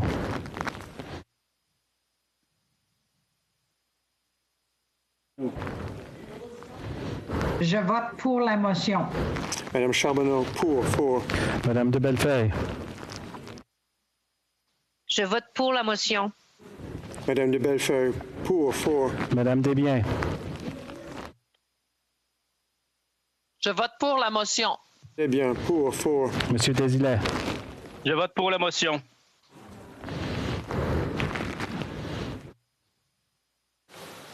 Monsieur Désilet, pouvez-vous répéter, s'il vous plaît? Je vote pour la motion. Merci beaucoup. Monsieur Désilet, pour. Monsieur Fortin. Je vote pour la motion.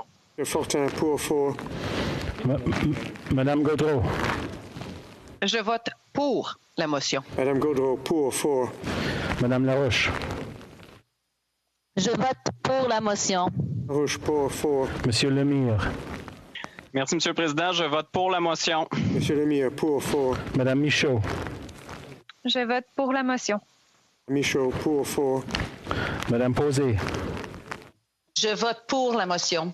Madame Posé, pour. Monsieur Perron. Je vote pour la motion. Monsieur Perron, pour. Monsieur Plamondon. Je vote pour la motion. Plamondon, pour. Monsieur Savard-Tremblay. Je vote pour la motion. Savard-Tremblay, pour. Monsieur Simard. Pour la motion, Monsieur le Président. Monsieur Simard, for. Monsieur Saint-Marie. Je vote pour la motion. Monsieur Sainte-Marie, for. Monsieur Thériault. Je vote pour la motion. Monsieur Thériault, for. Monsieur Trudel. Je vote pour la motion. Monsieur Trudel, for.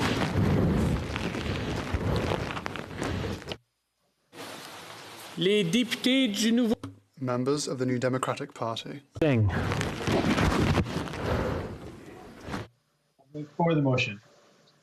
Singh, for. Mr. Angus. I abstain. Mr. Angus, abstention. Ms. Ashton. Je vote pour la motion. Ms. Ashton, for.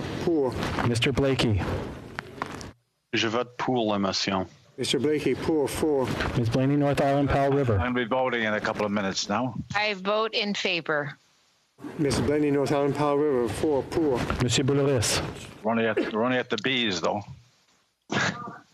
Je vote pour la motion. Monsieur Boulouris, for. Mr. Cannings. I vote for the motion. Mr. Cannings, for. Ms. Collins. I vote for the motion. Ms. Collins, for. Mr. Davies. Je vote pour la motion. Mr. Davies, for. Mr. Duval. I vote for the motion. Duval, for. Mr. Garrison. Je vote pour la motion. Mr. Garrison, for. Ms. Gazan. Je vote pour la motion. Ms. Gazan, for. Mr. Green. Monsieur le Président, je vote pour la motion. Green, for. Mr. Harris. Mr. Speaker, I vote for the motion. That's for. Madame Hughes. Je vote pour. Madam Hughes, for. Mr. Johns. I vote for the motion, Mr. Speaker. Mr. Johns, for. Mr. Julian. Monsieur le Président, je vote pour la motion. Mr. Julien, for. Ms. Kwan. For the motion. Kwan, for. Mr. McGregor. Monsieur le Président, je vote pour la motion. Mr. McGregor, for. Mr. Massey. I vote for the motion. I say for. Les députés du Parti vert... Members of the Green Party. Monsieur le Président, je vote pour la motion.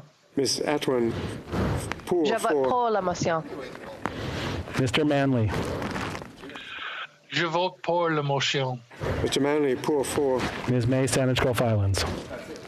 Je vote pour la motion. Mrs. May, Saanich Gulf Islands, for. Les députés indépendants. Independent members. Mr. Tabera. Je vote contre. Tabera, contre, against. Ms. Wilson-Raybould. I vote against the motion. Wilson-Raybould, against, contre. Mr. Speaker? Mr. Abultaif, you're rising on you have a question? I didn't vote. I didn't hear my name, I believe. So I would like to vote against. Mr. Abultaif, against, contre. Mr. Speaker? I just, if I can ask for your indulgence, I just have a small piece to read here and then we can get to the list. Si vous avez entendu la question... Assuming that you did hear the question, if you wish to register your vote and weren't able to do so due to technical difficulties that are now resolved, use the raised hand function. The chair will recognize you.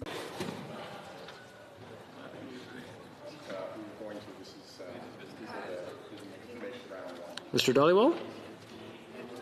Mr. Speaker, I vote against the motion. Mr. Dhaliwal, against, contre. Ms. Freeland? Mr. Speaker, I vote against the motion. Ms. Freeland, against, contre. Ms. Chagger? Mr. Speaker, I vote against. Ms. Chagger, against. Monsieur Blaney? Monsieur le Président, j'aimerais respectueusement voter contre la motion. Monsieur Blaney, Bellechasse-les-Échemins-Lévis, contre, against. Madame Bérubé? Je vote pour la motion. Madame Bérébé, pour, for. Mr. Polièvre. I vote against the motion. Mr. Poliev, against, contre. Mr. Abul Taif, did we get his? Okay, very good. Thank you.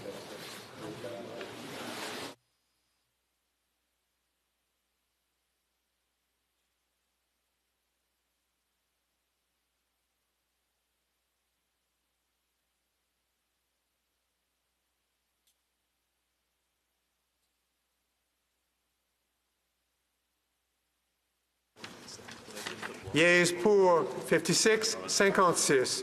Nays contre 263, 263. Je déclare. I declare the motion defeated.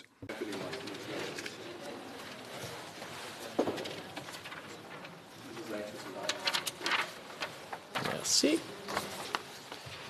Before proceeding to the next vote, we will suspend the sitting briefly in order to allow employees who provide support for the sitting to substitute each other safely. Thank you.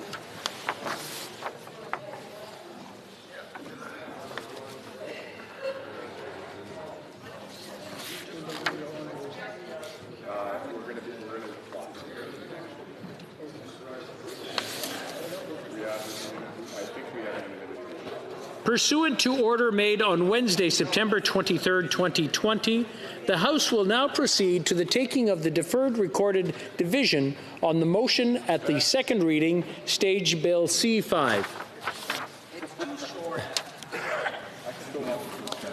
The list of members voting by video conference has now been established for the use of the table, or by the table. La question est la suivante. The question is the following one.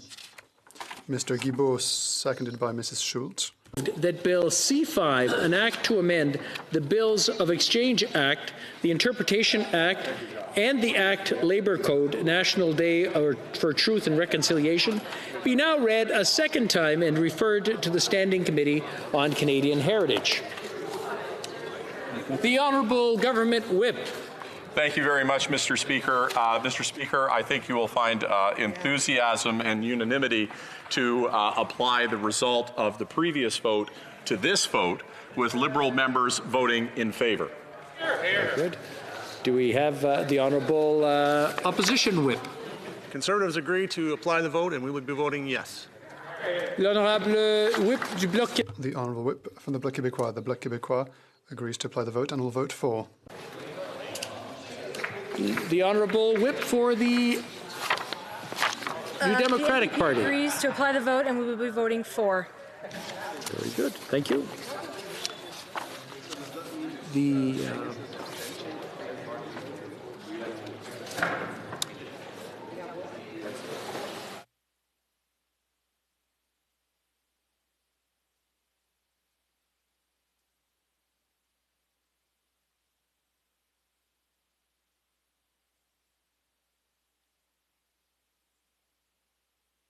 Mr. Angus also. Okay, we'll now go to the Green Party. The Honourable Member. You know what, we'll do them one at a time. Just one at a time. Okay. To the Independents, and we'll start off with Ms. May. I'm not an independent. Okay, I'm sorry. Member of the Green Party. Thank you, Mr. Speaker.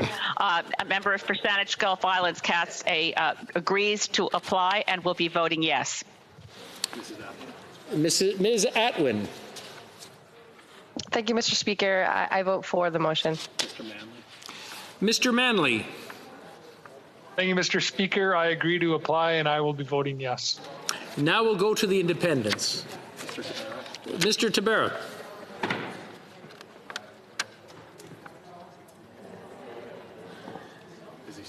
Mr. Tabarrok?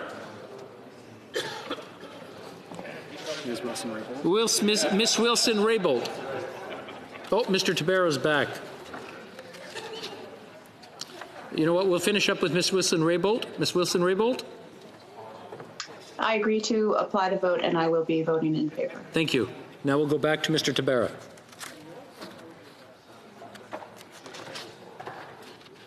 Mr. Tabera? Okay, he's voting in favor. And point of... Okay. Mr. Angus, I believe you have a point of order. Yes, I abstained from the last vote, but I'd be very pleased to vote for this vote. Okay, very good. Thank you. Point of order, Mr. Speaker. Is it having to do with a technical issue or your vote? It is, yes. Okay, very good. Mr. Erskine-Smith. I similarly abstained on the previous vote, but I vote in favor of this motion. Okay, very good. I think I have two more hands up. I'm not sure. Ms.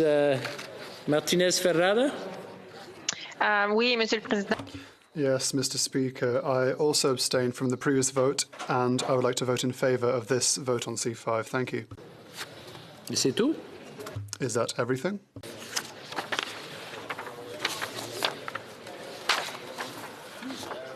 Yeas pour 322, 322. Nays contre 0, aucun. Accordingly, the bill stands referred to the Standing Committee on Canadian Heritage.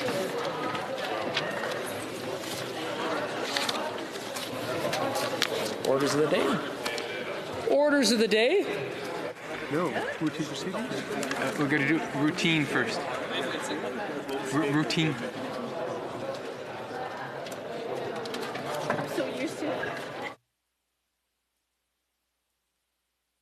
I thought it was off. I thought, okay. Tabling of documents. Dépôt de projet de loi émanant de... Introduction of government bills. Statements by ministers. Rapport de délégation. Presenting reports from interparliamentary delegations. Presenting reports from committees. Dépôt de projet de loi. Introduction of private members' bills. First reading of Senate public bills. Motion. Motions. Présentation de... Presenting petitions.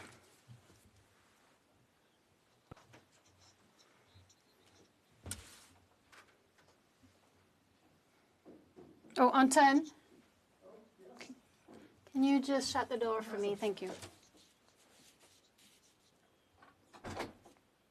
Oh. Good. Okay, I'll proceed. Yes, please do.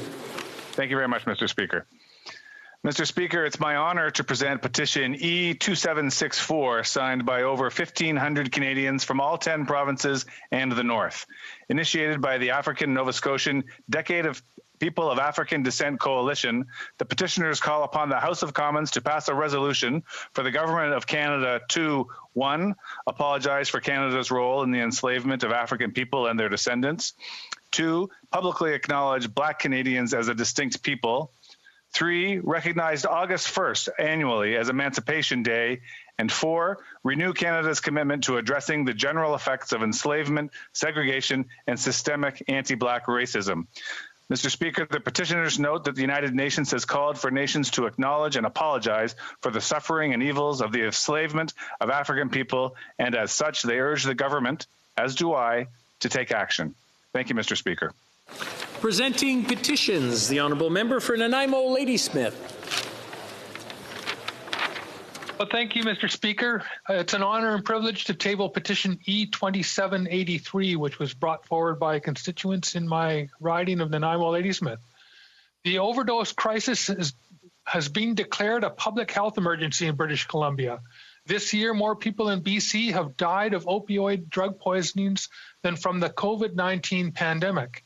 And so the petitioners are calling upon the Government of Canada to, 1, declare a public health emergency due to overdose deaths in Canada, 2, reframe the overdose crisis in Canada as a health issue rather than a criminal issue, 3, take a comprehensive, multifaceted approach to the overdose crisis by addressing issues of addiction, poverty, housing, healthcare, racial discrimination, and economic inequality and instability, 4, listen to and act on recommendations made by social workers, frontline workers, nurses, doctors, drug users, and individuals directly involved in drug using community.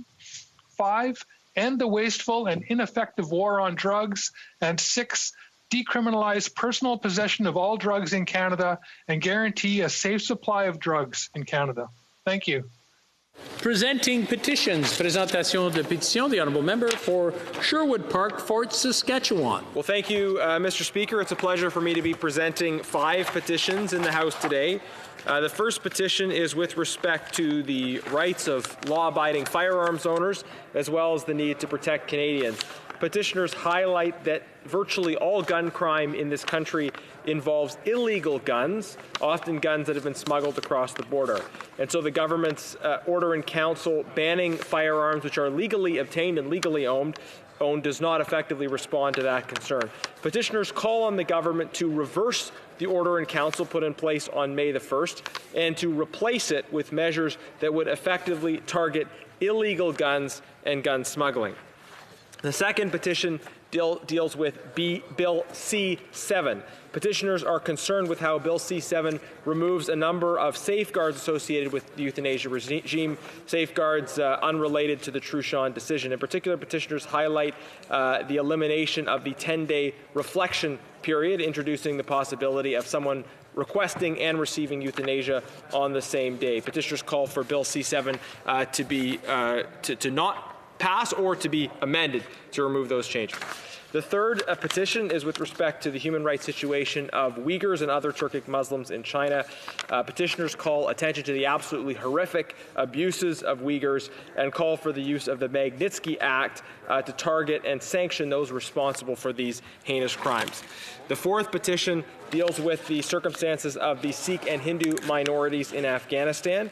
It calls on the Minister of Immigration, Refugees and Citizenship to use the powers granted to him to create a special program to help persecuted minorities in Afghanistan, and also calls on the Minister of Foreign Affairs to highlight this issue with his Afghan counterpart.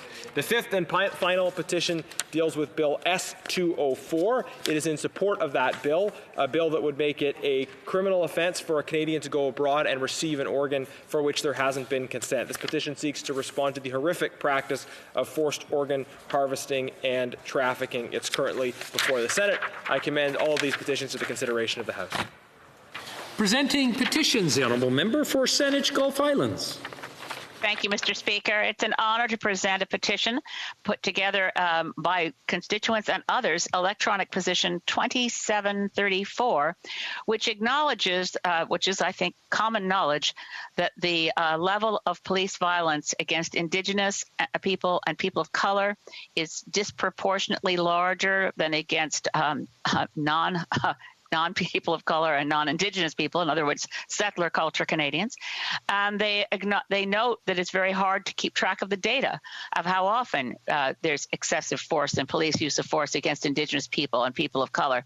So they call on the Government of Canada to create disaggregated database that will keep track of what we now do not keep track of, the police use of force, disaggregated by race, ethnic background, culture, and in other ways to be able to document, track, and hopefully reverse the disproportionate use of force by police against Indigenous people and people of color. Thank you, Mr. Speaker. Presenting petitions. Présentation de pétitions.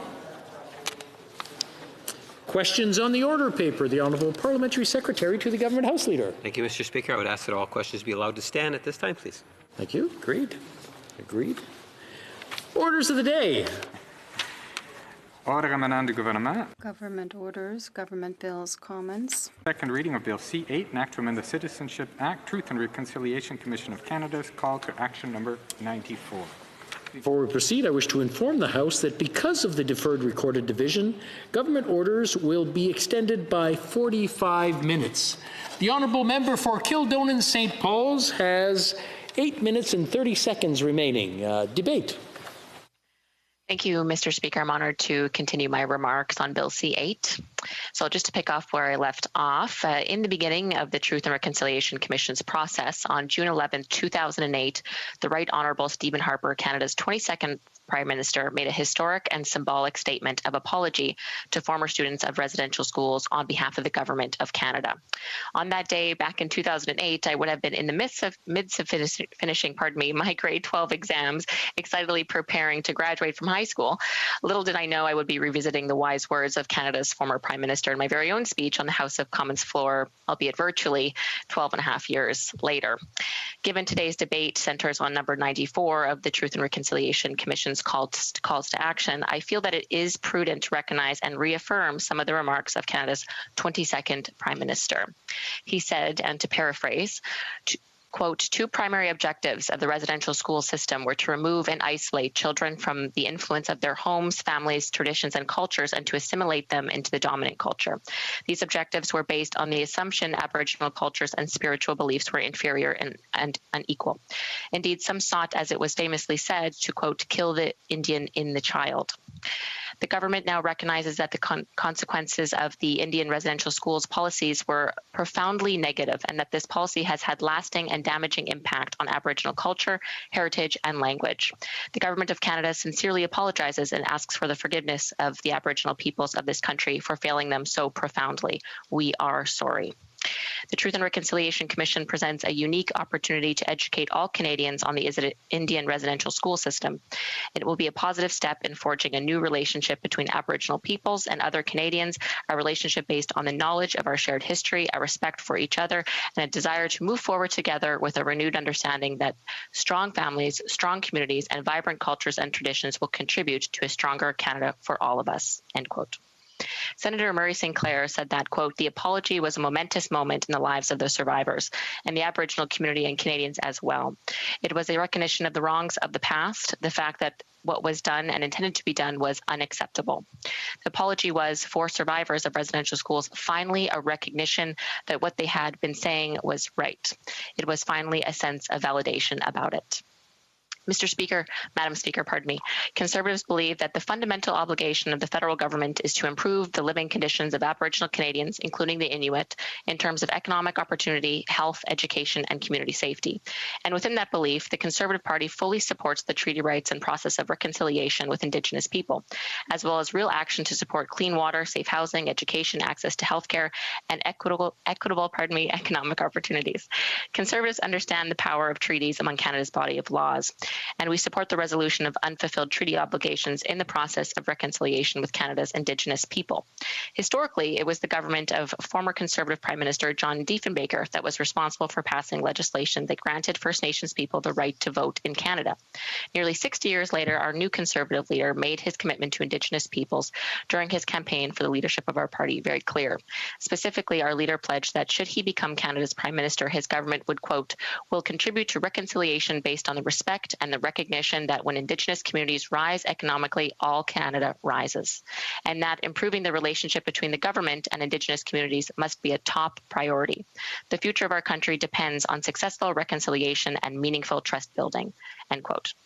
Additionally, related to the oath of citizenship, Conservatives have several guiding principles in our party's constitutional framework that supports the basis of all of our policy positions. One of these guiding principles is, quote, a belief in our constitutional monarchy, the institutions of Parliament, and the democratic process. With that guiding principle, we are pledging our support for the monarch of Canada, Queen Elizabeth II, and the Westminster-style democracy that governs our great country. As a result, we support the words affirming our allegiance to the Queen and her heirs and successors in our country's oath of citizenship. And in the context of our discussion today, it should be noted that there were several attempts in the 1990s by Liberal MPs, including cabinet ministers, to do away with centuries of historic tradition and development of our customs in our oath of citizenship. Thankfully, none of those attempts were successful. Further, Madam Speaker, the Liberal record of reconciliation with Indigenous people does not quite match their rhetoric during their time in government. During Prime Minister Stephen Harper's tenure, the Liberals voted against legislation to improve divorce and separation rights on reserves for Indigenous women. 3.5 years ago, our current Liberal Prime Minister said that, quote, no relationship is more important to Canada than the relationship with Indigenous peoples, and that his government was, quote, reviewing all federal laws and policies that concern Indigenous peoples and making progress on the calls to action outlined in the final report of the Truth and Reconciliation Commission. However, in the 5 years since Liberals formed government, if Bill C-8 passes into law, it will represent only the 6th call to action from the Truth and Reconciliation Commission fulfilled by this Prime Minister, and only the 10th overall in Canada. Although symbolic gestures such as changing the oath of citizenship are important, an argument could be made that with this bill, the Liberals are showing Canadians that they are choosing to focus on low-hanging fruit and avoid the calls to action that may be more challenging to implement. Moreover, the pandemic aside, 2020 has been a dismal year for this Liberal government's relationship with Indigenous peoples. 2020 began with an eruption across the country over the Coastal GasLink pipeline. Canadians experienced obstructive rail blockades that severely disrupted the flow of goods and people across our country. These events revealed cracks in this Liberal government's ability to mediate and support the economic development and success of Indigenous peoples. This week approach has been witnessed more recently during the fisheries crisis in Nova Scotia, which has seen violent protests erupt between commercial fish harvesters and First Nations. The safety of all Canadians must be the government's top priority, and it is clear that the Prime Minister and his government have failed to lead and take necessary action to prevent this eruption, and nor have they taken the long overdue mediation steps or ordered the RCMP to support the community in order to keep all Nova Scotians safe to the most of their ability in their communities and to peacefully resolve the situation. In conclusion, Conservatives strongly and proudly support Canada's traditions and institutions developed over centuries in our Westminster-style democracy. We also recognize the importance of the symbolism that represents our unique Canadian culture, which includes the symbolic gesture of the proposed amendment to the Oath of Citizenship. If passed into law, the new Oath of Citizenship will elevate and promote Indigenous rights, including treaty rights, as well as the inherent dignity of Indigenous peoples, a dignity that for so long was denied. Thank you, Madam Speaker. Questions and comments? Questions et commentaires? The honourable member for Kenora.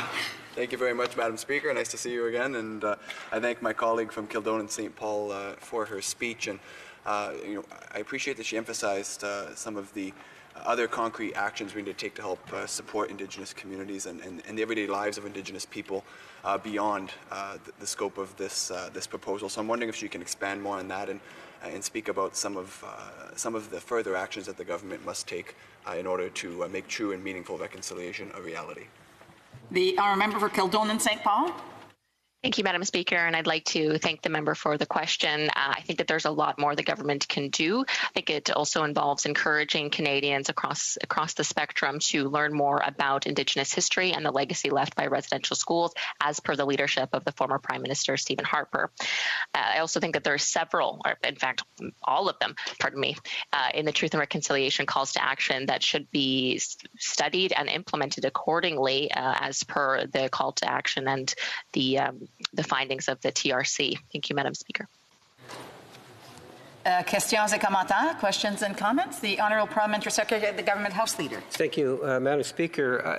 I'm inclined to disagree with the member when she tries to play down the importance that this government has placed on truth and reconciliation, as it has over the last number of years been very progressively moving forward on a number of fronts, whether it's language, whether just the other day talking about the statutory holiday.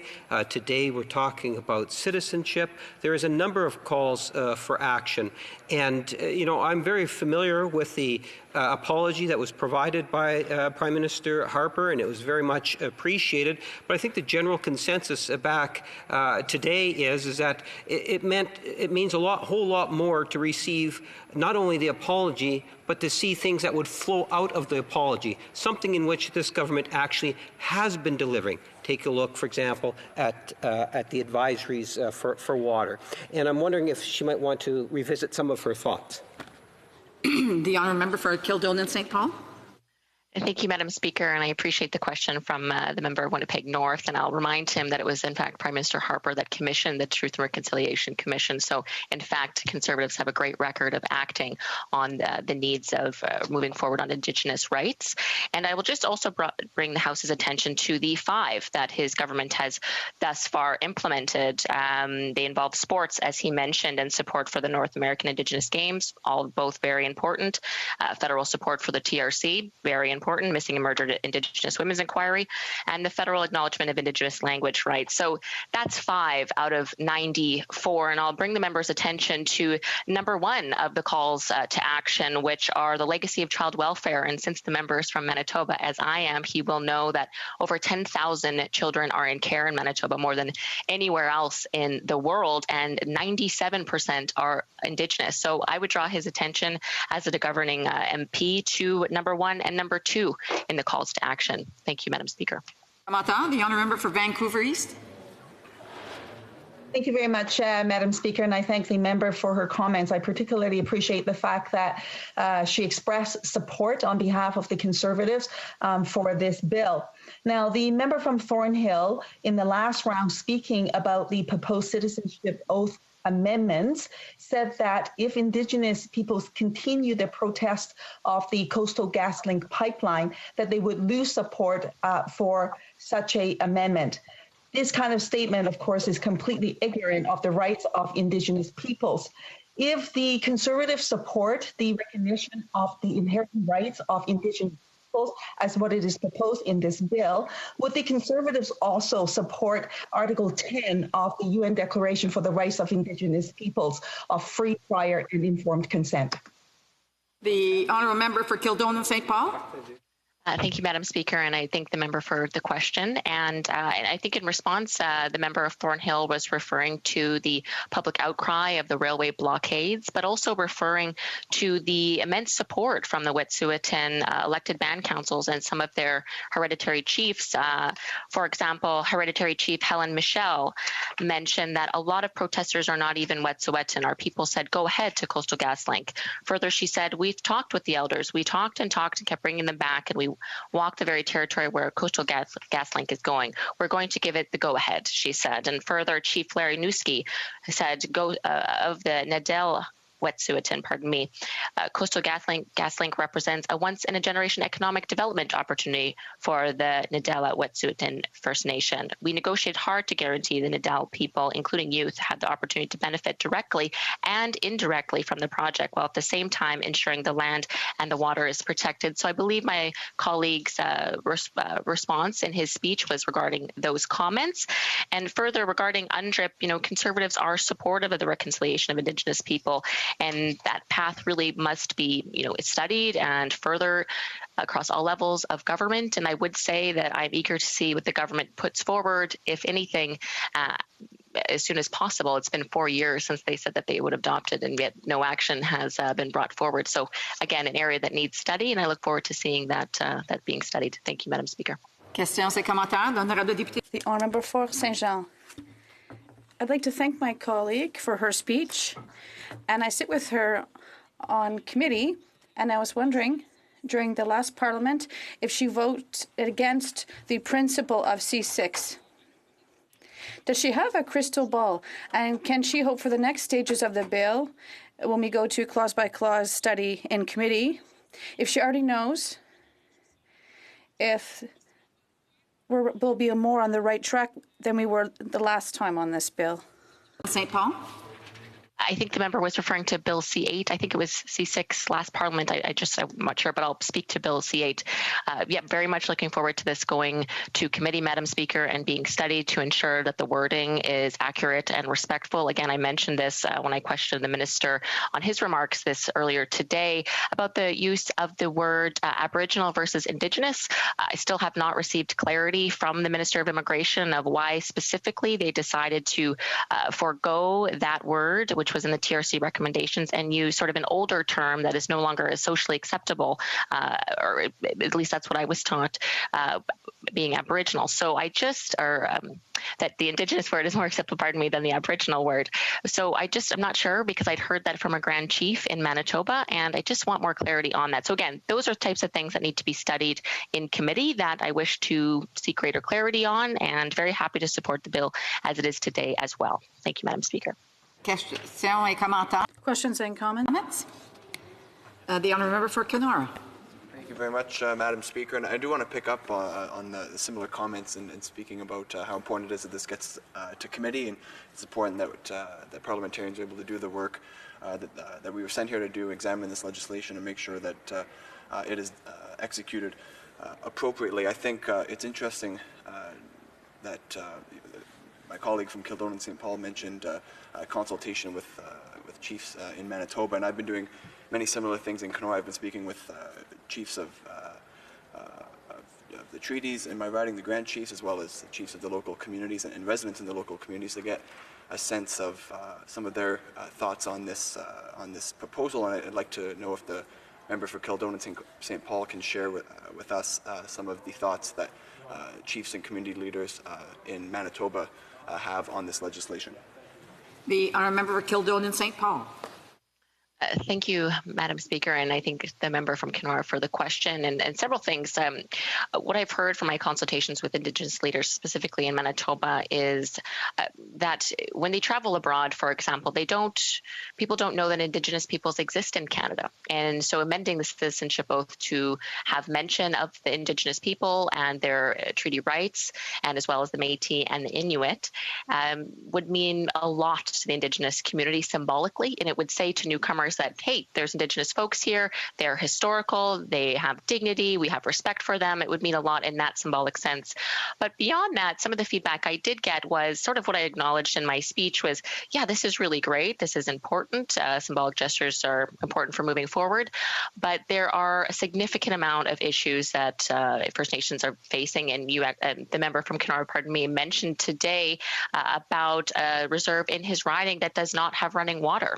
And we know that this is a rampant problem across Canada. We also know that suicide rates are extraordinarily and devastatingly high for First Nations on reserves. I've seen that firsthand and read about that firsthand in Manitoba. So I would just conclude with saying that there are much, much, much greater issues that the federal government is dragging its heels on and should focus on as well. Resuming debate, the honourable member for Saint Jean. Thank you very much, Madam Speaker. I'd like to start by mentioning by seeking the consent of the House to share my time with my colleague, the member for Abitibi Bay James. This is a hybrid session of the House, and for the sake of clarity, I'll ask only those who are opposed to the request to say it now, because we need unanimous consent. May all those who are opposed to the honourable member sharing her time please say nay.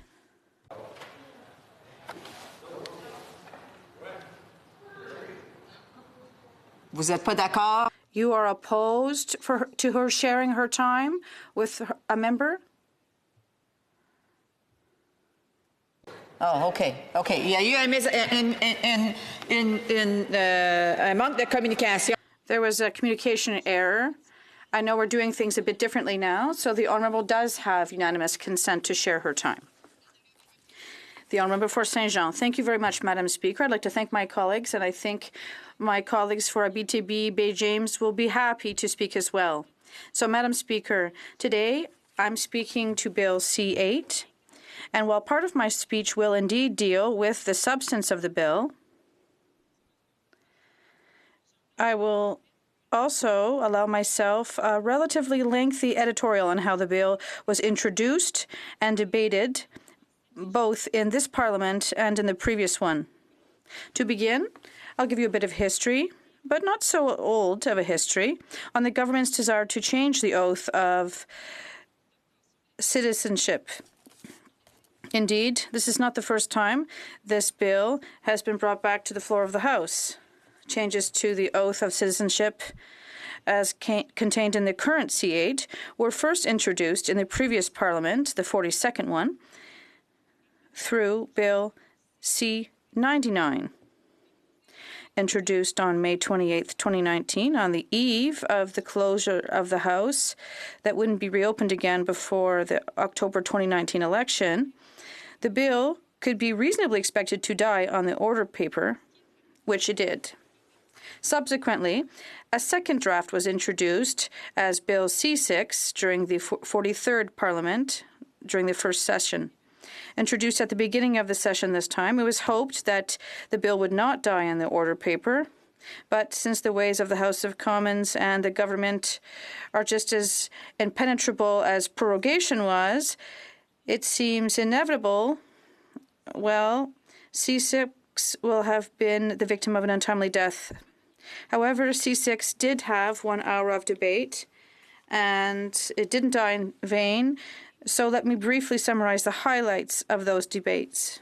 So first, the Minister of Immigration, Refugees and Citizenship stated that his department has consulted with the Assembly of First Nations, the Inuit Tiprit Kenetami, the Métis National Council, and the Land Claims Coalition, an organization representing Māori treaty organizations and Indigenous governments in Canada, on the bill. Consultations would have taken place as early as 2016. Secondly, to justify the fact that the wording of the oath as set out in the bill was different from that set out in call number 94, drafted by the TRC, the minister stated that the stakeholders involved in the consultation disagreed on the wording. As a result, the department ultimately decided in favor of a text that better reflected the experience of First Nations, Métis, and Inuit people. Finally, the minister stated the intent of the legislator, which is as follows. The purpose of this bill is therefore twofold. First, our goal is to ensure that Canadians recognize the important contributions of Indigenous peoples to Canada. The government also reaffirms its commitment to reconciliation and to a renewed relationship with Indigenous peoples. But to go back to my editorial about how the bill was brought forward over time, you might be tempted to conclude that the government is in no hurry to implement the recommendations of the Truth and Reconciliation Commission. Indeed, while consultations began in 2016 with First Nations and Métis people, surprisingly, it wasn't until May 2019 that the first draft of the bill was tabled for first reading, and that was done at the very end of the Parliament. Although the report of the TRC was tabled in June 2015, as of today, little progress has been made, since only 10 of the 94 calls for action have been implemented. One can therefore question the government's real intention to be proactive on this issue. In order for the implementation of the TRC report to be more than cosmetic, you must bear in mind that each call for action is necessary, but when taken individually, they're insufficient.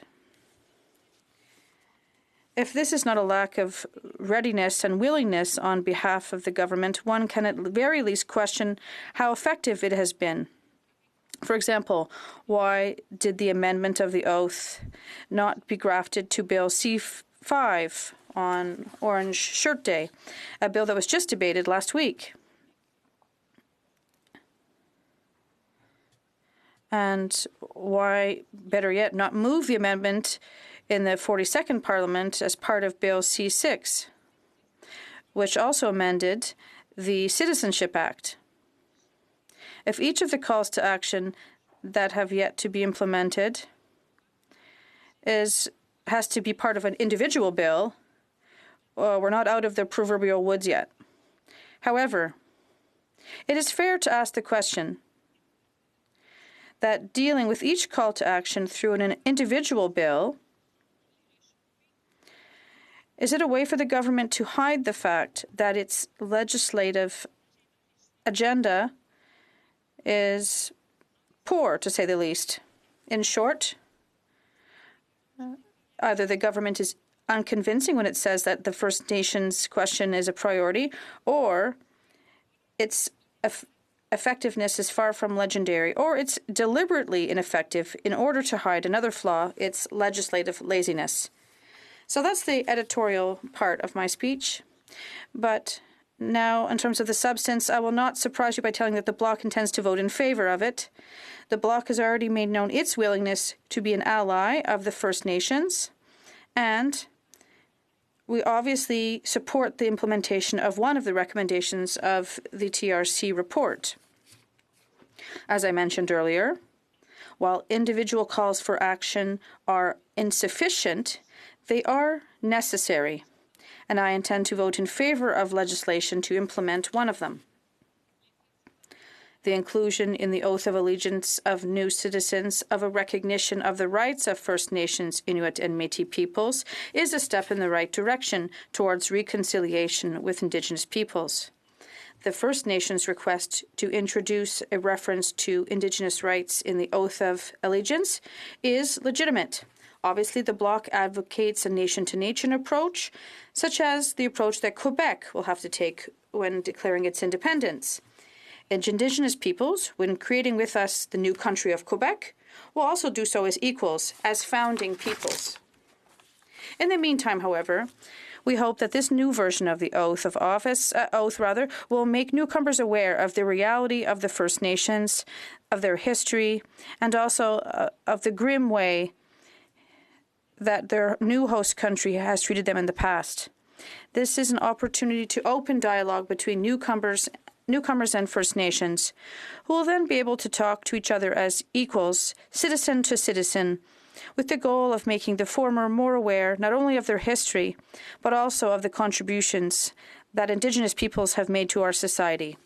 In order to prevent history from repeating itself, as it sometimes does, we can hope that knowledge of the past will guarantee a better preparation for the future. I also personally hope that the government will speed up the pace of reconciliation actions, and in doing so, it will always find an ally in the Bloc Québécois. Thank you very much, Madam Speaker. Questions and comments? Questions et commentaires? The honourable member for Kamloops Thompson Caribou. Oh, sorry. Thank you, Madam Speaker, and I really appreciate my colleague from the Bloc talking about this government's legislative laziness. What we have here is it's 5 years after they committed to implement the 94 calls to action. This bill is actually adding 19 words to a citizenship oath. It is by quite frankly, it's an important bill, but it's a very uncomplicated bill. If it's taking them 6 years to implement one reasonably easy call to action, what does she perceive in the future for the remaining 84 plus? Thank you. The honourable member for Saint-Jean. Thank you, Madam Speaker. I'd like to thank my colleague for her question. And indeed, she mentions a fear that I have. It's important for actions to be taken, but I think that in terms of what was selected, it reflects some laziness or lack of leadership on behalf of the government in this respect. The proposed bill is kind of a copy and paste of the recommendation that was made as part of the TRC. And actions were taken in 2016 to enhance it and to reach a consensus. And only 4 years later, we now have a bill that finally has a preamble and 2 sections. I have a few fears that this could be difficult to implement the other ones. Families, children, and social development. Thank you very much. Putting aside the controversy that the Conservatives tried to manufacture around changing the citizenship oath in the last term, which held things up, my question for the member of the Bloc is very simple. She identified the systemic way in which Indigenous people have been discriminated against in Canada, which of course includes Quebec, and yet at the same time is part of a party that refuses to acknowledge that there's systemic discrimination and systemic racism at play in Quebec. How can Indigenous people across the country claim that there is systemic discrimination and systemic racism in the way in which they're treated, and yet somehow be exempt from that analysis when they're in the province of Quebec, when surely they must be subjected to exactly the same sorts of racism in that province as they are right across the country? They especially are when you talk to them about it, but somehow the Bloc Québécois says it doesn't exist in Quebec. The honourable member for Saint-Jean. I think that the Bloc has been relatively clear in terms of systemic racism, and well before it was kind of popular to talk about it. When there was the Wet'suwet'en crisis, we denounced systemic racism, and I don't think we've ever said Quebec is on its own in that respect. Yes, systemic racism does exist, and we have to remind people of this again. The Bloc has recognized the existence of systemic racism. The honourable member for Skeena-Bulkley Valley. Thank you, Madam Speaker, and I thank my colleague for her words. She made some observations around the slow pace of implementation of the 94 calls to action and the frustration at that slow pace, and that's a frustration that I certainly share. The challenge is that it leaves some of the most significant reforms to systems and services yet to be implemented. I'm wondering if she could tell me, of those remaining 84 calls to action, which significant ones she feels should be prioritized by this government.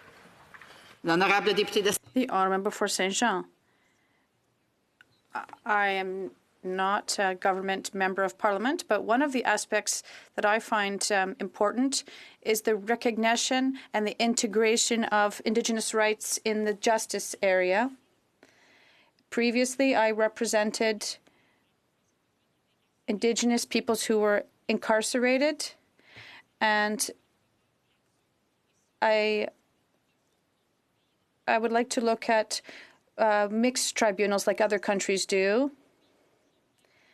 Yes, federal jurisdiction is evolved, but we could also have a hybrid system in terms of sentences that are imposed by the communities themselves. So we could have sentences sometimes that are absolutely disconnected from the reality of Indigenous peoples. So Inuit peoples, for example, they're incarcerated far from home and they don't go back home after, and that leaves them homeless. So that's one of the aspects that I would like us to cover in the future. Resuming debate. The honourable member for Abitibi-Tchédien-Nunavik. Thank you very much, Madam Speaker. I'd like to thank my colleague for sharing her time with me this evening and for allowing me to debate Bill C-8, an act to amend the Citizenship Act, Truth and Reconciliation Commission of Canada Call to Action number 94, introduced by the Minister of Immigration, Refugees and Citizenship. The enactment amends the Citizenship Act to include a solemn promise to respect the Indigenous and treaty rights of First Nations, Inuit, and Métis peoples in the oath of citizenship and solemn affirmation in response to the TRC Commission of Canada's Call to Action number 94. My colleague earlier said the same thing, but sometimes we have to repeat things with this government. So the Minister of Immigration, Refugees and Citizenship stated that in terms of this bill, his department consulted in the beginning of 2016 with the Assembly of First Nations, the Inuit Tapiriit Kanatami, the Métis National Council, and the Land Claims Coalition, an organization representing modern treaty organizations and Indigenous governments in Canada on the bill. And as you can see, the wording of the oath, as in this bill, is different from one that was proposed by the TRC. To justify this, the minister stating that the stakeholders in the consultation process disagreed on the wording and that the department decided on a text that was better from the government's perspective, as it better reflected the experience of First Nations, Métis, and Inuit people. Another example of how the government thinks it knows better than First Nations, Métis, and Inuit. We've often seen this approach taken by successive Liberal and Conservative governments over the years. They give money, they offer programs to First Nations or other groups, and dictate the way they should do things. The federal government always thinks it knows everything, what's best for everyone. They think they better know the needs of First Nations, Métis, and Inuit than they do. And they think they know their values and customs better, but every time the government's wrong. We only have to think of residential schools, a sad page in Canada's history. At the same time, I'm not surprised, Madam Speaker. Doesn't this remind you of something else? We've seen it recently with the transfer of health care funds to the provinces. The Liberal government thinks it knows better than Quebec about its own needs, and it dictates how the money should be used. What a joke. The Prime Minister hasn't been listening or didn't hear the call from the provinces for an immediate, unconditional, and lasting increase in health transfers. He's gone back to his harmful obsession of interfering and choosing where Quebec should spend its money in Quebec's jurisdiction. Quebec must get the health transfer it needs to deal with the worst health crisis of this century. And I repeat, this funding should be without strings. Madam Speaker, we're in the midst of a health crisis, and health transfers are much needed. Health transfers are essential for proper management by the provinces to offer better health care and services. Madam Speaker, this is the Liberal government's third attempt to honour Recommendation 94 of the TRC report. Indeed, the ideas contained in Bill C-8 were first put forward with Bill C-99 under the 42nd Parliament. This bill, tabled on May 28, 2019, never made it past first reading. And during the last parliamentary session, the government introduced Bill C-6, which, after only 1 hour of debate, died on the order paper after the Liberal government prorogued Parliament to muzzle parliamentarians and to prevent them from shedding light on the We Charity scandal. The We Charity scandal is the lack of ethics from this government. We Charity gave money to the Trudeau family. The government afforded a number of contracts to We Charity. That's quite the management of this whole affair, so we hope that this time will be the right one, given the slow pace at which Liberals are implementing the recommendations of the TRC. To date, only 9 of the 94 calls for action have been acted upon, this being the 10th. It's fortunate that the reconciliation process with Aboriginal peoples is a priority of this government. Or can you imagine, Madam Speaker? To prepare to become a Canadian citizen, every immigrant to Canada study a guide called Discover Canada. Discover Canada ignores the fact that Indigenous peoples are a source of law for Canada and asserts that the Canadian tradition of orderly liberty is due to England and not at all to the Indigenous peoples of Canada, who welcomed European explorers, helped them survive in this climate, guided them across the country, and signed treaties with them to share their territory with newcomers from Europe.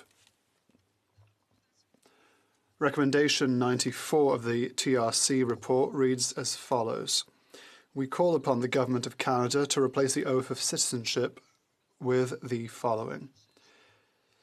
I do swear or solemnly affirm that I will be faithful and bear true allegiance to Her Majesty Queen Elizabeth II, Queen of Canada, her heirs and successors, that I will faithfully observe the laws of Canada, including treaties with Indigenous peoples, and that I will faithfully carry out my obligations as a Canadian citizen. As I said earlier, the wording in this bill we are debating today differs from Recommendation 94.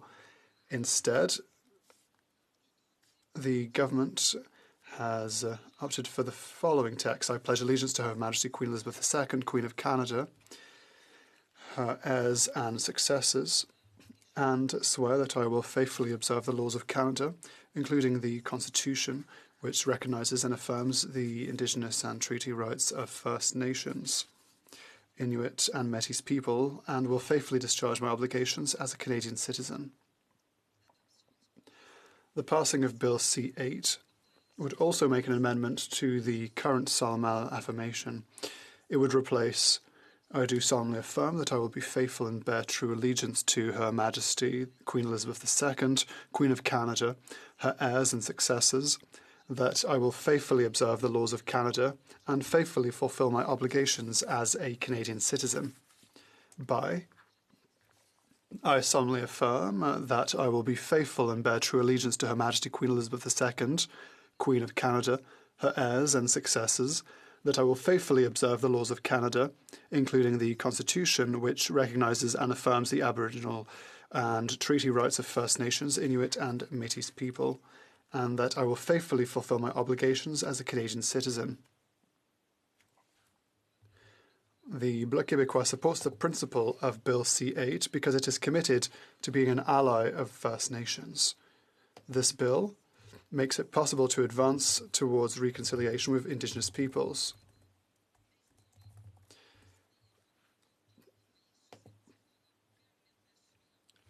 This allows First Nations to gain a constitutional right to their rights.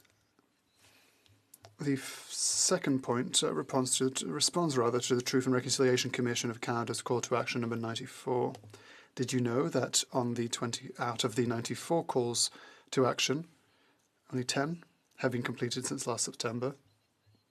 This will educate newcomers about the reality of First Nations and the constitutional nature of their rights when they become citizens, and will create a dialogue on First Nations history between newcomers and Indigenous peoples. So, for the reasons stated above, we will be voting for Bill C-8. Thank you, Madam Speaker. Questions and comments? Parliamentary Secretary, the Government House Leader. Yes, thank you, Madam Speaker. And, I appreciate the fact that the Bloc will be supporting this bill. It's a bill for many reasons worthy of support from all members of this House, and I'm encouraged to hear the type of support that's there. But I often hear members talking about the calls for action, something in which I'm somewhat familiar with. I've had the opportunity to stand up on numerous occasions to talk about it. And members need to realize that out of the 96 calls, they're not all for the federal government. So when you say there's 96 calls and there's only been 10 responded to, remember that there's only 70 plus that are under the federal government jurisdiction. Many of those calls involve the federal government working with other levels of government and under other stakeholders. And my question to the member is, would she not agree that it's important that we continue to work with other jurisdictions in responding to some of the calls that we are not solely responsible for? And that, in fact, there has been a number of calls for action that have been taken by the government, and those actions have been taken in good faith, and I appreciate the support that's coming from the Bloc. The Honourable Member for Abitibi, Bay James, Nunavik, EU. I would like to thank my colleague for his question. Some decisions have to be made by the government. We know that. We work with Indigenous communities. The government works with them and gives them support, but it's the current government that always decides on what will actually be done with Indigenous communities. You are working at a test-you-die-in speed. If this process continues, then it will take 38 years before we get to the end of the 94 calls to action. So we ask for the government to support this bill that will eventually be a great step forward for Indigenous communities. Questions and comments? Comments? The Honourable Member for Vancouver East. Thank you very much, Madam Speaker, and I thank the member for her comments. She's absolutely correct to say that it's taken the government 5 years to get us to this stage in the implementation of this important recommendation from the TRC. The reality remains that the government has been slow at best in moving this forward. Now, with the Missing and Murdered Indigenous Women's cause for justice, that has been shelved indefinitely, and the government claims it's because of COVID-19. I wonder what the members' thoughts are with respect to that and the delay in moving forward on the issue around the missing and murdered Indigenous women and girls. The Honourable Member for Abitibi, Bay James, Nunavik, EU. I would like to thank my colleague for her very good question. You'll understand that the situation that has just been mentioned in my riding happened in Val d'Ar during reconciliation, and nothing is being done. I was there, and I said, what will we do to move forward? But we keep being told it's in the works. But nothing is happening after years and years of witness testimony that shared all the suffering they had to endure. I find it a real shame that we're not finally coming up with an action plan to meet their needs. The Honourable Member for Trois-Rivières. Trois-Rivières. Thank you, Madam Speaker.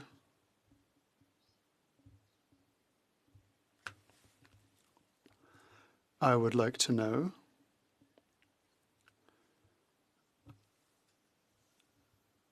what opinion do Indigenous communities in her riding have of this bill? Do they see this as a glimmer of hope in this new iteration of the bill? A quick answer from the MP for Abitibi-Bay James Nunavik EU. I would like to thank my colleague for her question. Yes, indeed. Indigenous communities in my riding and elsewhere in Canada have been waiting a long time for this bill. I've spoken to communities and their leaders, and they're waiting for this big step forward that will essentially happen, and that will eventually meet the needs of Indigenous communities. These people need us. Pursuant to Standing Order 38, I must share what will be mentioned during adjournment to debate. Wascana, infrastructure, and the honourable member for Kenora, economic development. Resuming debate. Reprise de débat. The honourable member for Don Valley. Oh, sorry. Don Valley North, sorry, yes. Thank you, Madam Speaker. It's my pleasure to add my voice to today's debate. I will be... One moment, please. I'm sorry. There is another one, and it's just that the way that it was highlighted, it wasn't as clear for me, so I do apologize. The honourable member will have his opportunity at the next... when we do the resuming debate next time. I'm sorry, the honourable member for Vancouver East. Thank you very much, Madam Speaker. It is my pleasure for me to rise and speak in support of Bill C-8 on behalf of the NDP. The NDP has consistently called for the full implementation of the Truth and Reconciliation Commission's calls to action.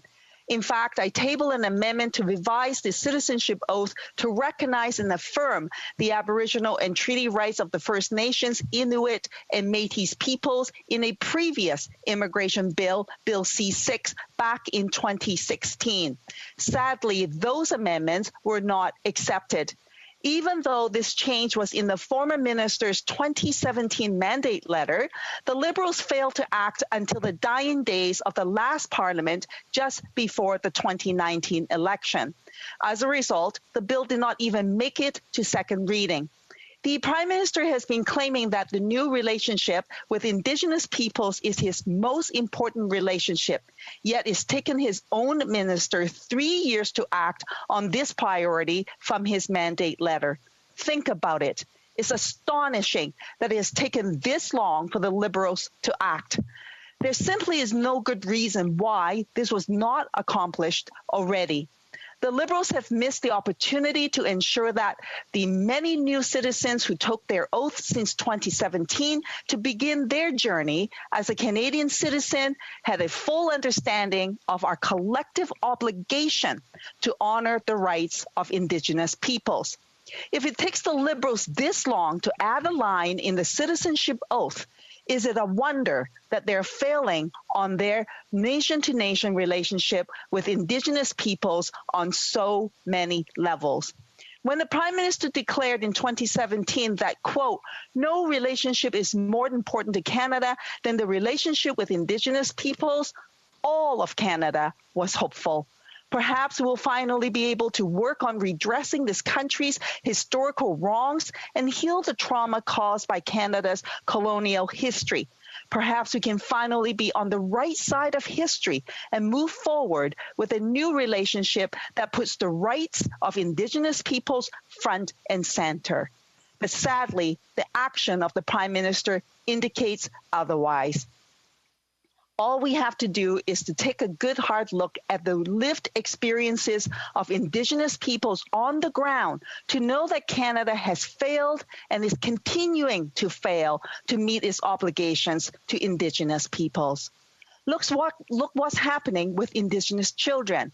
In 2016, the Human Rights Tribunal found Canada guilty of, quote, willful and reckless racial discrimination by knowingly underfunding on-reserve children welfare services.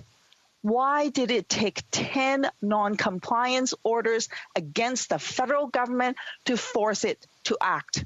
Why did Dr. Cindy Blackstock have to fight so long and so relentlessly for the government to treat Indigenous children fairly and equitably? Why is it that the basic human rights for Indigenous peoples so hard to honor for this Liberal government and the Conservatives before them? It is truly hard to comprehend. Make no mistake, successive governments' foot dragging in meaningful implementation and upholding of Indigenous rights have devastating impacts on the lives of Indigenous communities for generations across the land. From the young to the old and all those in between, we see the effect of this in our communities every single day. It is in the violence currently being committed against the Mi'kmaq fishers. As stated in the UN Declaration for the Rights of Indigenous Peoples, they have the right to self-determination. This right was enshrined in the peace and friendship treaties and upheld by the Supreme Court of Canada in 1999 by the Marshall Decision. The Marshall Decision affirmed their treaty rights to hunt, fish, and gather in pursuit of a, quote, moderate livelihood 20 years ago. Yet successive governments, both the Liberals and Conservatives, have failed to negotiate with Indigenous communities to define, quote, moderate livelihood and pave a path for Indigenous fishers to fully exercise their rights which are enshrined in Canada's constitutions. How is this possible? Would you think for a minute, if this was a Supreme Court ruling for non-Indigenous peoples, that it would take more than 2 decades for the government to act? As a result of their inaction, the Mi'kmaq fishers are faced with violence, intimidation, and domestic terrorism. Crimes were committed against them, people were injured, and they have suffered property damage. 2 weeks ago, the Liberal ministers agree with the NDP that this warrants an emergency debate in the House of Commons. Yet during the debate, Liberal members voted against the NDP's unanimous consent motion to affirm the inherent rights of the Mi'kmaq and Maliseet people.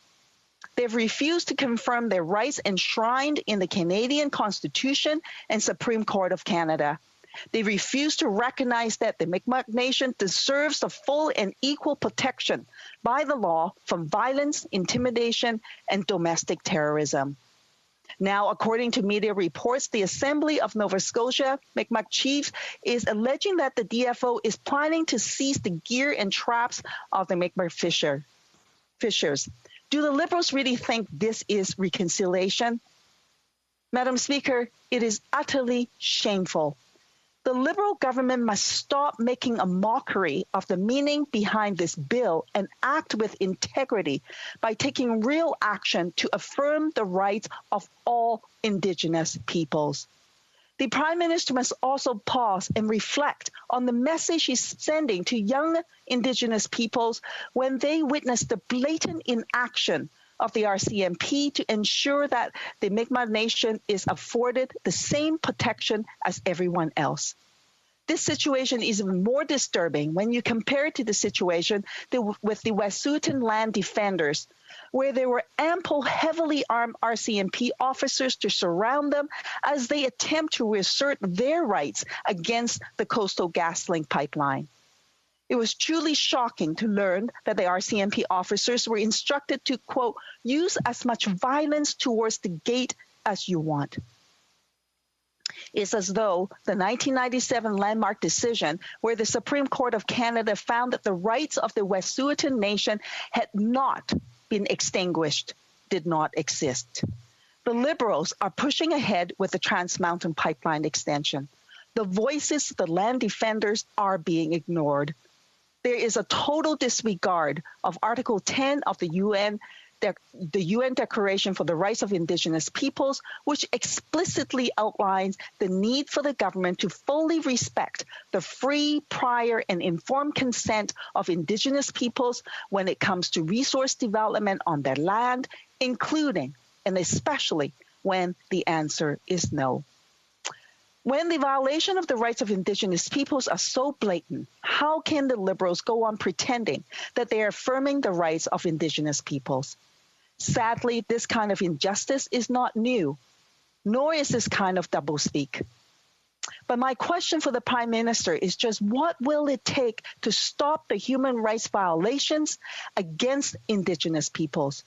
What will it take for him to internalize the fact that the trauma of such human rights abuses is intergenerational? My colleague, the member from North Island Powell River, shared the very real lived experiences of her children as Indigenous peoples. No parent should have to see their children suffer under the weight of such systemic racism.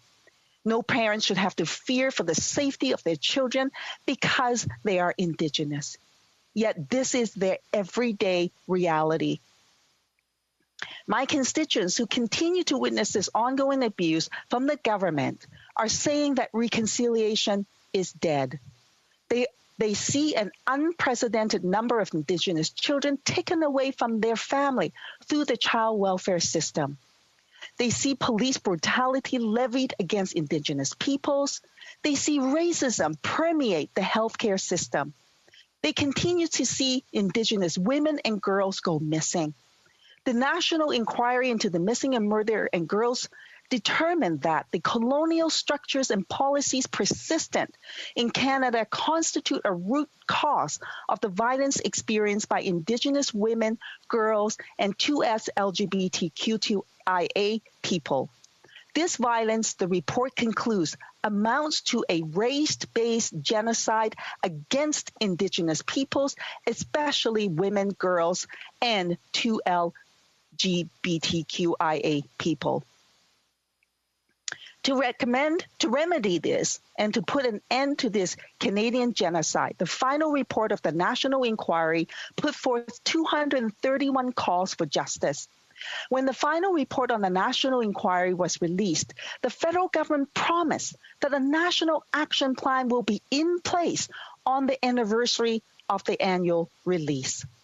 Families, survivors, and Indigenous organizations have emphasized the need for Indigenous women-led national action plan to implement the 231 calls for justice.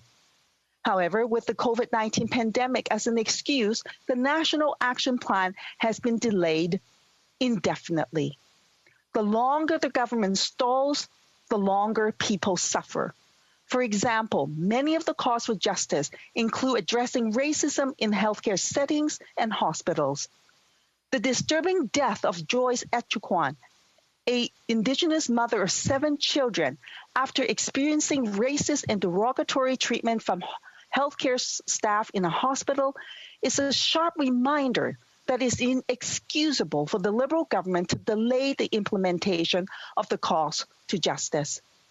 While the government is using the pandemic as an excuse for inaction and delays, the community has been advocating for real concrete actions to improve the safety and well-being of Indigenous women and girls on the ground for decades.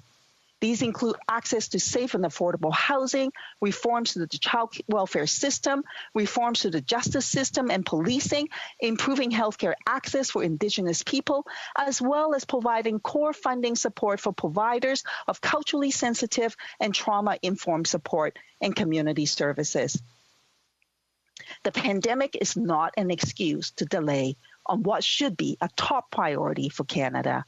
On the contrary, the pandemic is the reason to accelerate action. In fact, the pandemic has exposed many issues. Can you imagine what it is like to not have access to clean drinking water in a pandemic? Yet the Liberal government has recently backtracked from its promise to end all drinking water advisories in Indigenous communities by March 2021, which is only 5 months away. Just last month, the Nescataga First Nations community was evacuated amidst a global pandemic after high levels of hydrocarbons were discovered in the water supply. While the government is using the pandemic as an excuse for the delays in fulfilling its promise, this situation was not caused by the pandemic. In fact, the community of the Nescataga has been under a boil advisory for a boil water advisory for 25 years. With the COVID-19 pandemic, access to safe water to meet hygiene needs is more important than ever. The pandemic should be a catalyst for urgent action rather than an excuse for delays. The health and safety of Indigenous peoples matter. The lives of Indigenous peoples matter. Tied to the issue of clean drinking water is access to safe, secure, affordable housing. Canada is struggling with a preventable affordable housing and homelessness crisis. The crisis impacts Indigenous communities much more acutely due to the historic and ongoing displacement and systematic racism experienced by Indigenous peoples. Indigenous peoples are 10 times more likely to become homeless than non-Indigenous Canadians. Indigenous communities in rural, urban, northern communities face some of the worst housing conditions in all of Canada. My colleague, the MP from Nunavut, went on a housing tour in her region. All the families that she visited were living in overcrowded situations, and all had serious problems with mold. Some homes were in such poor condition that beds were frozen to the wall. Overcrowded homes and lack of housing means that many people are often forced to remain with abusers. Children are removed from their homes and families because there is no safe, habitable housing available to families. And as my colleague states, quote, putting Inuit in situations where they are dying, getting sick, or losing their kids because of inadequate housing is modern-day colonization. Urban and rural Indigenous communities also face unique and drastic housing challenges. My riding of Vancouver East is one of the hardest hit by Canada's ongoing homelessness crisis, a crisis that disproportionately affects Indigenous peoples. Of all the community members who are currently living in the Strathcona Park tent, right now, it is estimated that 40% of the residents are of Indigenous ancestry, despite Indigenous people only comprising 2.5% of the population of Metro Vancouver. The lack of access to housing, a basic human right, is a root cause to the disproportionate number of Indigenous children in care and removed from their families. It is root cause to the violence experienced by Indigenous women, girls, and 2S LGBTQIA people. It is stressful, trauma-inducing, and injurious. It's simply incredulous that the housing needs for urban, rural, and northern Indigenous peoples were completely ignored in the National Housing Strategy. Despite all the talk over the years how it would be that there is still no plan for a rural, urban, and northern Indigenous housing strategy led by Indigenous peoples for Indigenous peoples. The amended citizenship oath affirms what should have been true all along, that recognizing and affirming Indigenous and treaty rights is at the core of fulfilling one's duties and responsibilities as a Canadian citizen. The government must act now to fulfill its own obligations to recognize and affirm Indigenous and treaty rights. While the amended Citizenship Act helps new Canadians better understand, we at the same time also have a crucial role to play in ensuring that Canada meets its obligation to Indigenous peoples. It is treaties that give settler Canadians the privilege of living on Indigenous lands, and with the privilege comes with the collective responsibility to commit ourselves to recognizing and affirming Indigenous and treaty rights. Justice Marie Sinclair summarizes obligation best. Reconciliation is not an Aboriginal problem. It is a Canadian problem. It involves all of us. And it is incumbent on the federal government to show that leadership every single step of the way. It is incumbent on the Liberal government to do better than what they have done so far. Having only completed 10 calls for action is not good enough. Indigenous people should not have to continually wait for their rights to be honored and for their basic human rights to be respected. Incremental reconciliation should not be the path forward. We need to see action. We need to see it now. We cannot allow for the pandemic to be that excuse. We need to accelerate the program and to move forward. Generations have been waiting for it. Indigenous peoples, they deserve better. Thank you, Madam Speaker. Questions and comments? Questions et commentaires? The honourable member for King Hants. Thank you, Madam Speaker, and I'd like to thank my honourable colleague for her speech in this House here tonight. And certainly, I agree with her on the points that the government needs to do more in the days ahead. We know that reconciliation is a pathway that needs to continue that work. She highlighted about the moderate livelihood in Nova Scotia. Obviously, being a member of Parliament from Nova Scotia, I believe my honourable colleague is from British Columbia. She mentioned about the history of the moderate livelihood. She failed to mention the fact that governments have worked to try to make sure that commercial access was available to Mi'kmaq communities. She really zeroed in on the Marshall decision about the definition of a moderate livelihood. And my question to the honourable member opposite would be, what in her mind is the definition of a moderate livelihood, and should the minister responsible have any role in partnering to determine what that is? The honourable member for Vancouver East. Thank you, Madam Speaker. I thank the member for his question. And of course, it's not for me to determine what is the moderate livelihood. It is for the government to negotiate with the Indigenous people to come to that resolution. How is it possible that it's been 20 years in the making and we still have not honored the Supreme Court's decision with respect to this? Surely the government will realize that they have dropped the ball. Sure, not just the Liberals, I will say, but the Conservatives as well. You cannot say in the same breath that you honor the rights of Indigenous people, that you support the UN Declaration for the Rights of Indigenous People, and still allow for an outstanding Supreme Court decision to just hang out there without a path forward. This is not good enough.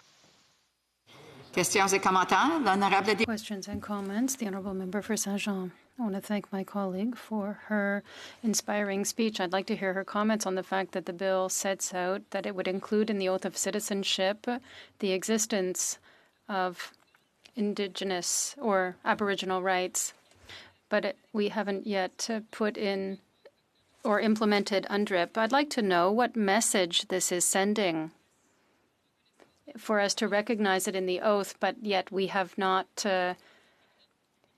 implemented UNDRIP yet. Vancouver East.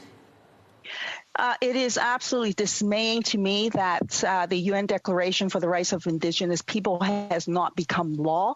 It should be the blueprint for the Canadian government in going forward with all of our policies, with all of our laws, but yet that is not the case. And of course, given the action of the Liberal government, it has demonstrated time and again that they have not put the Indigenous people's basic human rights at the forefront. Why else would the Liberal government continue to challenge Indigenous children in the courts? Why did it take Dr. Cindy Blackstock 10 years, more than 10 years, decades, in fact, to get the governments to move forward on that? Why did the government not abide by the 10 compliance orders from the Human Rights Tribunal?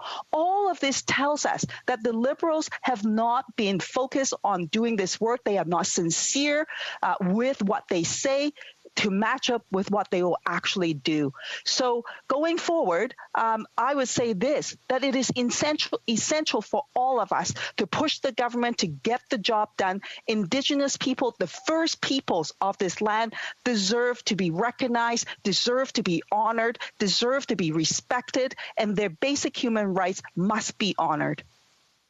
Comments? The honourable member for Edmonton Strathcona. Her moving comments today and the advocacy that she does in terms of helping those that are experiencing homelessness. I think that all of my colleagues in this House would recognize that the member from Vancouver East is is the preeminent advocate and voice for those experiencing homelessness, and I do really appreciate what she does.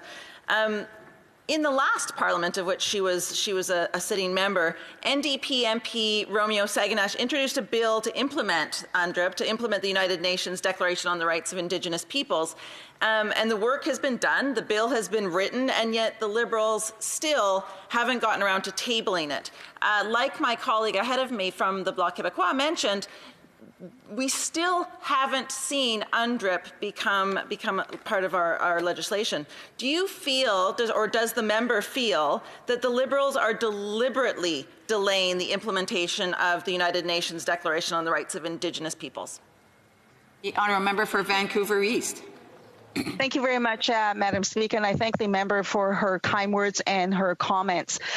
You know, the Liberals have been slow walking on moving forward with UNDRIP. We saw that in the last Parliament. The government could have moved the UNDRIP, moved the bill forward in a much quicker pace than we had done, and then that didn't happen. And then the bill died on the order paper. And now in the new Parliament, we have yet to see the bill introduced. And I don't know what is the holdup, other than to say that there is the lack of political will from the government to move forward, to charge ahead, and so that they can finally honor Indigenous peoples in terms of their basic rights. And the UNDRIP should be the blueprint for this government and should be the blueprint for everyone going forward. There simply is no excuse why UNDRIP has not become law already. Comments, questions et commentaires. The honourable member for Cumberland Colchester. Thank you very much, Madam Speaker, and I'd like to acknowledge that I'm on the unceded territory of the Mi'kmaq, the people of the Dawn, here in Nova Scotia. I want to thank the honourable member for her impassioned speech, and I would agree with most of what she said. I would say that we have already said several times, the government, that we plan to introduce UNDRIP before Christmas. So I would hope that she will be supporting that when we do. So my question is, when we introduce it, will she be supporting this legislation? Thank you. The honourable member for Vancouver East. Thank you very much, Madam Speaker. Of course the NDP would support UNDRIP. In fact, it was a former NDP member, former MP Romeo Saganash, who tabled that bill, who worked and dedicated his life in bringing that forward to this House. And so, of course, the NDP would support it. The real question is, why is the Liberal government waiting until December or until sometime before December to introduce it? Why not introduce it now? Why not introduce it yesterday? How much longer do Indigenous people have to wait for their rights to be honored? How much longer do they have to see the UN Declaration for the Rights of Indigenous People become law in Canada? Thank you. Kamata, questions and comments? Questions and comments? The Honourable Parliamentary Secretary, the Government House Leader. Yes, thank you, Madam Speaker. And I can appreciate some of the comments that the member has put on the record, but where I often have difficulty with some members of the New Democratic Party is often they believe you can click your heels and wave a wand and make things happen just like that overnight. And I think that we take a look at the calls for action. There's 94 of them, of which 74 of them are of a federal nature. Many of those 74 require consultation with other levels of government, for example. And I'm wondering if the member believes that the Government of Canada has any obligation to work with others, in particular Indigenous leaders and others, to try to resolve some of the other calls for action, that it's not just solely the responsibility of the federal government. Member for Vancouver East. Well, thank you very much, Madam Speaker. You know what? This is the problem exactly with the Liberals. They always think that they can delay action. They always think that, and there's a reason and excuse why they can't move forward. I think that the member has to ask himself, why does the Liberal government continue to make Indigenous people wait for their rights to be respected? Why does the Liberal government have to take Indigenous children to court when the government have to know that it is wrong to treat them inequitably? Madam Speaker, the government can move forward right now with respect to Article 10 of the UN Declaration for the Rights of Indigenous People by absolutely acknowledging their right for free, prior, informed consent. They could, in fact, call off the Trans Mountain expansion pipeline to honor the rights of Indigenous people right now if they wanted to move forward. Very brief question. The honourable member for Nanaimo Ladysmith. Brief question. Oh, thank you, Madam Speaker. I would just like to ask the honourable member, she mentioned the Wet'suwet'en and the police action there. And was she aware that it was the BC NDP government that gave the RCMP their orders? And would she like to see that pipeline cancelled as well and put an end to the fracking and the LNG projects that the NDP are pushing through Wet'suwet'en territory? The honourable member for Vancouver East, a very brief answer, please. Thank you very much, Madam Speaker, and I thank the member for his questions. I support the Indigenous people and their rights. That's why I'm here, and that's what I'm fighting for. So, Madam Speaker, it is time for us to honor their rights. Resuming debate. Reprise de débat. The honourable member for Don Valley North. Thank you. Good afternoon, Madam Speaker. I'll be splitting my time today with the member from Labrador. I would like to first acknowledge that the House of Commons, where this debate is taking place today, is on the traditional territory of the Algonquin Nation. And I'm pleased to discuss the amendments to Canada's citizenship oath that our government is proposing to the Parliament. The history of First Nations, Inuit, and Métis is the very history of our country. Indigenous people in Canada are the descendants of original inhabitants of this land. There are three distinct groups that are recognized in Canada's Constitution: First Nations, Inuit, Métis. Indigenous people in Canada are critical in our country's development and its future. Indigenous peoples are very diverse with many distinct heritages, languages, culture, practice, spiritual beliefs. Reconciliation with Indigenous people remains a central priority of this government, and we will continue to move forward as a committed partner in renewing our relationship with the Indigenous peoples. Madam Speaker, it is important to acknowledge that the contribution that Indigenous people have continued made in building a stronger and more inclusive Canada. With strong Indigenous institutions, we will begin the important work of closing the social-economic gap and fostering strong Indigenous communities for future generations. All Canadians are responsible for participating in the ongoing process of reconciliation. This brings us, Madam Speaker, to the changes the government has proposed to change the current wording of the Oath of Citizenship.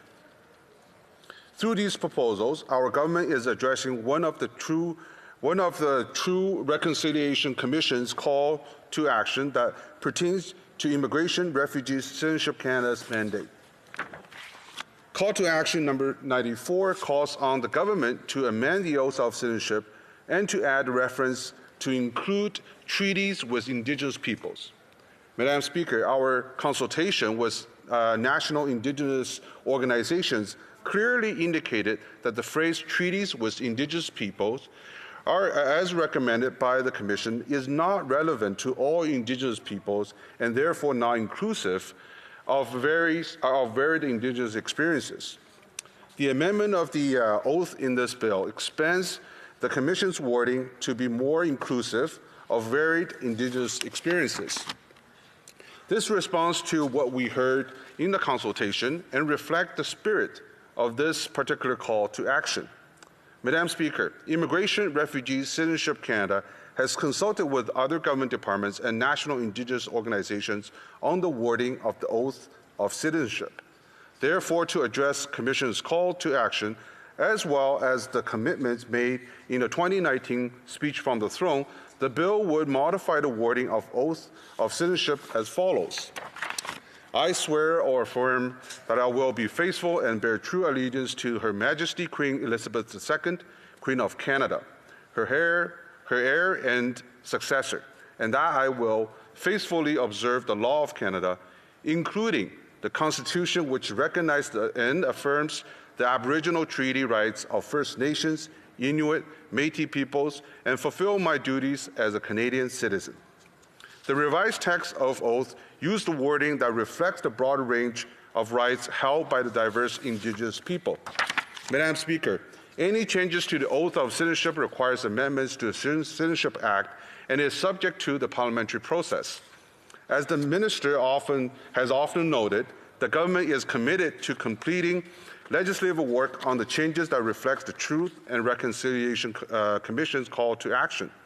This explains the changes we propose today. Madam Speaker, let me close with these thoughts for my honourable colleagues to consider. The histories of Indigenous people in Canada are rich and diverse. They stretch far into the past since time immemorial, meaning that since before oral and written history. I would impress on my honourable colleagues that we need to take this opportunity to both acknowledge our country's past and to move forward and to move towards a renewed relationship with Indigenous people based on the inherent rights, respect, and partnership. The changes to the citizenship oath will be an important step in this pursuit. Through this and other actions, all Canadians can continue to move forward together on the road to reconciliation so that we can leave a proper legacy for our future generations. Thank you, Madam Speaker. Questions et commentaires, questions and comments? The Honourable Member Kenora.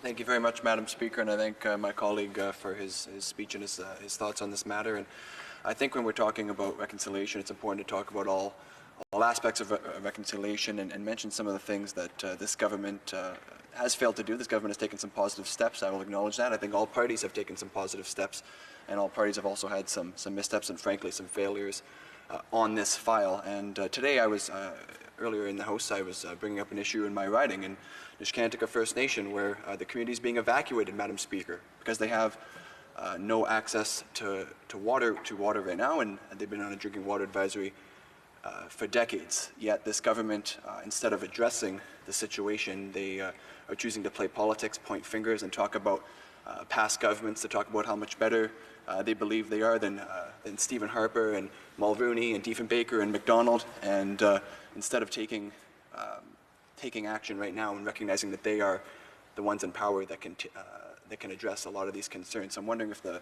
member can speak to that and tell us when this government is going to stop playing politics with these issues and is going to take meaningful action in reconciliation.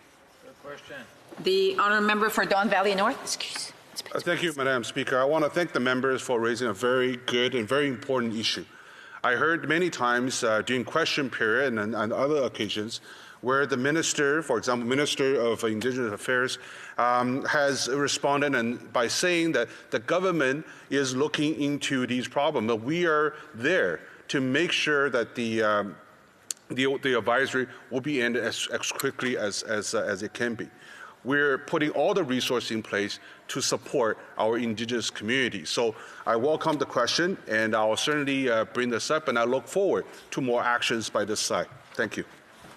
Comments, questions et commentaires. The Honourable Member for London Fanshawe. Thank you, Madam Speaker. Of course, one of the issues that we've heard about today and certainly talked about from this side of the House is, of course, the murdered and missing Indigenous women and girls inquiry.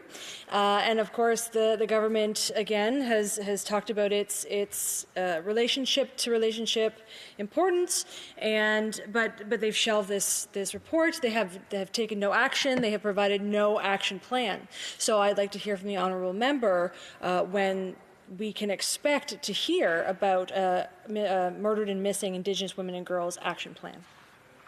The Honourable Member for Don Valley North. Thank you, Madam Speaker. I want to thank the member for raising another very good issue. As a parent, I can only imagine what a horrific experience that will be for anyone that was affected, any victim family affected in this situation. As a former member of the provincial legislature, that was an issue I participated in debating and in pushing along more actions. So I agree with her.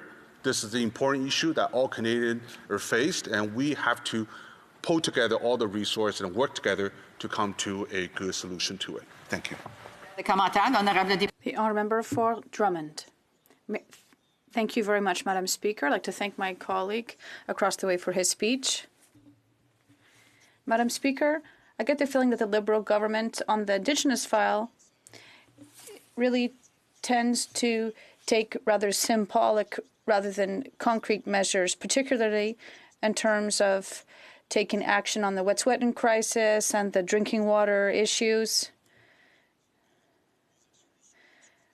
It's easy to make apologies, although not all the time, only when it serves the Liberal Party. But my colleague, does he think that it perhaps would be the time to speed things up a bit and focus on all the recommendations rather than just dealing with them one by one and choosing the ones that are the most symbolic? Thank you, Madam Speaker. What we're discussing today is a proposed amendment to the Oath of Citizenship. As I was just reading, the proposed Oath of Citizenship, it still gives me the chills that it did 20 plus years ago when I first became a new Canadian. It is very important for new Canadians not just to recognize, understand, but also remember what they read, and under the witness of other fellow new Canadians and judges, what does this mean to them as a new Canadian? So this is an essential step that we have to take so new Canadians can appreciate the contribution of our Indigenous peoples. Thank you. Resuming debate, the Honourable Parliamentary Secretary to the Minister of Northern Affairs. Thank you, Mr. Speaker. Madam Speaker, it's a pleasure to speak to you today, and I'd like to acknowledge that the House of Commons, where this debate is based today, is on the traditional territory of the Algonquin Nation. And I'm speaking to you today, Madam Chair, from my riding of Labrador, which is in the traditional homeland of Inuit and Innu, and we are very proud of the culture that we share together in this big land. The story of Indigenous peoples in Canada is a history that stretches far into the past, before the arrival of the European newcomers to Canada. Indigenous peoples have a fundamental role in Canada's past and are a strong pillar of our society. These are words that you will hear at many citizenship ceremonies across Canada. Taking the oath of citizenship is a vital step in the process of becoming a Canadian citizen. And it is recited as the final legal step to becoming a Canadian citizen, which is important to note. During the ceremony, participants accept the rights and responsibilities of citizenship by taking the oath of citizenship, after which they become Canadian citizens and receive a certificate to mark that particular designation. It is important for both new Canadians and those that are born here to learn about Indigenous people and the rich history of Indigenous culture. This legislation, an act to amend the Citizenship Act, proposes to change Canada's oath of citizenship to include clear reference to the Constitution, which recognizes and affirms the Aboriginal and treaty rights of First Nations, Inuit, and Métis peoples.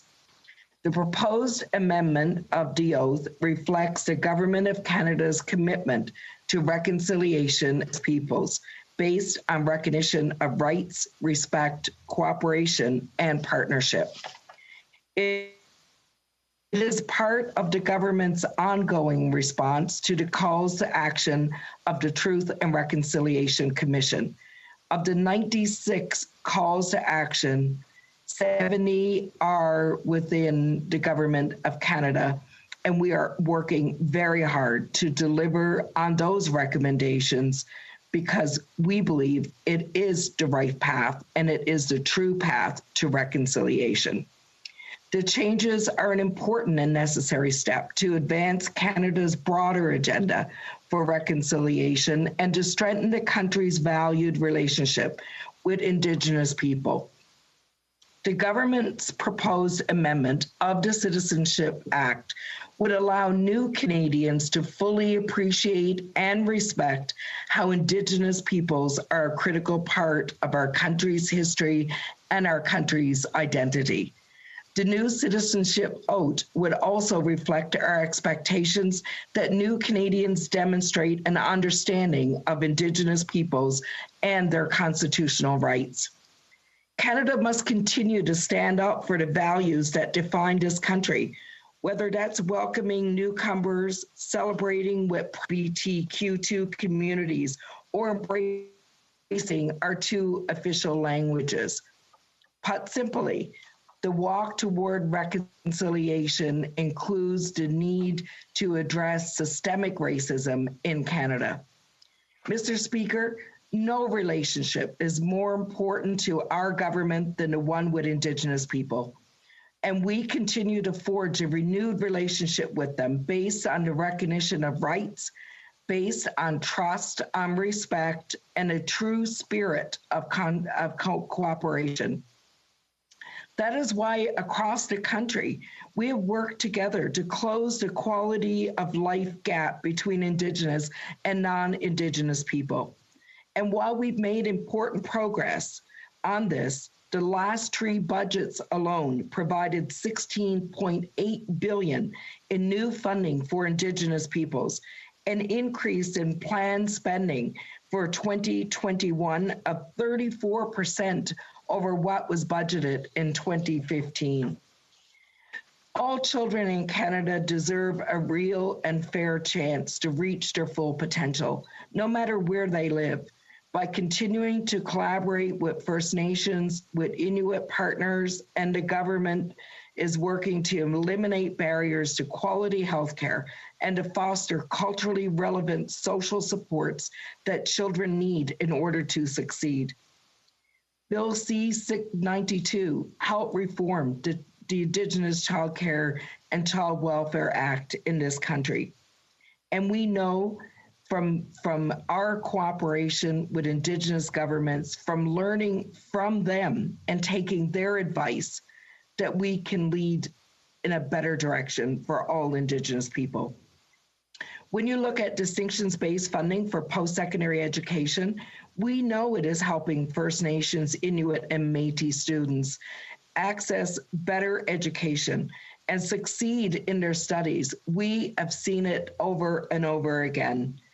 In addition, the government has taken action to help communities reclaim, revitalize, and maintain and strengthen Indigenous languages and to sustain their important cultural traditions and histories.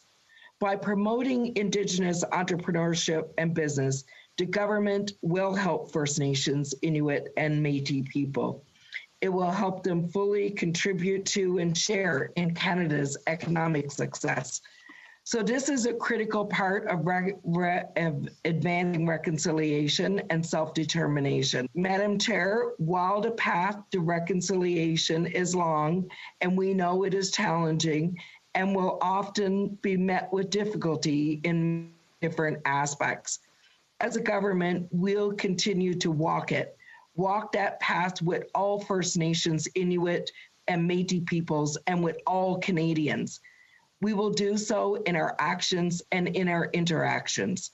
And as I mentioned earlier, the proposed changes to the oath that we are talking about today are an important and necessary step to advance Canada's broader agenda for reconciliation with Indigenous people in this country.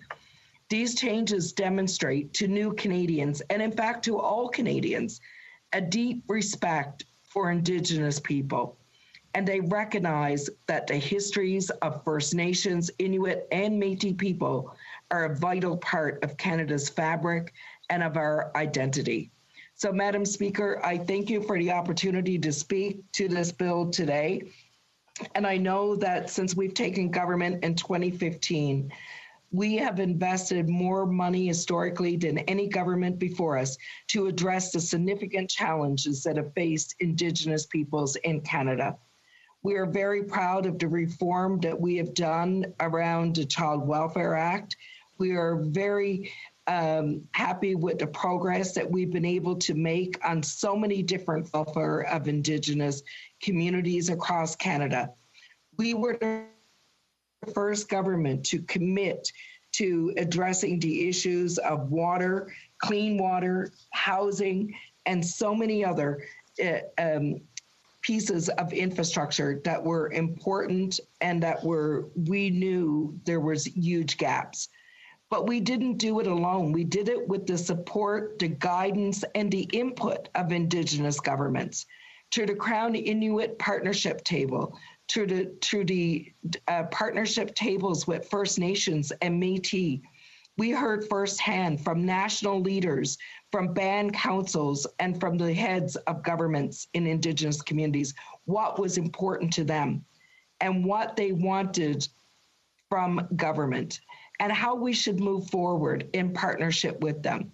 And out of that, we have seen a lot of investments that were directly needed and important and critical at that time, along with longer term strategies to eradicate tuberculosis over a 10-year period, strategies to deal with mental health and addictions in Indigenous regions, strategies that looked at how on their own education systems and how they could play a more critical role in the delivery of healthcare and social welfare programs on reserve. We have continued to work with leadership because we know they know it better. And as a Government of Canada, we are here as a true and full partner at that table to not only listen and to learn, but also to walk that path of reconciliation and to make the tough choices that have to be made on that path of reconciliation. As a Government of Canada, we have stood up and the Prime Minister have stood up to apologize for past wrongs that have been done to Indigenous people in this country, to make amends. It's all a part of walking together in reconciliation as a country. You know, reconciliation is just not Indigenous people or reconciling with Indigenous people. It's reconciliation with all Canadians. And I've heard the statement made many times. I've heard many members in the House of Commons make that statement, and no words could be truer. So we all have a job to do and we have a role to play. What you're seeing today with the Truth and the calls to action under Truth and Reconciliation Commission is just one other way the Government of Canada is stepping up to do what is right and what should have been done for a long time. Unfortunately, the honourable member's time is up. I know that there's a bit of a delay in the reception at this point. I know that I'm just going to wait for a second. Obviously, this is an issue that I hear a lot in my riding about the access and reliability of internet. And obviously, I don't know if it's the cold where you are. However, it is freezing quite a bit at this end. The screen is, not the weather. Well, the weather's cold out there today as well. But I know that there's a delay, and so I just want to ensure that when the members are asking their question, that they be patient with the answer, because it may come up a little bit slower than usual. Questions and comments, questions et commentaires. L'honorable. The Honourable Member for La Pointe de Lille. Thank you, Madam Speaker. In its report, the TRC seemed to regret the fact that in the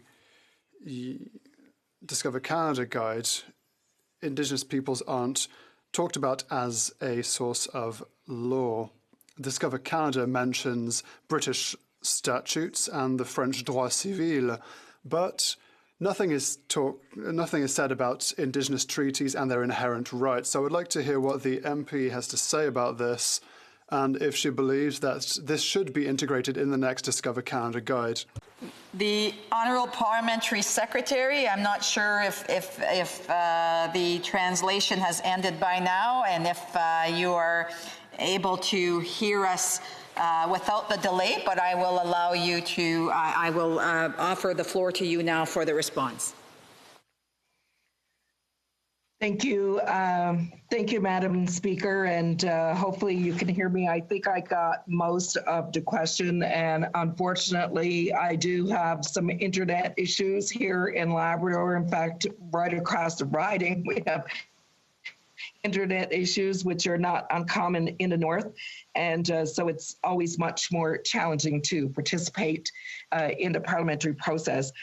To my colleague, I want to thank him for his question, and I just want to say that the proposed amendment to this oath really demonstrates the government's commitment to advancing the calls of action of the Truth and Reconciliation Commission, and it reflects the commitment of reconciliation and the renewed relationship with Indigenous people in Canada, which is a path that we started as a government and one we will continue on. Questions and comments? The Honourable Member for Skeena Bulkley Valley. Thank you, Madam Speaker, and thank you to the Parliamentary Secretary for her remarks. The Parliamentary Secretary mentioned the Truth and Reconciliation Commission calls to action. Last year, the Yellowhead Institute released a report estimating that at the current rate of implementation, it will be 2057 before all 94 calls to action are completed. I know that the Parliamentary Secretary represents a part of our country with a high percentage of Indigenous people, as do I. In the northwest of BC, about a third of constituents are Indigenous. I'm wondering if the Parliamentary Secretary could explain to the House how she explains to her constituents the shockingly, devastatingly slow pace of implementation. The Honourable Parliamentary Secretary. Thank you, Madam Speaker, and I want to thank my colleague for his question. As you know, the Truth and Reconciliation Commission does call upon the Government of Canada to make changes in terms of our relationship with Indigenous people, but it also calls upon many other stakeholders, including provinces and territories, including religious entities, including many others across this country. However, as the Government of Canada, what falls within our purview are the issues that we have continued to focus on, but we have also reached out to to those external of government to ask them to respect and take responsibility to implement those recommendations of the TRC. We will continue to do that, and as a government, we'll continue to work harder to ensure that the recommendations that fall within the purview of the federal government continue to be implemented. We have time for a brief question. The Honourable Member for Etobicoke North. Thank you, Madam Speaker, and to my colleague for her important speech and the work she does each and every day. Reconciliation is the responsibility of everyone in Canada. We all need to recognize the harm, the atrocities, what residential schools, the impact they had on First Nations, Inuit, and Métis people. We have been given a plan, the calls to action of the Truth and Reconciliation Commission. We can't ignore what Indigenous peoples have told us. We have to listen. We need to understand in our hearts and understand what viscerally has been done. And I'd ask my colleague what she thinks each of us can do in our communities to advance reconciliation. Thank you. That wasn't quite a brief question or comment, but the Honourable Member, for the Honourable Parliamentary Secretary, please a brief answer. Thank you, Madam Chair, and I thank my colleague for the question. And I think every day in our lives we should practice working and understanding the cultures and the values of all Canadians, including Indigenous Canadians. And I think the more we learn in terms of our cultural values of people who make up this country, the stronger we become as a nation, and the further we can walk together on that path towards reconciliation. Greatly appreciate the parliamentary secretary being short on that, and I do want to say that there was some flexibility there because of the issues with the video. So, resuming debate, the honourable member for Kamloops Thompson Caribou. Thank you, Madam Chair, and I also want to note that I'm going to be sharing my time with the member for Desnepi, Mississippi, Churchill River tonight. And I'm going to start actually, first of all, by talking a little bit about citizenship and the citizenship process, and then I'll get into what this bill is going to do and what it's intended to do. You know, we've heard a lot about the Truth and Reconciliation, but I think it's also important to sort of reflect on becoming a citizen of Canada and what it is and what it means. So I think, as everyone knows, there's only two ways that you become a citizen, and it's by birth or it's by naturalization. And you know, Canada, every year, so of course we have our immigration and our immigration numbers, and I noticed the minister just released his new numbers a few days ago for coming into Canada, but it's, which is typically it's been in the 300,000 range, plus or minus. Each year, though, there is 100,000 plus, or 100 to 2,000 plus, of those people that have chosen to come to Canada as permanent residents or for other reasons, who decide to make that next step, and that's to become a Canadian citizen. So there's some criteria in terms of if you want citizenship in our wonderful country, and you have to be a permanent resident. So out of those 350,000 that might come next year with permanent residencies, some might choose to go home, some might choose that it really isn't where they want to be, and some will be a permanent resident forever. But there is, you do have to actually be a permanent resident, and you have to have lived here for 3 to 5 years. You have to, if need be, you have to be file taxes if you need to. You have a citizenship test, and it would be interesting, I think, for Canadians who are born here to actually take that citizenship test and see how they actually do. I believe there's about 20 questions, and you have to get 15 of those 20 questions right to pass the citizenship test. And you need to have a degree of language proficiency in our official languages. Of course, there is some exceptions in terms of older residents and, of course, some of our youth. For those that choose to go through the process to become a Canadian citizen, to do the test, the culmination of that process is the citizenship ceremony.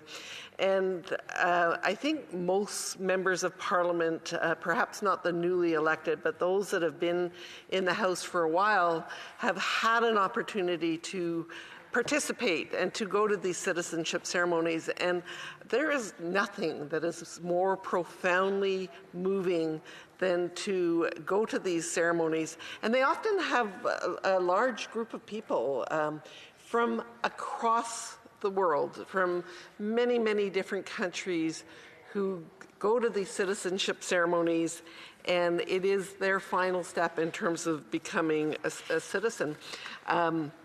So, you know, I've been to some that have been held in schools, and it's been really fun because all the students get to come and watch this process. So the students in grade, in this case, it was 1 to 6, they decorated their auditorium and came and they watched the process.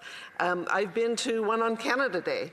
And so what better can you do than to be in a park outside on Canada Day with, I think in this case there was 80 or 90 from my riding of Kamloops Thompson Caribou who chose to become citizens of Canada, and there they are in the park, not only celebrating Canada Day, but celebrating a commitment that they've made.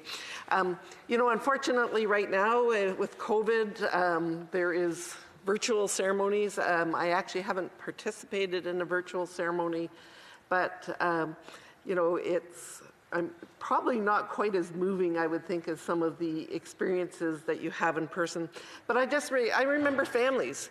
So mom and dad and their children taking the oath. I remember there was one lady, and she had been in Canada for 40 years before she made that decision. For her, it was such a leap. It took her 40 years to decide that she wanted to become a citizen of Canada. You have people that come to Canada as a permanent resident, and their goal is to get their Canadian citizenship as soon as possible. So, I think the people who choose to become citizens of Canada, who are not sort of privileged by birth, are perhaps some of the ones that most appreciate the citizenship that they have. So what the Truth and Reconciliation Commission had indicated is they thought that in their calls to action, first of all, in the tests, that there needed to be more work in terms of people understanding Canada's history and Canada's history with Indigenous peoples, understanding treaties, and quite frankly, in the case of British Columbia, the understanding about the lack of treaties. So they had a call for action, and I think it's interesting to say that the oath has not changed in over 40 years. I was sort of looking through the history of our oath, and actually there's been a lot of sort of looking at changing over the years, and there was some actually very interesting oaths proposed back in the early sort of 90s, 2000s, but we actually have had the same oath for 40 years. And it is, of course, as you know, the final legal requirement to become a citizen of Canada. So I think I just want to quickly say what the oath is currently, and then I'll say what the proposed oath is. And it's actually very simple. I was surprised the first time at how short it was, but it's I swear or affirm that I will be faithful and bear true allegiance to Her Majesty Queen Elizabeth II, Queen of Canada, her heirs and successors, and that I will faithfully observe the laws of Canada and fulfill my duties as a Canadian citizen. There was, of course, a modification that the Truth and Reconciliation Commission proposed, but I understand, and it'll be interesting when this bill gets to committee, what we have in the legislation here is not actually what the Truth and Reconciliation Commission actually proposed, but it is a modification that they made after consultation with Indigenous groups across the country and also immigration groups. And so where they have ended up with this legislation and what is proposed is I swear or affirm that I will be faithful and bear true allegiance to Her Majesty Queen Elizabeth II, Queen of Canada, her heirs and successors, and that I will faithfully observe the laws of Canada, including the Constitution, which recognizes and affirms the Aboriginal and treaty rights of First Nations, Inuit and Métis peoples, and fulfill my duties as a Canadian citizen. And I know that there's been some questions as to some of the changes, and in the TRC, they were just talking about the treaties, but I have already noted in British Columbia, there is no treaties, but there is certainly Aboriginal rights, and there is a need to respect those rights. And so, I think we can all, it sounds like from listening to the debate today, that there's general agreement in this House that this bill should move forward to committee and be further reflected upon.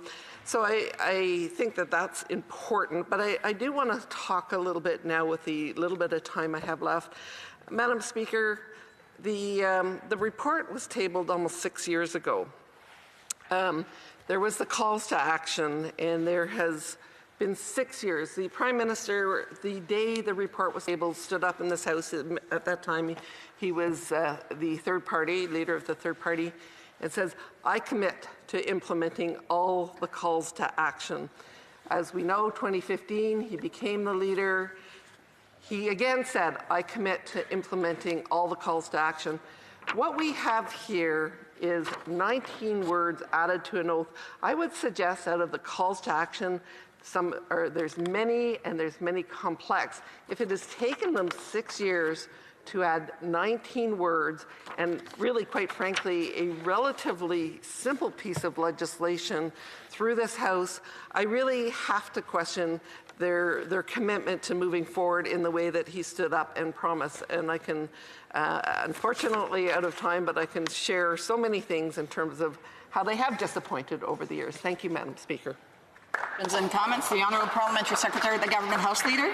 Thank you, Madam Speaker. I did want to touch base on just how important it is when a person receives their Canadian citizenship. I really do enjoy the opportunity whenever it's afforded to me. I'm able to attend citizenship swearing-in ceremonies. It is indeed a very special moment in time when you witness new Canadians being sworn in. You know, there's a few images that stay. I can remember a young lady of Filipino heritage wrapping a Canadian flag around herself in tears being sworn in as a Canadian citizen. And family units doing likewise.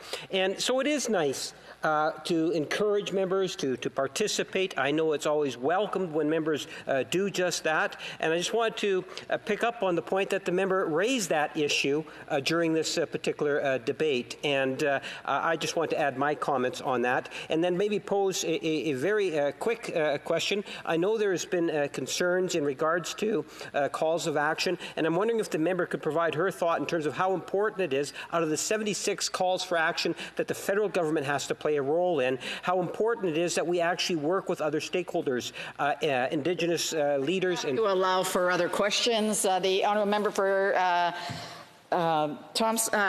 Kamloops, Thompson, Caribou.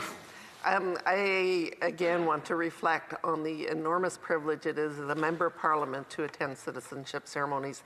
And I don't think I've been to one where I have not been incredibly moved and feel quite emotional as I look at the people that are participating.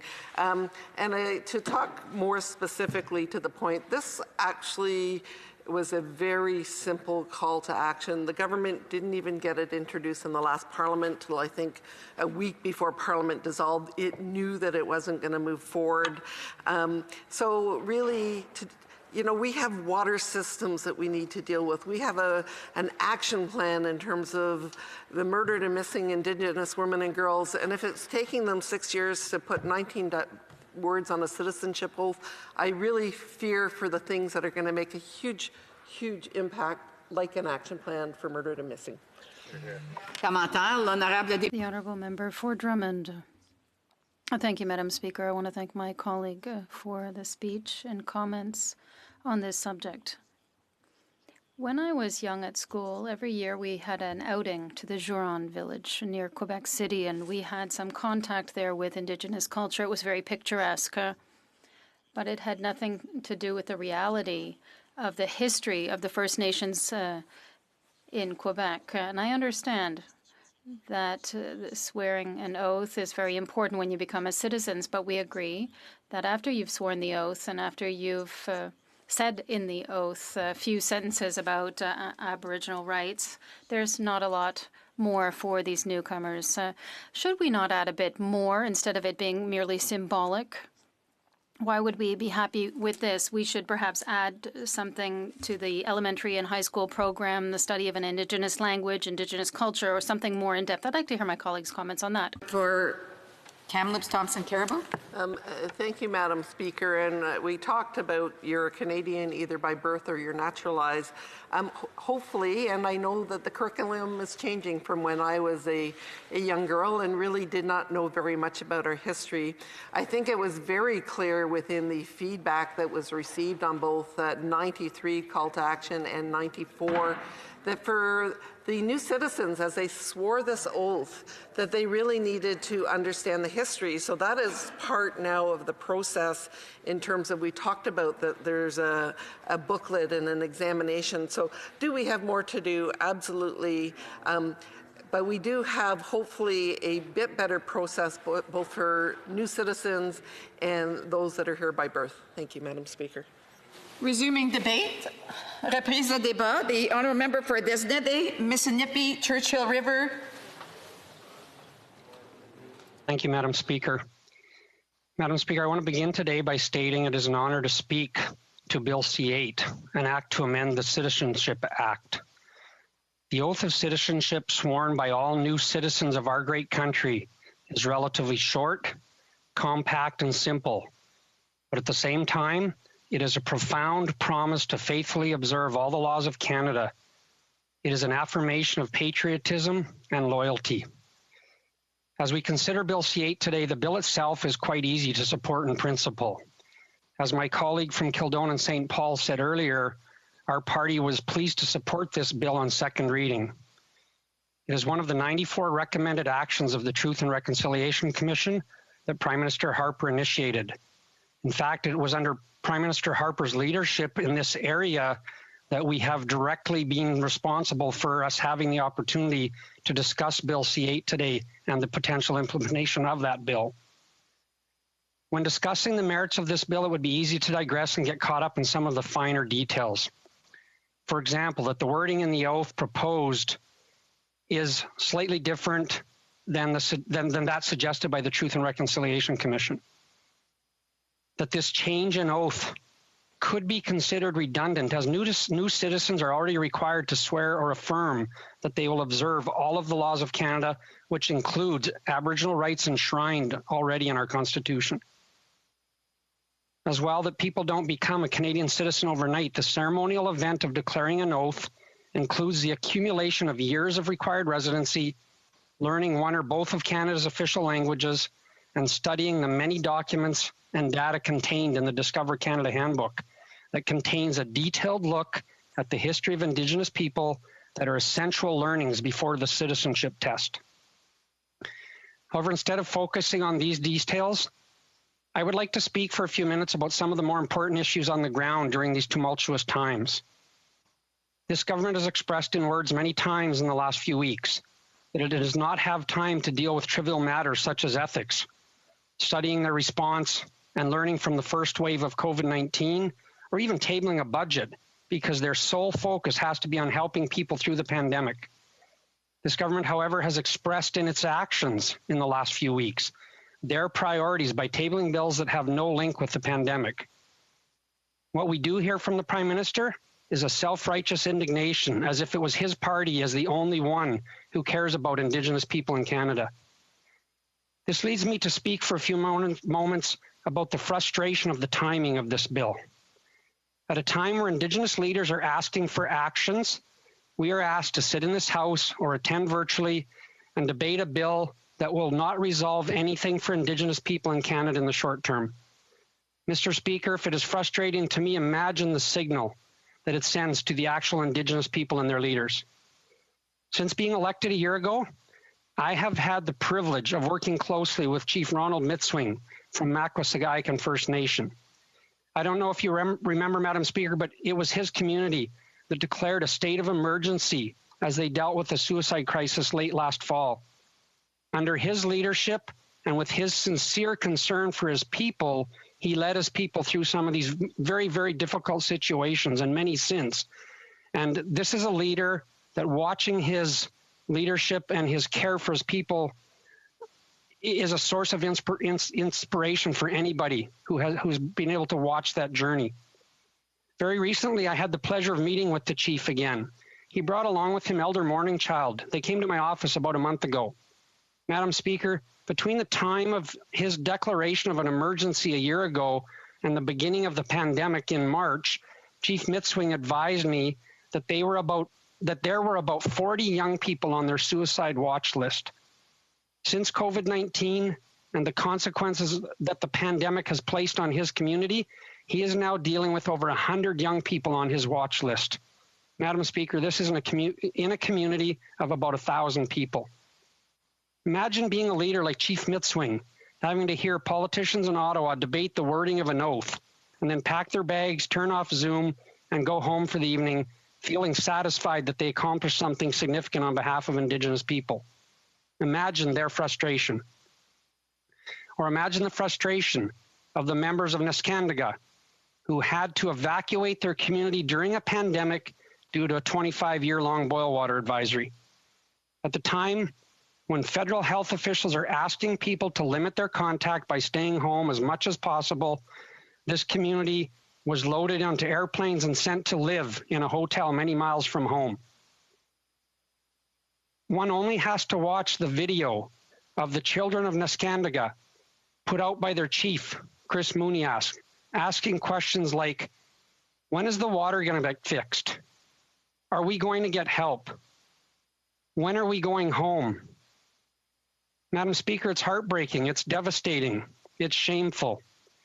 The community that welcomed the then Minister of Indigenous and Northern Affairs in 2016, who made these people a promise that the issue would be fixed by 2018. Now they find themselves sitting in a hotel far away from their community, having to witness the irony of this minister's government putting forward a bill that asks new Canadians to make a promise. This government can't even keep its own promises, Madam Speaker. It's more of a do as I say, not as I do. Imagine their frustration. Speaking of water, Madam Speaker, there's a small community in my riding that provides healthy, clean drinking water and other services to an adjoining or neighboring First Nations community. Due to an ongoing jurisdictional issue with respect to payment, this small community is owed money and has been carrying the debt of the federal government for years.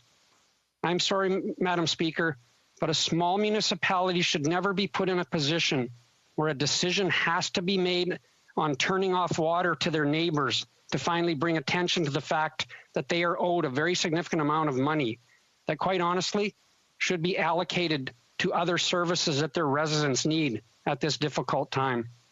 7 months ago, I raised this issue directly with the Minister of Indigenous Services, his Chief of Staff, and the department's Western Desk representative.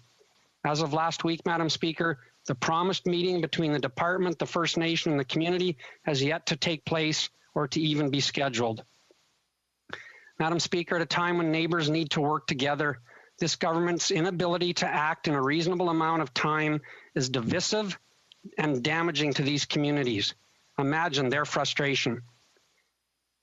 Madam Speaker, the leaders of First Nations and Métis communities in my riding have done an outstanding job managing the first wave of COVID in the spring. They took the required actions necessary to keep their people safe.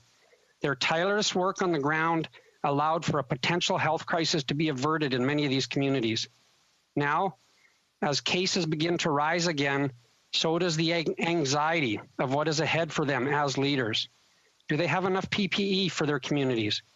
How do they acquire the much-needed rapid testing?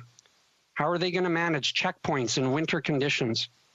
Who is going to ensure the safety and health of the elderly and the vulnerable in their communities? When a vaccine is approved, how will they gain access and distribute among their people? Madam Speaker, the leaders of these communities need this government focused on providing the essential supports that they badly need to keep their people safe. They are tired, they are anxious, and they deserve more than a symbolic gesture in this trying time. You'd have to spend a lot of time searching for a leader in these communities who would suggest to me that changing the wording of the oath of citizenship is a top priority this government should be focusing on right now. I think it is time, Madam Speaker, to move beyond words. It's time for actions, for concrete actions. Madam Speaker, this begins with taking responsibility for acting slow to close down borders in Canada, taking responsibility for sending mixed messages to Canadians regarding masks, taking responsibility for ignoring the need for rapid tests across Canada, taking responsibility for poorly created relief programs that shut out Indigenous businesses and many others, and generationally, Madam Speaker, taking responsibility for not living up to their promise to end drinking water advisories by this spring. Madam Speaker, the government must act. It must act to end drinking water advisories with the same intensity it did when creating and passing CERB, and dare I say, when covering up its corruption in the WE scandal. It must support First Nations dealing with high rates of youth suicide. It must act to address the issues outlined in the Missing and Murdered Indigenous Women and Girls report. And it must act to show real leadership rather than the crisis management in situations such as the Mi'kmaq lobster fishery or land claim disputes in Caledonia. Thank you, Madam Speaker. Questions et commentaires, questions and comments. The Honourable Member for Skeena-Buckley Valley. Thank you, Madam Speaker. I would like to try to link together the former Speaker's comments with my honourable colleague's comments just now And one of the things the member for Kamloops, Thompson Caribou, mentioned was how moving citizenship ceremonies are. And my honourable colleague just mentioned the record of Stephen Harper. When I was the mayor of Smithers, I only got to attend one citizenship ceremony because the next year, Stephen Harper's government cut small-town citizenship ceremonies across the country. I'm wondering if my honourable colleague would join me in calling for the reinstatement of those citizenship ceremonies so that the change that we are debating today and will hopefully be passed into law can be made even more significant for people living in rural Canada. The honourable member for Denete Mississippi Churchill River. Thank you, Madam Speaker, and thank you to my colleague for the question. Madam Speaker, we hear lots of talk about going back to Harper and the Conservative days and what they did or didn't do. I think I would remind the member that it was Mr. Harper that issued the original apology for the harm done by the residential schools, and it was Mr. Harper that initiated the whole process that led to the recommendations in the Truth and Reconciliation Commission. I don't think we should undermine the work that was done under a Conservative government for many of the things that were done. And I think we need to continue to work towards that. In my comments, I'm not undermining the importance of the citizenship oath. What I'm saying is that we need to go to the place where we're actually fixing real problems for real people on the ground in these northern communities. Thank you. Questions and comments? The honourable member for Kenora.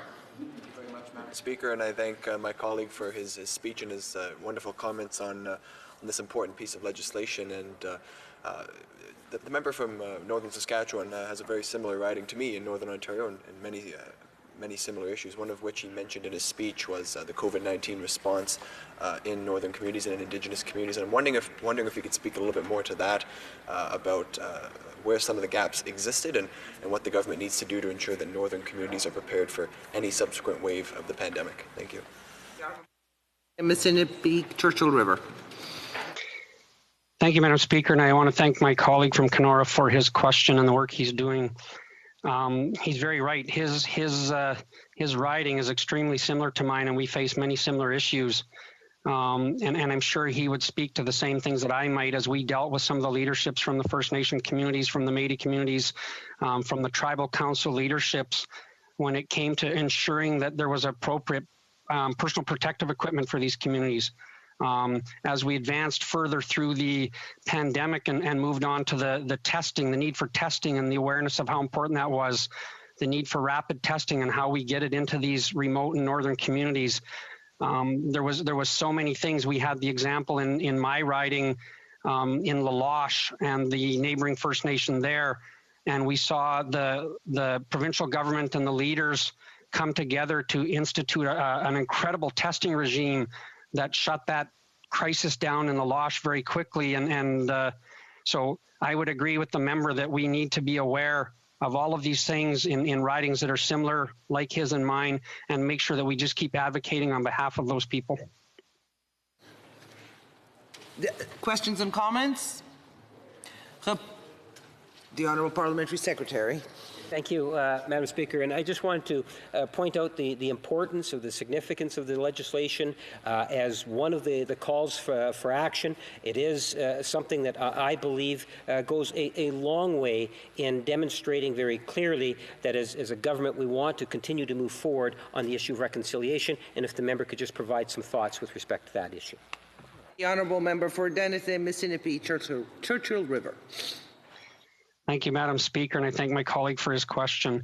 I would challenge my colleague to ensure that we understand that there is very important components to some of the symbolic gestures and making sure that we work with our Indigenous friends and their leadership. But I would challenge my colleague to look in the mirror and ask, have we done enough as government when it comes to boil water advisories? Have we done enough when it comes to the suicide crisis? Have we done enough when it comes to housing and some of the challenges that these communities face? Instead of patting ourselves on the back for getting some things done, why don't we get on the ground and get working to get many things that are more important to these communities done? Reprise du débat. Resuming debate, the Honourable Member for Surrey Centre. Thank you, Madam Speaker. I'd like to let you know that I'll be sharing my time with my friend and Member of Parliament from the Northwest Territories. Madam Speaker, I'm grateful to have this opportunity to speak in support of the government's bill that would revise the oath and affirmation of citizenship. I wish to acknowledge that I'm speaking to you from Surrey, BC, on the traditional territory of the Semiahmoo, Katzie, Coquitlam, Kwantlen, Kwakwet, and Tawasin First Nations. This bill continues our government's important work to walk the shared path of reconciliation. It responds to the call to action number 94 of the Truth and Reconciliation Commission's final report. We know that newcomers to Canada are eager to take on the responsibility of citizenship, and in doing so, with the passage of this bill, newcomers would state their commitment to respect the rights and treaties of Indigenous peoples.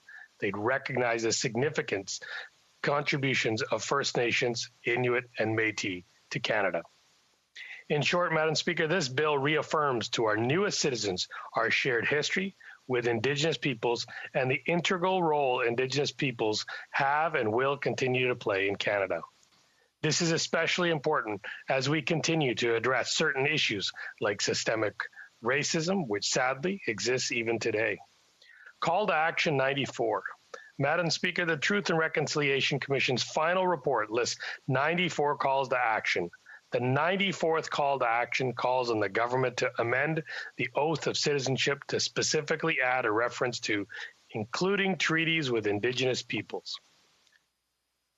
I want to recognize the comprehensive and thoughtful consultations my colleague has conducted in order to bring this bill here today.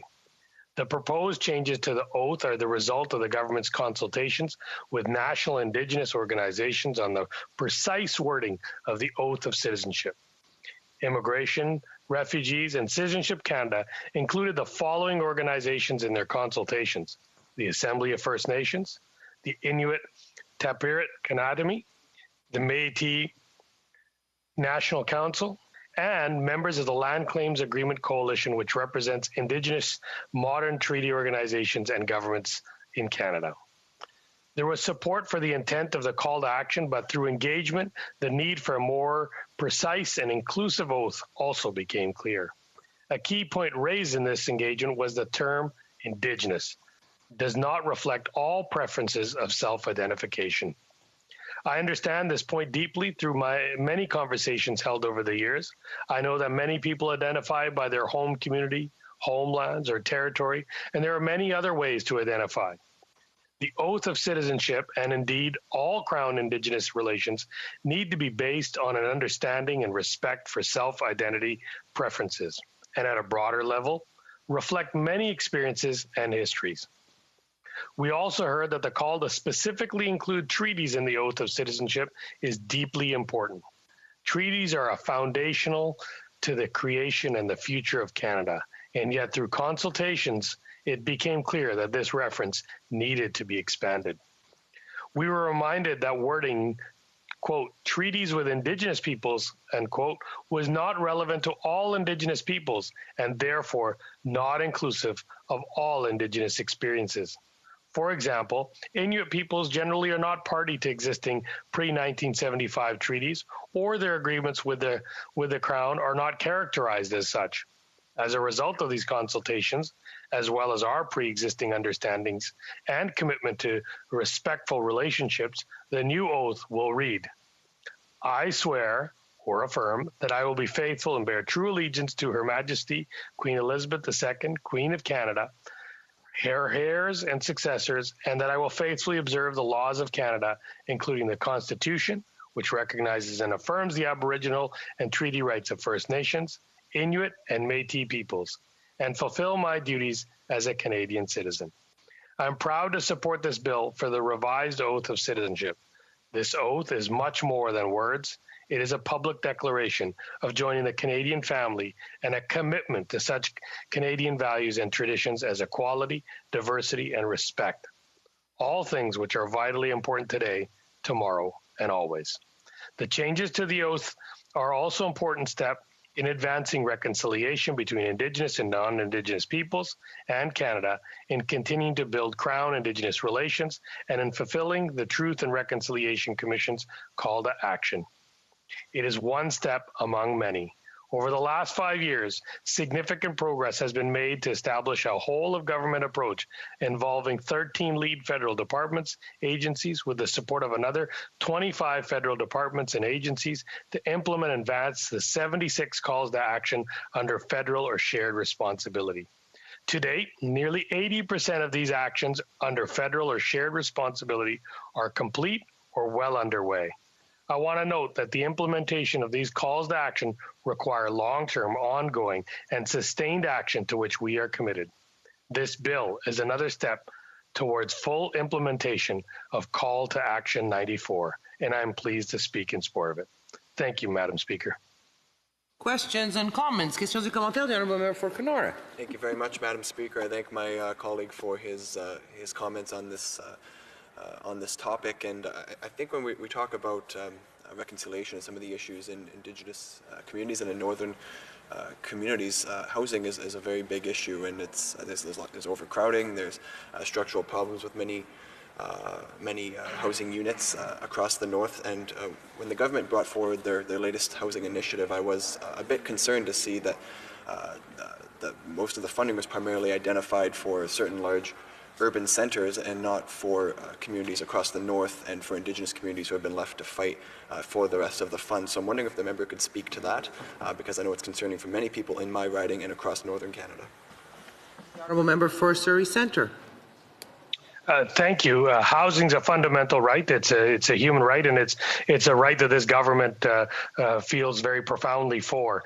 We are the first government to make a national housing strategy. We have been committed to building and rebuilding more Indigenous housing, and I think you'll hear from my colleague afterwards the efforts that we have made in that regards and the continued efforts. And I know here in Lower Mainland there has been many housing initiatives that have been done.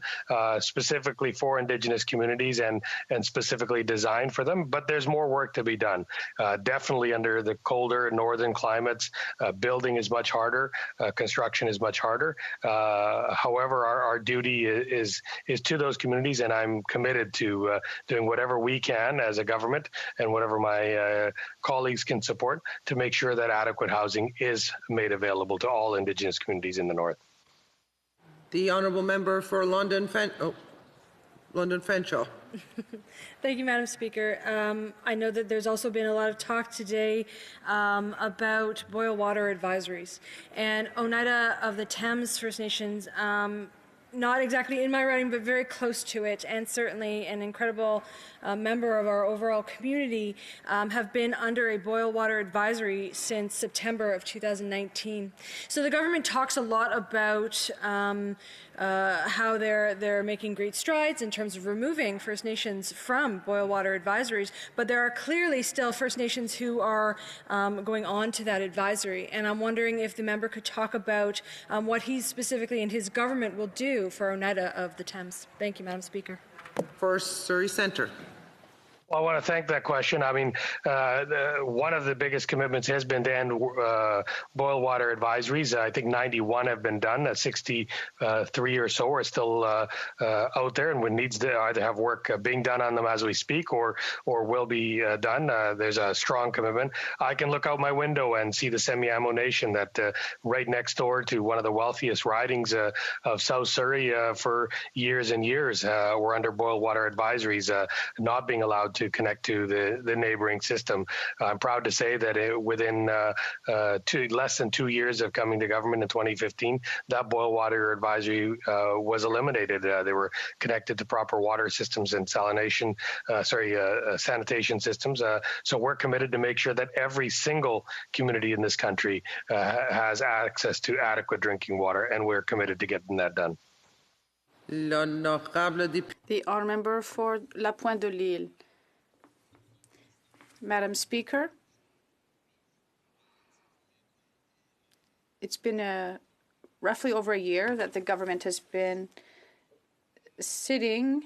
My question for my honourable colleague is that how come they started this a year ago, but there still hasn't been a bill implemented the rights of Indigenous peoples according to UNDRIP?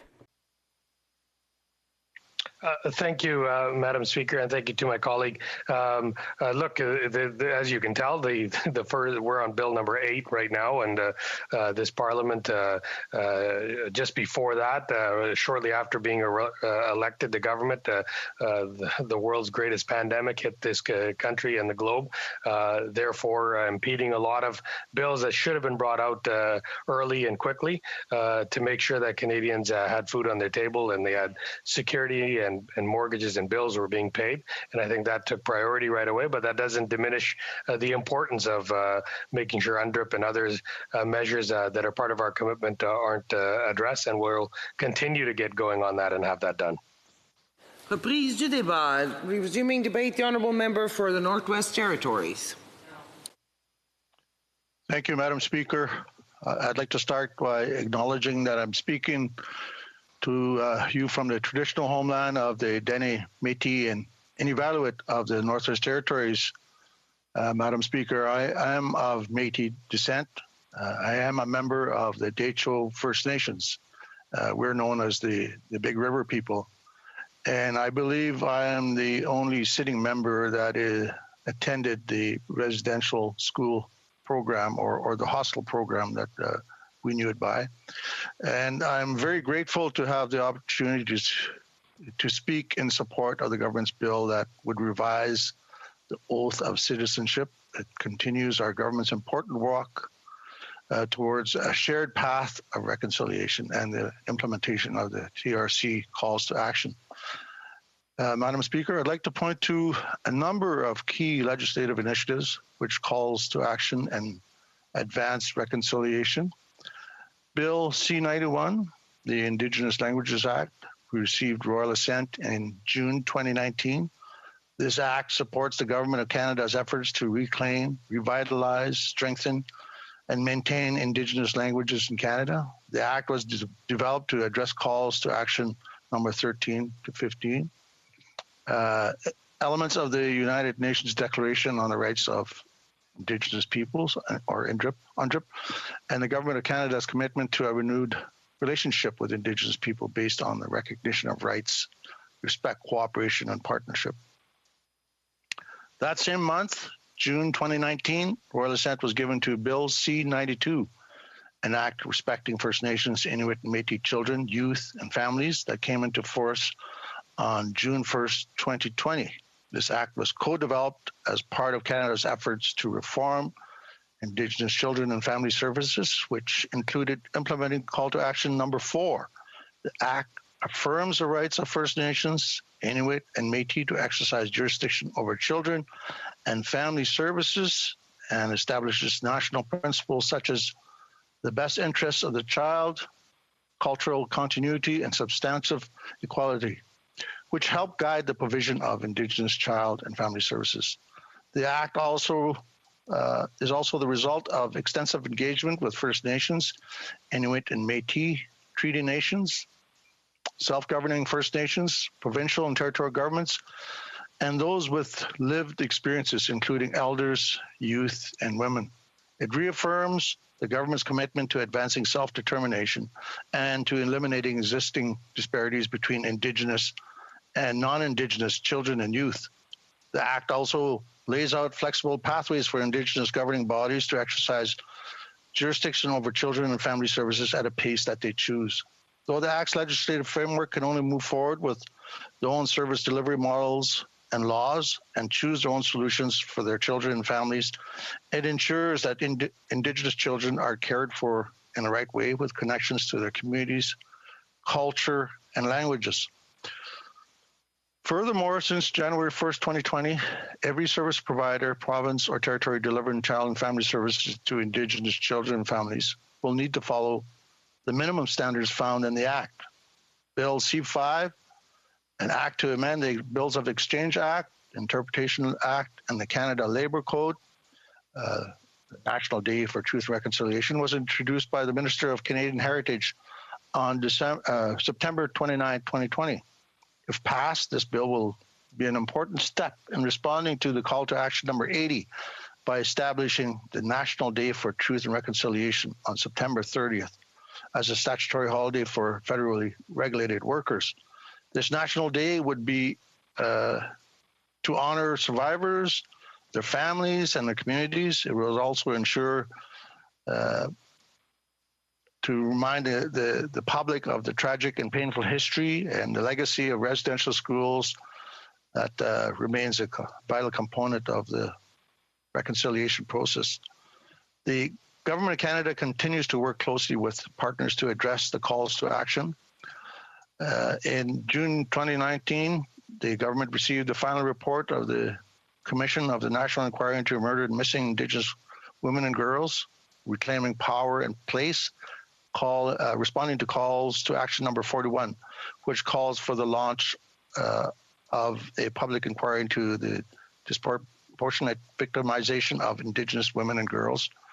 Furthermore, Mr. Speaker, the Government of Canada is committed to gender equality and reconciliation with Indigenous peoples and has eliminated all remaining sex-based inequalities from the Indian Act registration provisions going back to its inception 150 years ago. We're committed to eliminating all sex-based discrimination in the Indian Act registration, and we delivered on that promise. Bringing Bill S3 into force also responds to the national inquiry into murdered and missing Indigenous women and girls, calls for justice, and provides justice to women and their descendants who fought for these changes for decades. We will continue with partners and other levels of government an approach to respond to the findings of the national inquiry and to respond to this national tragedy. Mr. Speaker, as I close, allow me to reiterate that the government is determined to address the historical, colonial, racism and injustice of yesterday, just as we are determined to root out and expose the racism of today. As Canadians have seen all too clearly during this difficult time, racism, both systemic and social, continues to be all too prevalent in our country. It must not and it cannot be tolerated. And for that, too, is part of the healing process, just as this bill is part of the healing process. It represents progress on the shared path to healing and reconciliation, and it responds to the concerns expressed by the final report of the Truth and Reconciliation Commission. It points the way to a more inclusive Canada. Moreover, by amending the oath of citizenship, it represents greater awareness and answers call to action number 94. Mr. Speaker, Madam Speaker, I am pleased to offer my full support to the bill before us. Thank you. Questions et commentaires. Questions and comments, the honourable member for Montarville. Thank you, Madam Speaker.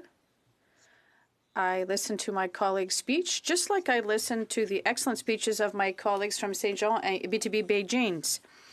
And I also listened to the question that was asked last week by the parliamentary House leader, who said there are 94 recommendations, but there aren't that many that concern the federal government. Other people are involved.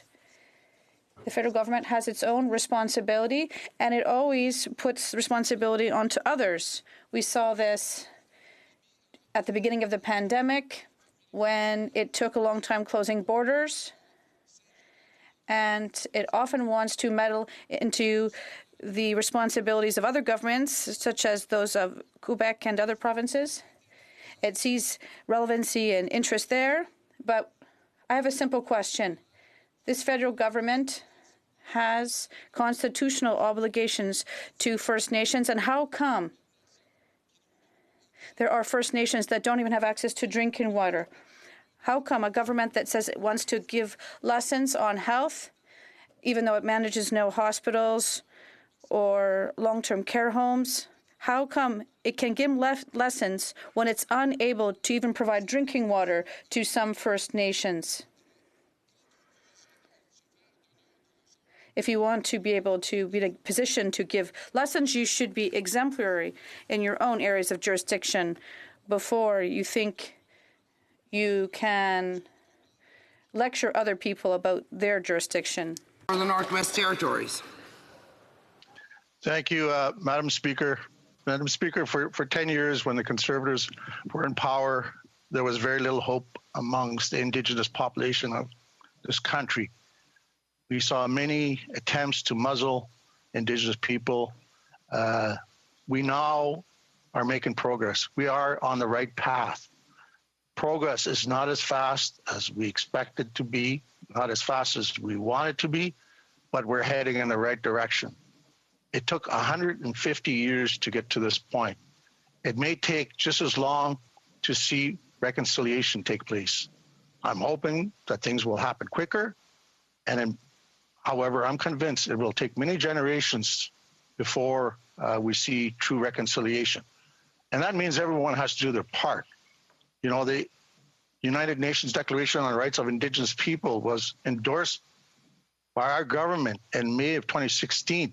That's after many years of the previous Conservative governments not willing to do so. And when we did move forward on this piece of legislation, we didn't see strong support for a number of parties, and that included people in the Senate. For Kenora. Thank you very much, Madam Speaker. And I want to thank my colleague from the Northwest Territories for his comments. And he mentioned the importance of reconciliation and rooting out racism across Canada. And I just wanted to say that I appreciate his comments on that, and I wanted to acknowledge that. But I want to speak a bit about Northern Canada. And obviously, there are many gaps for Indigenous peoples and all people living in Northern Canada. And one thing I hear a lot from people in the Northwest Territories and across the territories is about transportation and infrastructure. And I believe that these investments are very important for the North, and I believe that this government has failed in many aspects to support those projects, which could be a catalyst to economic development and providing a better way of life for many people across the North. So I'm just curious to get the members' comments on that. Honourable Member for the Northwest Territories. Madam Speaker, I want to thank the member for the question. It's an important one for us. Infrastructure is very important to us, and especially in the area of transportation. We have very few roads, and most of our airports are very small in our communities. However, there has been some very important investments been made by the Liberal government. I've made many on behalf of the government over the last 5 years. Some of them are really taking hold. We are going to see some very good results. We're seeing some airport investments that are now under construction.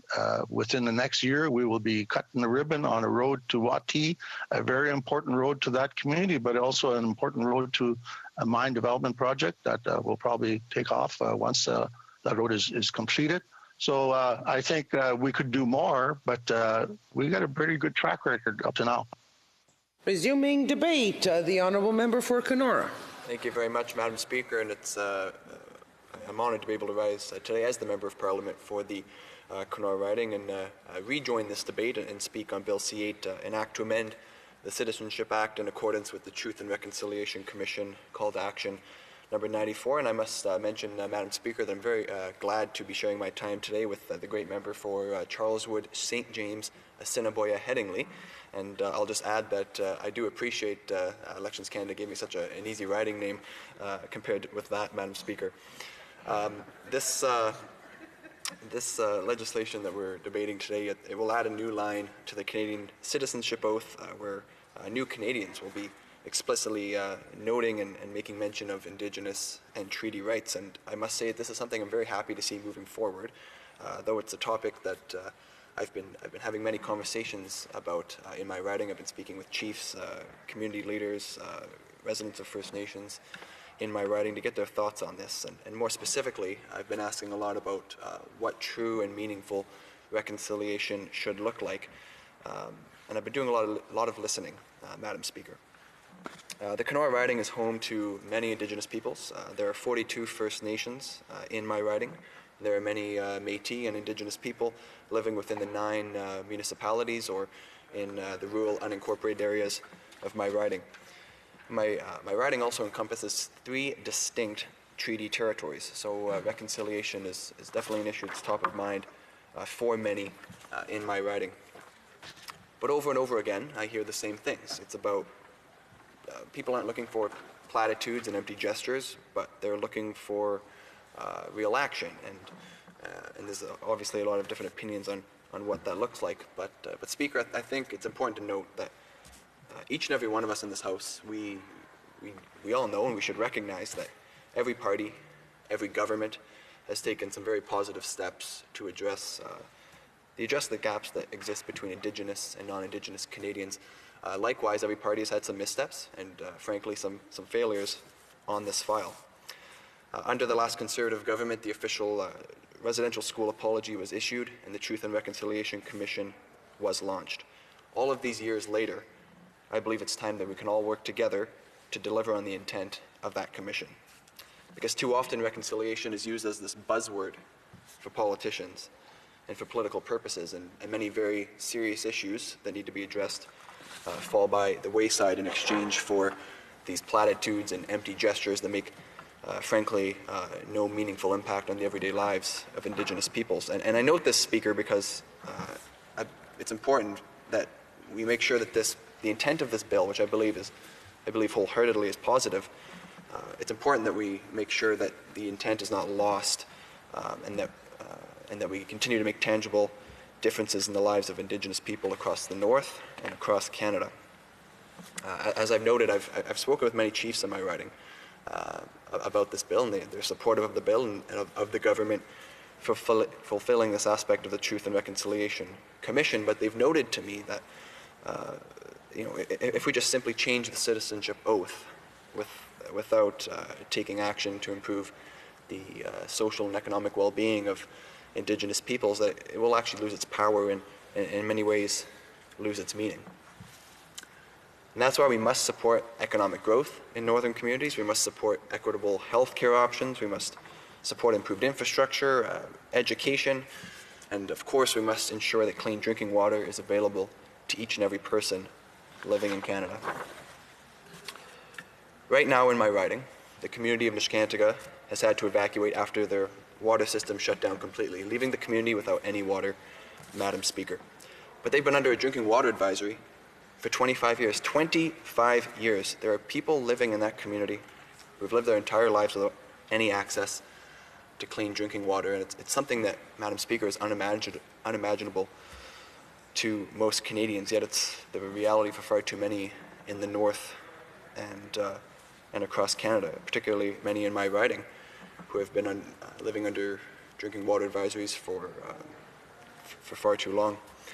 And I just want to note something, Madam Speaker. I was having a conversation with someone in my riding about how just the stark differences between some of the communities I represent and being here in this magnificent place.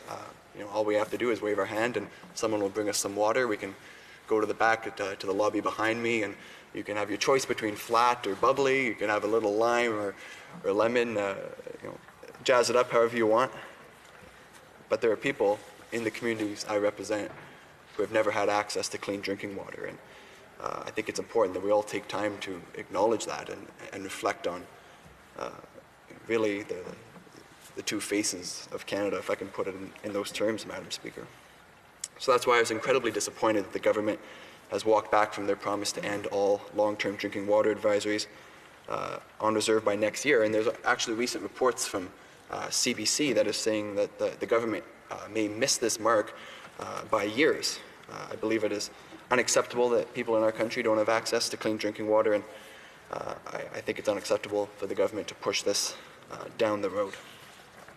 And there's a broader lack of infrastructure in many northern communities across my riding, across the territories, and across Canada. Whether it's housing, road improvements, internet, as we've experienced in the debate today, Madam Speaker, problems with internet. And I make note of all of these because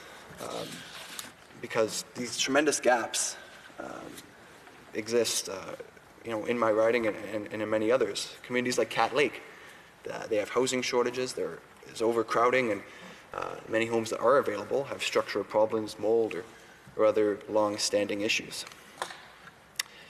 And the internet aspect of it. Many communities who don't have access to internet these residents aren't able to potentially attend school or access government services. And I believe this pandemic has shown us that internet access is not a luxury, but it is a necessity. And unfortunately, many Indigenous peoples and many Indigenous communities have some of the worst internet connections or lack of connections than anyone else across Canada. So these are important things that we must work on as well.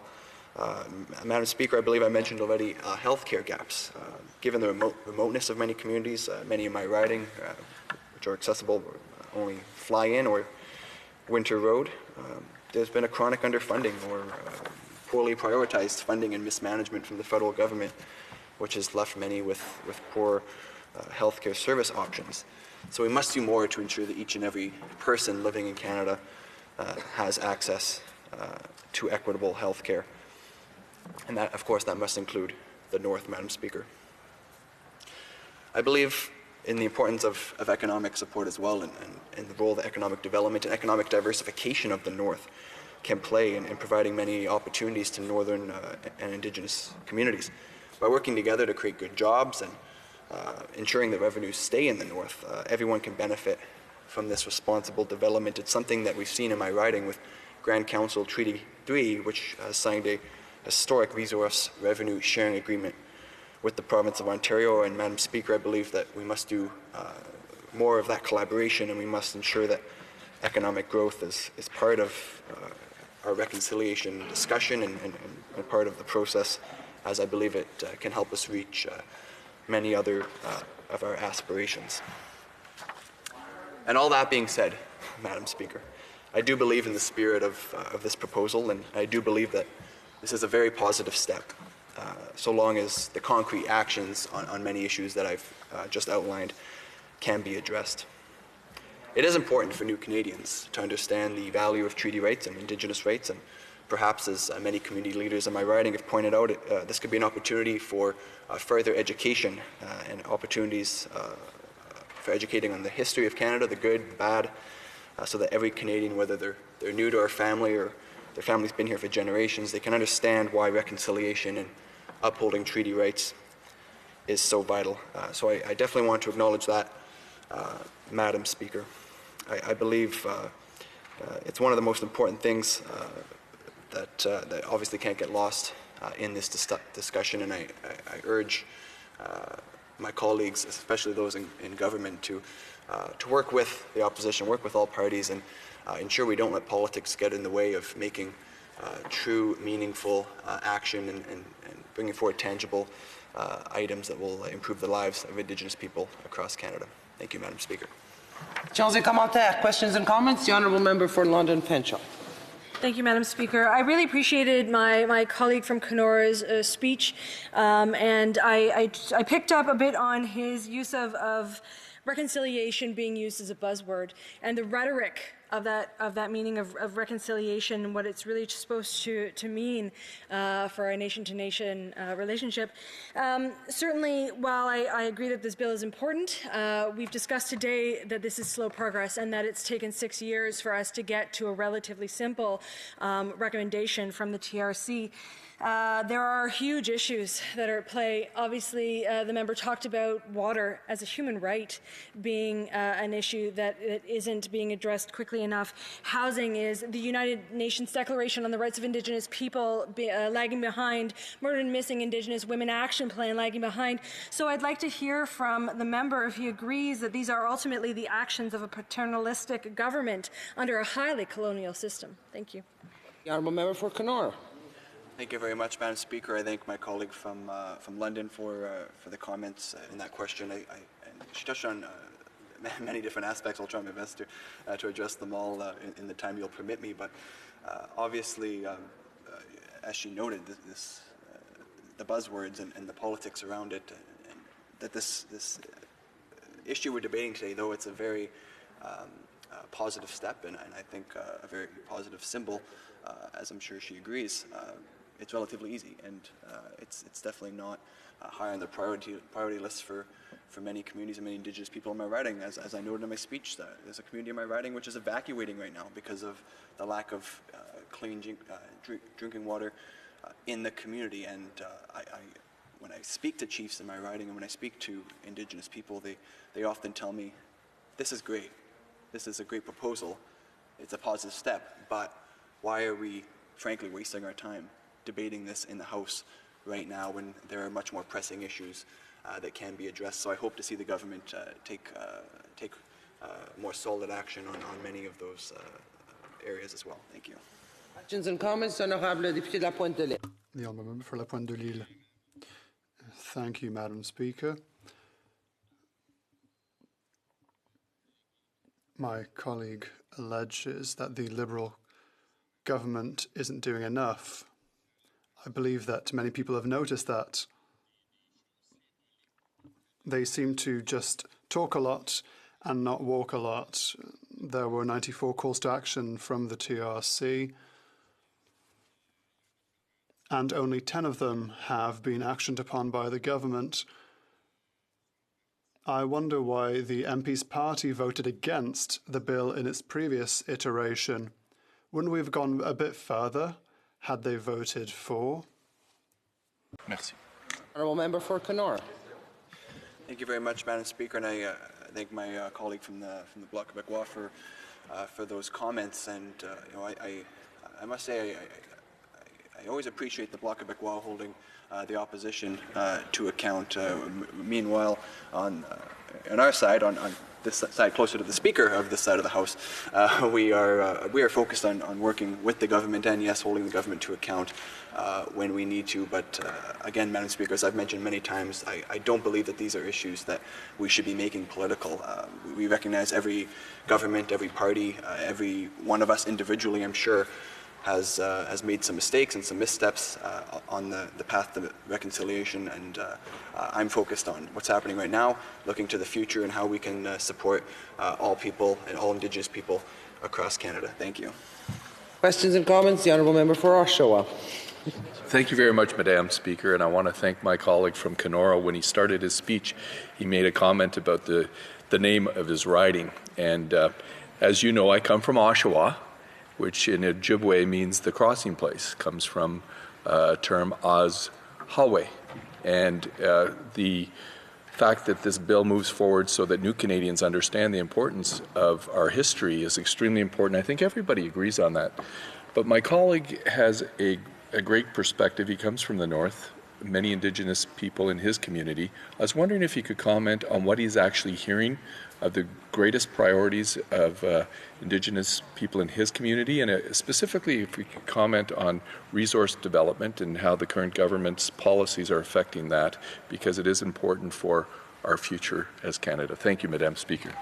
The Honourable Member for Kenora, 10 seconds. Thank you, Madam Speaker. I will try my best. That was a very good question by my colleague, and there's so many things we can touch on. But as I mentioned in my speech, in my writing, there is a historic resource revenue sharing agreement between Ground Council, Treaty 3, and the province of Ontario. And I know that resource development is very important to many First Nation communities across my riding and across the North, because I do believe it is a catalyst for us to be able to improve the way of life for many people across the North. Thank you. Resuming debate, the Honourable Member for Charleswood, St. James, Assiniboia, Headingley. Thank you, Madam Speaker. Every day I think about how lucky I am to be a Canadian. There's simply no better country in the world. Our nation is seen as a beacon of hope by so many.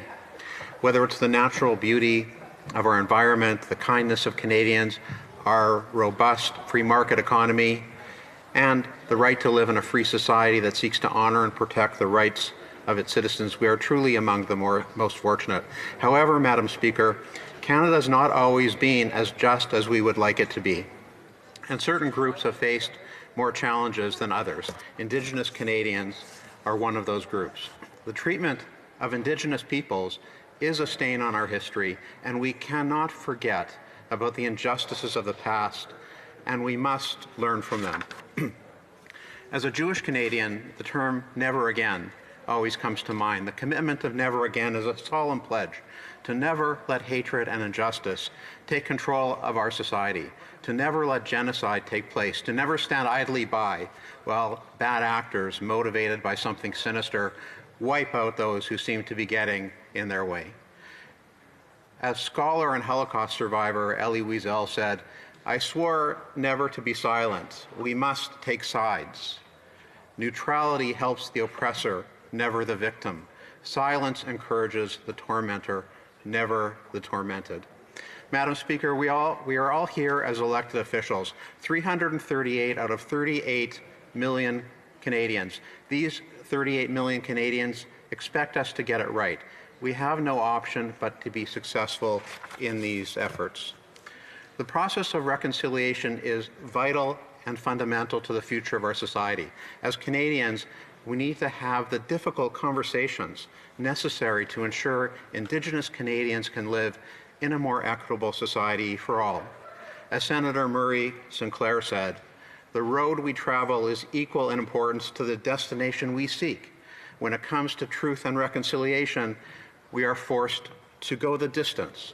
It's hard to believe, Madam Speaker, the enormous challenges that still exist today for Indigenous communities. How is it possible that we live in a country where boil water advisories still exist? It's 2020, and we are witnessing technology development like we've never seen before. We have cell phones which possess 100,000 times more of the computing power than it took to land Neil Armstrong on the moon. And yet we still can't find a way to get clean running water to Indigenous communities. Madam Speaker, before having the honor of serving my community in this place, I was an elected member of Winnipeg City Council. In my time there, we made great progress in advancing initiatives for our city to come together and explore what reconciliation truly means. Just after I was elected to council on January 22, 2015, Maclean's magazine published a story calling my city a place where racism was at its worst. We could have protested Maclean's assertion, Madam Speaker. We could have protested, but instead we embraced our own call to action and did what we could do, as Senator Sinclair said, to go the distance. That call was to take immediate and proactive steps to make reconciliation more than just a word on a page. I remember the day vividly as I was driving to City Hall when the story came out. Mayor Brian Bowman had called an emergency meeting of community stakeholders in both Indigenous and non-Indigenous communities. I remember partaking in a traditional smudging ceremony that morning in the mayor's office, where we came together with Indigenous leaders to express our desire to do better. And as Winnipeggers, we did do better. And I want to tell you, Madam Speaker, what we did. In 2015, the year of that article, we held the Mayor's One Summit on Racial Inclusion at the Canadian Museum for Human Rights, bringing together many leaders and community members into a think tank of compassion to tackle racism in all its forms. The following year, the Mayor declared 2016 to be the year of reconciliation, and we instituted mandatory Indigenous awareness training for all employees and councillors in response to the Truth and Reconciliation Commission's call to action number 57. And yes, I attended those sessions. That same year, we invested $10 million towards the building of the Freedom Road project, which built an all-weather road, not in Winnipeg, an all-weather road to Shoal Lake 40 First Nation on the Manitoba-Ontario border, and was completed just over 1 year ago. This community has supplied fresh water to Winnipeg for over 100 years, and yet has spent decades under a boil water advisory. I was proud to play a small role as Chair of Finance in correcting this tragic irony and historic injustice. We took action. Freedom Road was built, and a new water treatment plant is well under construction. In 2017, we unanimously adopted Winnipeg's first Indigenous Accord, and I was proud to be among its first signatories. This accord marked the beginning of new conversations about the future, as well as a commitment to make our community more inclusive. It provided the framework for Indigenous and non-Indigenous citizens from across Winnipeg to keep moving forward in our reconciliation journey. Madam Speaker, I worked alongside my council colleagues to look inward and talk about what we could do to be better as a city. We chose unity over division and worked to mend the wrongs of the past. We work to foster a positive public dialogue about reconciliation with Indigenous groups across our communities to ask them how we could do better. I have no doubt each of my colleagues from here, from across Canada, share these goals. Madam Speaker, if we could do all of these things in Winnipeg, we in this place can do so much more. Canada is a nation of immigrants that stands on the traditional territories of and shoulder to shoulder with First Nations, Inuit, and Métis people. And in fact, as many have acknowledged today, we are gathered right now on the traditional unceded territory of the Algonquin people. Canada is one of few countries in the world where Indigenous and treaty rights are constitutionally entrenched. I firmly believe that educating all Canadians about these rights is an important step on the path to reconciliation. I'm pleased to join my Conservative colleagues in supporting treaty rights and the process of reconciliation with Canada's Indigenous peoples and in supporting this bill. In fact, our party's policy declaration acknowledges this fact, where it says it is a fundamental obligation of the federal government to improve the living conditions of Indigenous Canadians, including Inuit, in terms of economic opportunity, health, education, and community safety. I've spoken to countless new Canadians who have become citizens of our great country. The day where they get to stand and pledge their allegiance to Canada is the affirmation of many years of hard work and struggle. The oath represents opening the door to new opportunities and new beginnings for many who have escaped war-torn countries, genocide, human rights abuses, or were simply looking for a better life for themselves and their families. As part of this proposed bill, new Canadians must swear or affirm they will observe the laws of Canada, including Indigenous rights. Becoming a new Canadian involves learning about our constitutional rights, understanding the history of Canada's relationship with Indigenous peoples, and the need for reconciliation. The changes proposed by this bill to the oath of citizenship, namely the addition of recognizing constitutionally entrenched rights for Indigenous Canadians, will be an important lesson for all those looking to make Canada their home. This will signal that reconciliation with Indigenous Canadians is among our highest priorities, and we welcome new Canadians to become part of this journey. Madam Speaker, our society is plagued by voices who continue to call for hatred and discrimination. As Canadians, we must be better than this.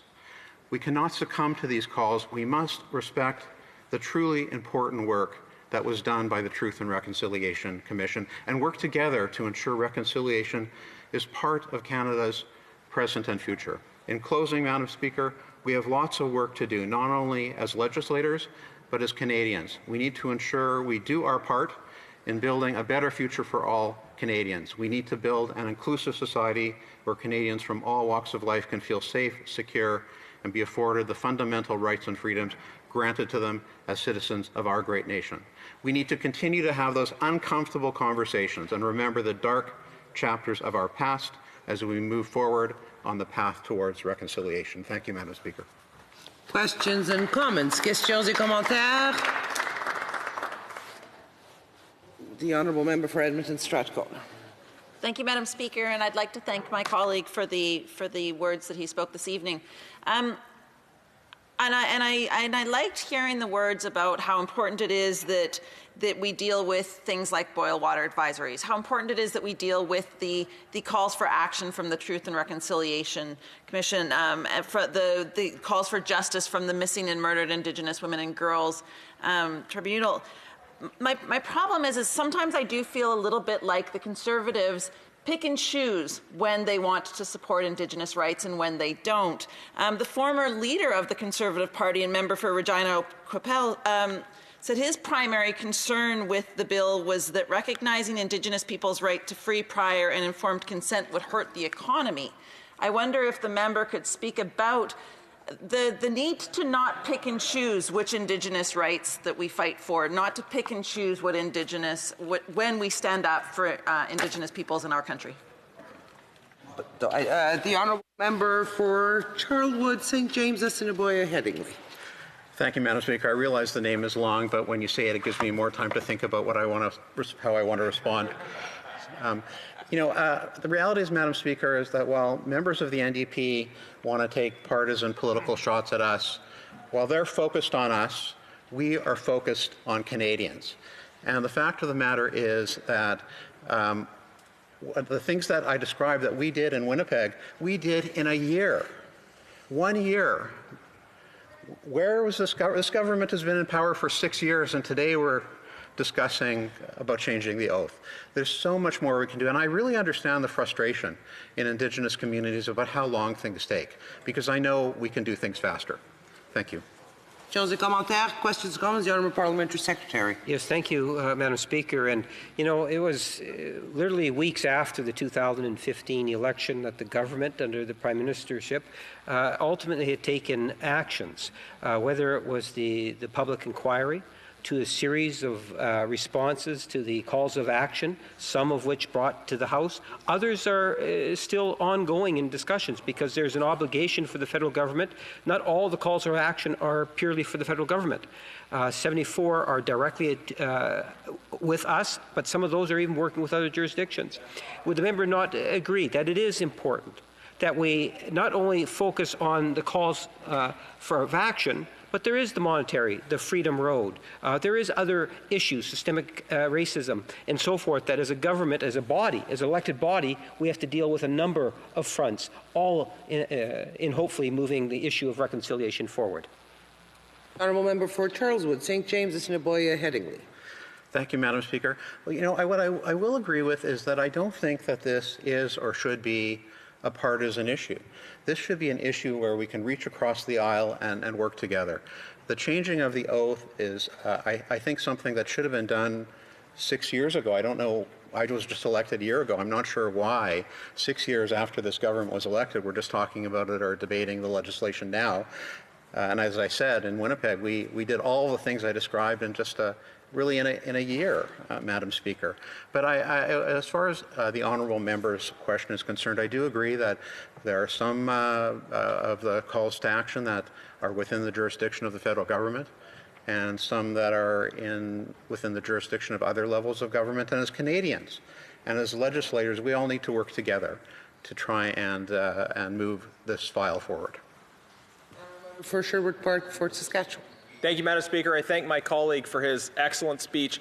It seems to me that when we look at the government's approach with respect to Indigenous rights, they try to pick some of the particular easier to solve problems. Maybe it's a change to the wording in the oath or something like that. But there are many larger, deeper systemic issues, including creating opportunities for economic development for Indigenous Canadians that the government hasn't really been moving forward on. They seem to want to be able to identify symbolic issues, but then there are many big issues that are top of mind for Indigenous Canadians that they've just been totally absent on. So I wonder if the member could just speak more about how the government needs to focus on large issues, challenging issues that will concretely, substantially improve the lives of Indigenous Canadians. The Honourable Member for Charleswood, St. James, Assiniboia, Headingley. Well, I'd like to thank my honourable colleague for his question.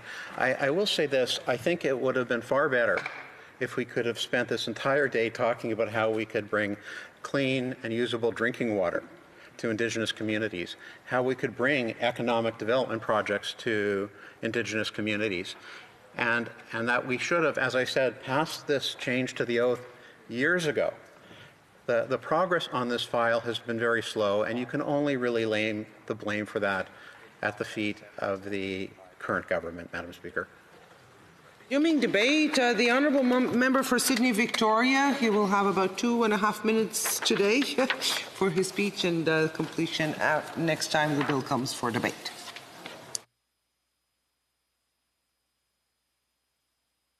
Two and a half minutes, Madam Speaker. Okay, well, I guess I'm going to cut off Sorry? The Honourable Member, you'll have the rest of the speech next time that we start debate on the bill. Okay, well, I guess I will just start off by winging it and saying that, you know, today we're talking about Truth and Reconciliation. And while there are many clauses within the Truth and Reconciliation Commission, one of the biggest things is commitment to education and commitment to finding out ways in which, as a country, we can move forward. Now, one of the biggest things about the Truth and Reconciliation Commission is pointing out that our education systems and much of the education systems in Canada haven't had the same education as those on reserve that have learned about their rights, they've learned about their history, they've learned about the legacy of the residential schools. And with this, what we're talking about today, it's really important that we look at and focus on ways in which we can move the bar further on this long journey of reconciliation. And when we're talking about immigration and we're talking about new immigrants to this country, there have been new immigrants to this country welcomed by Indigenous people for more than 400 years. And for 400 years, we've shared these resources, we've shared our values, and we've shared our ways of surviving. And that's an important part of this. And we hope that with the passage of this, that we'll be looking at new ways in which the new immigrants in this Canada have the ability to hear from Indigenous people about how we've kept this country and our resources plentiful for the past 7 generations, and how we plan to do it for 7 generations more. Hold on. The honourable member, aren't you going to split your time, the honourable member? Just so I know that if you have I'm sure 18 minutes. Split my time, but I don't necessarily know at this point with 2.5 minutes how I can divvy that time up anymore. No, are you going to have a full 20-minute speech or a 10-minute speech? So will you have 8 minutes to finish your speech or 18 minutes? 10 minutes. I'm splitting this with, I believe, Vancouver, Greenwich Island. Sorry. Nanaimo Ladysmith? Sounds like it's well right. Okay. À ce moment-ci, conformément. Pursuant to Standing Order 38, a motion to adjourn the House is deemed to have been introduced and seconded. Accordingly, the question is as follows: that the House do now adjourn. For Dufferin Caledon. Well, thank you, Madam Speaker. Last week, I had the opportunity to ask a question to the Minister on rural broadband. And I asked specifically not to give an answer about who installed more or invested more money in broadband, whether it was this government, former Prime Minister Harper, or Sir John A. Macdonald. And the minister proceeded to tell me that they've invested more money than, former Prime Minister Stephen Harper did, and didn't give an answer to the question. So, Madam Speaker, what I did is I put this out to my constituents. Was this an answer that they feel addressed their issues and their concerns? And the result is, unsurprisingly, a resounding no. Residents in my riding are fed up with the lack of affordable and reliable internet, and they got back to me in droves. And, Madam Speaker, I'm going to bring in a couple of these comments. So I got a comment from Jim, who said, "We use Rogers Rocket Hub, and as now with COVID, I work from home, and my daughter has come to live with us from the city. Our monthly bills have topped $700 a month. It's completely unacceptable." Marion writes that we also have a Rogers Hub. It gobbles up the data, and at this point, we actually had a bill of $400 in 1 month. This is when our grandchildren came to stay with us, and they were trying to do schoolwork from home. Leanne writes that she chose to send her children back to school because she knew they didn't have reliable internet at home that would be affordable. So her concern is, I've sent my children back to school where they could be exposed to COVID because we don't have reliable internet at home, and the cost is astronomical. Charles talks about how, for years, he contended with a $300 monthly bill, and why can't this government invest to fix this? He has children in Ottawa. They pay less than 1/3 of that price and get high-speed internet. Now, Lai writes in my riding, and she says in her email, pardon my language, so I'm going to pardon her language as I read this. Internet in Mansfield sucks. I can't get any providers that give me more than 5 MPS or sometimes 6 MPS per second with a DSL connection. Are we living in the Stone Age in Mansfield? Madam Speaker, this is what's going on in my riding every single day. The internet is unreliable, it's unaffordable. And my constituents are tired of glib answers like, well, we invested more than the previous government did, and hey, wait, maybe something exciting is coming down the pipe. They need answers now. They need affordable internet now. So my question that I'm going to reiterate to the minister is, when? When are they actually going to be connected to reliable, affordable broadband? When? Good question. The Honourable Parliamentary Secretary to the Minister for Women and Gender Equality and Rural Economic Development.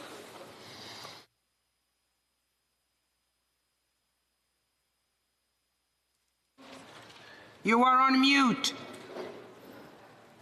Thank you, Madam Speaker. I'm very happy to respond to the Honourable Member for Dufferin-Caledon about the need for Canadians in rural communities to have access to reliable and affordable telecommunication services. Our government recognizes the importance of broadband and mobile services so all Canadians can fully participate in the digital economy. And we know that the COVID-19 pandemic has reinforced how critical these services are to our economy and our communities and our society as a whole. Madam Speaker, our government does have a plan to connect all Canadians, no matter where they live, to the high-speed internet services that everyone needs to work, to learn, and to keep in touch with loved ones.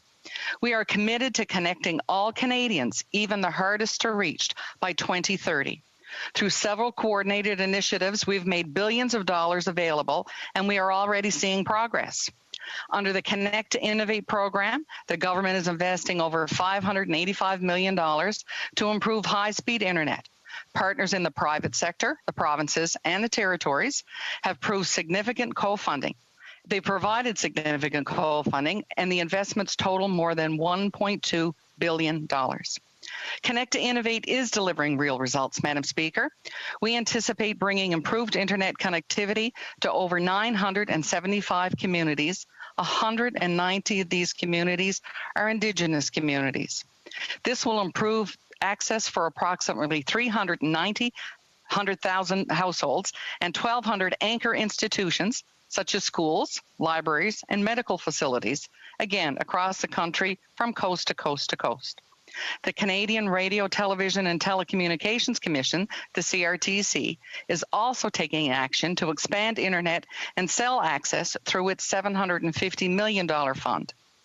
The first 5 projects announced under the CRT's fund will connect over 10,000 households in 51 communities, and the significant majority of these are, again, Indigenous communities.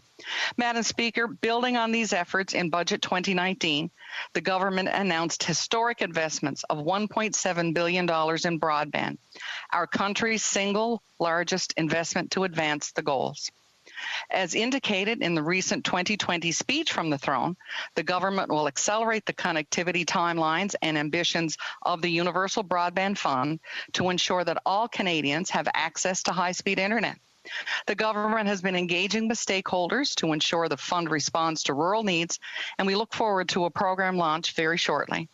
We will also take advantage of other measures to promote rural access. This includes investments in low Earth orbit satellites to ensure even the most challenging northern and beautiful remote areas have access, increased investment for broadband from the Canadian Infrastructure Bank, as well as spectrum policy tools and accelerated investment incentives. Finally, the government is working with the telecommunications industry to ensure that Canadians stay connected and Canada's networks remain resilient in these challenging times.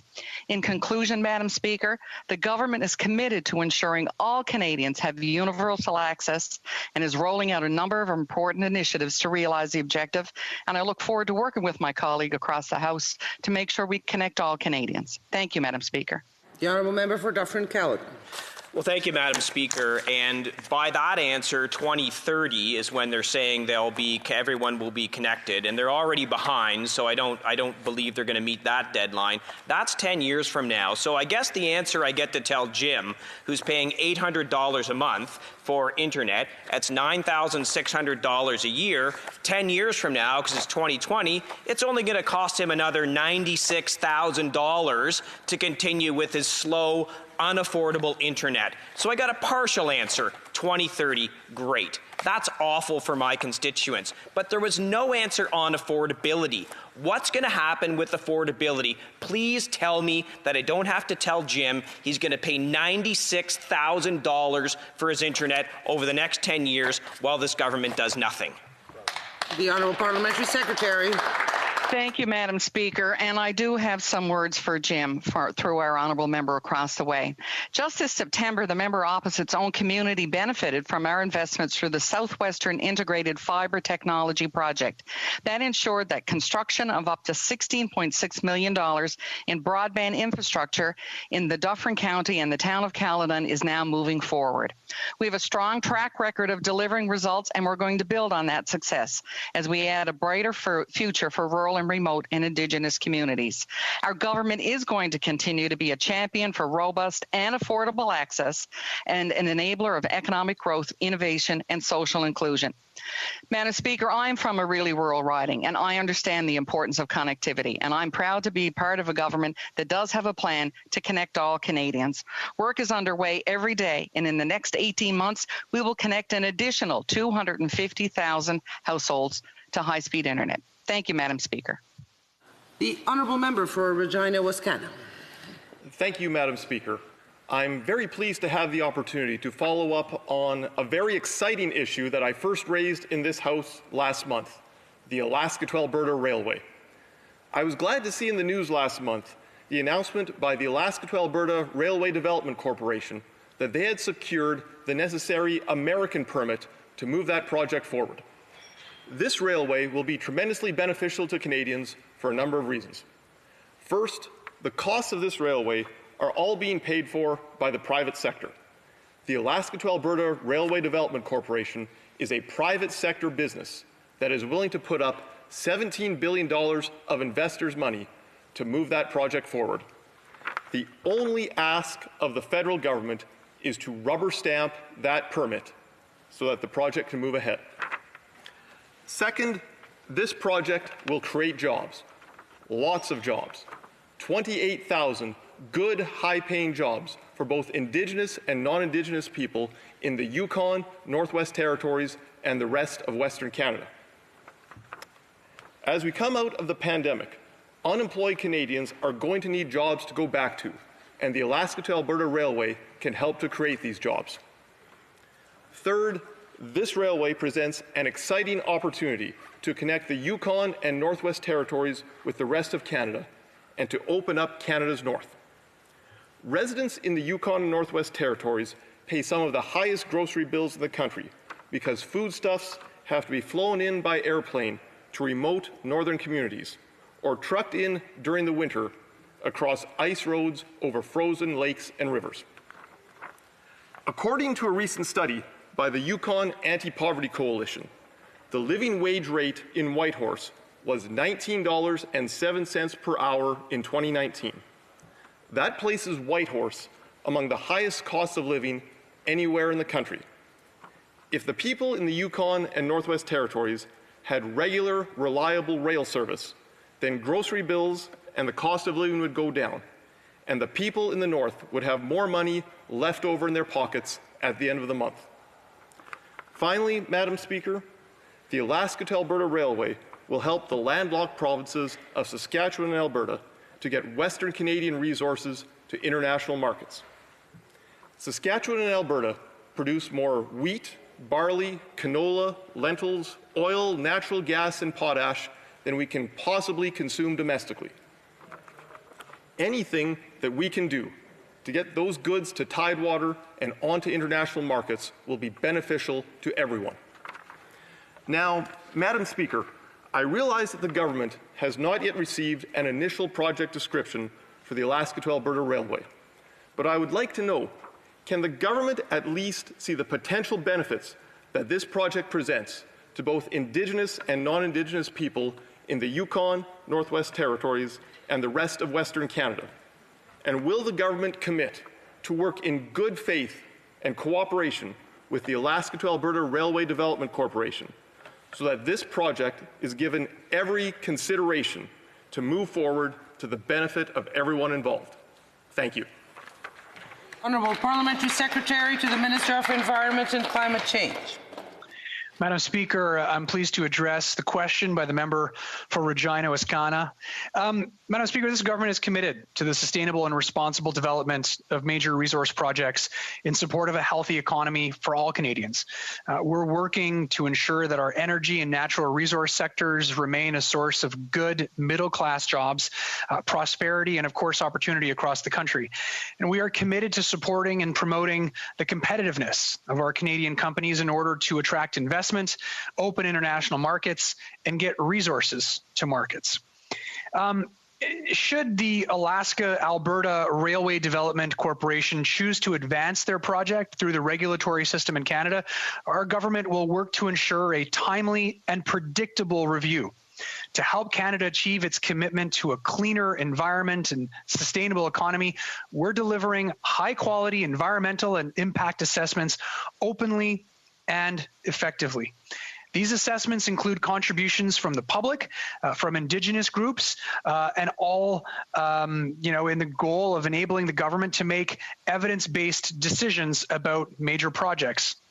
The Impact Assessment Act, Madam Speaker, put in place better rules to protect our environment, to rebuild public trust in how decisions about resource development are made, and ensure that Canada remains competitive in the global marketplace. It ensures that broad factors are considered in project reviews, including all facets of a project: economic, environmental, social, and of course, health aspects. The Impact Assessment Act ensures greater transparency, Madam Speaker, in federal decisions on major projects. The new impact assessment regime means that both science and Indigenous knowledge inform decision-making. And these changes will increase public confidence that major project assessments can move forward in a timely and responsible way. The Impact Assessment Act streamlines the assessment process and improves coordination with the provinces and territories to reduce red tape for companies and to avoid duplicating efforts in reviewing proposed projects.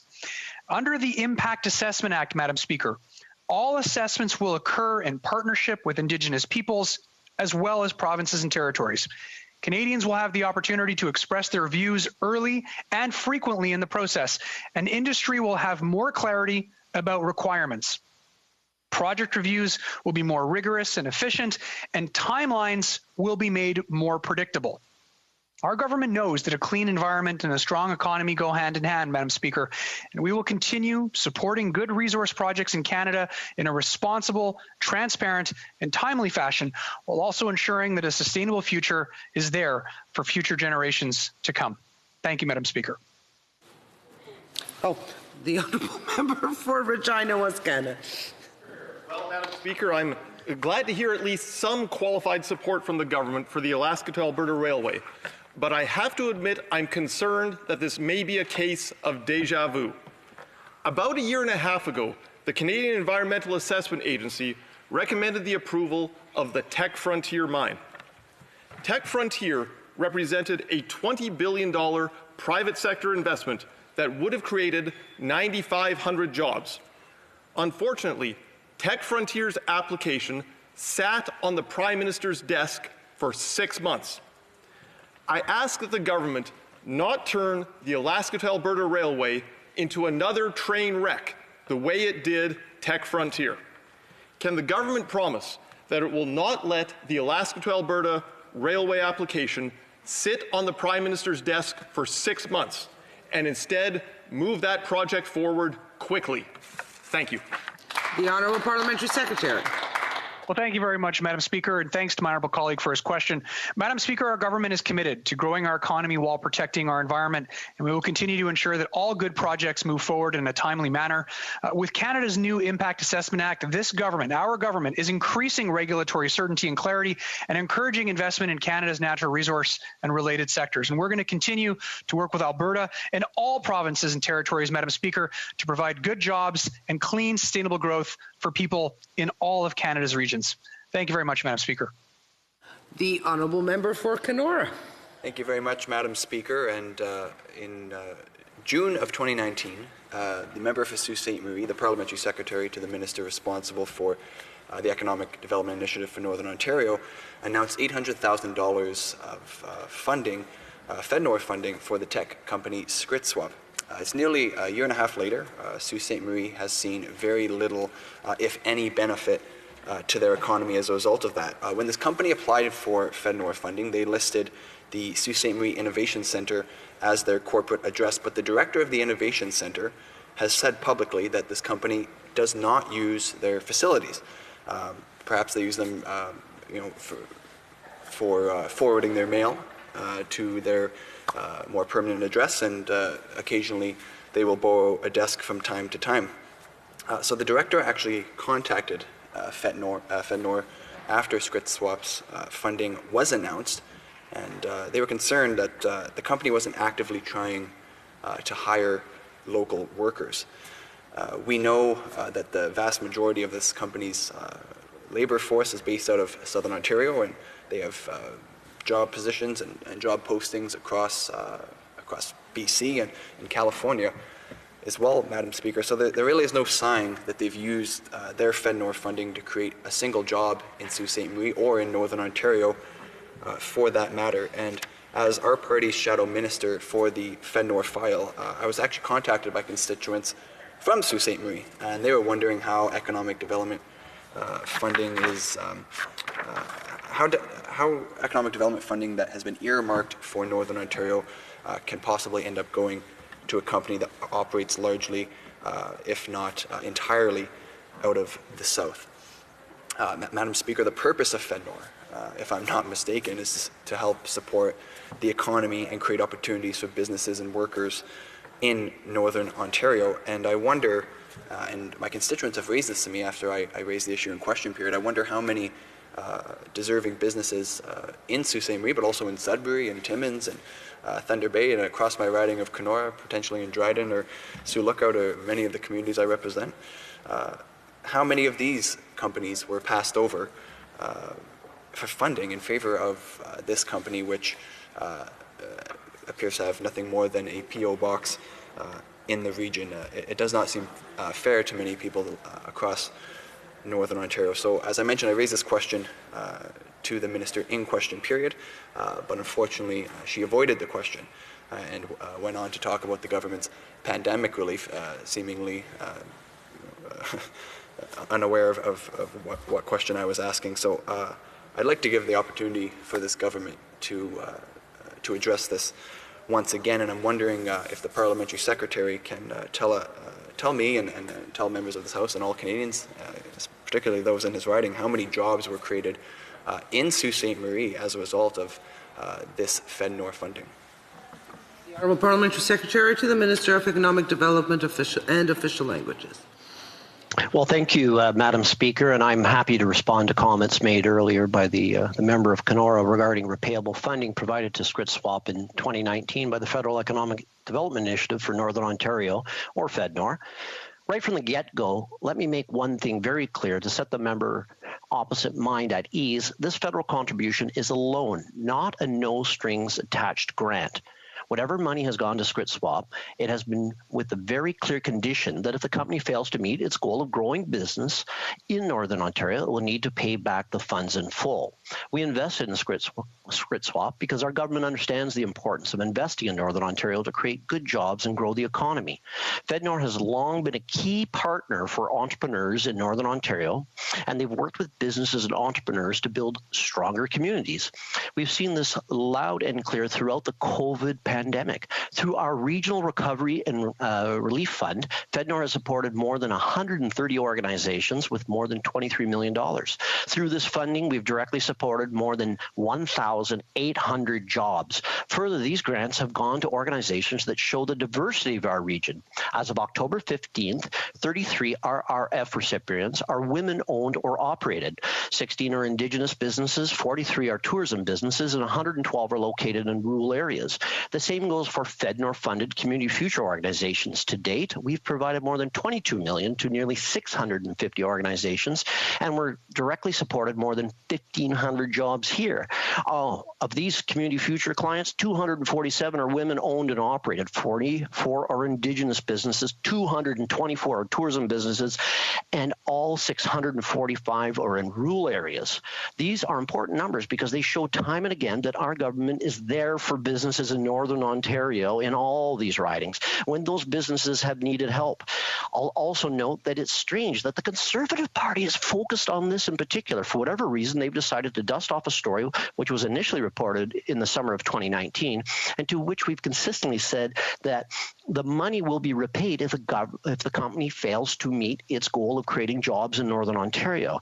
They may not be proud of the work FedNor does, and they may want to discourage other women entrepreneurs from entering the tech field in Northern Ontario, but we're proud to be helping entrepreneurs create jobs in my riding of Sault Ste. Marie and across Northern Ontario.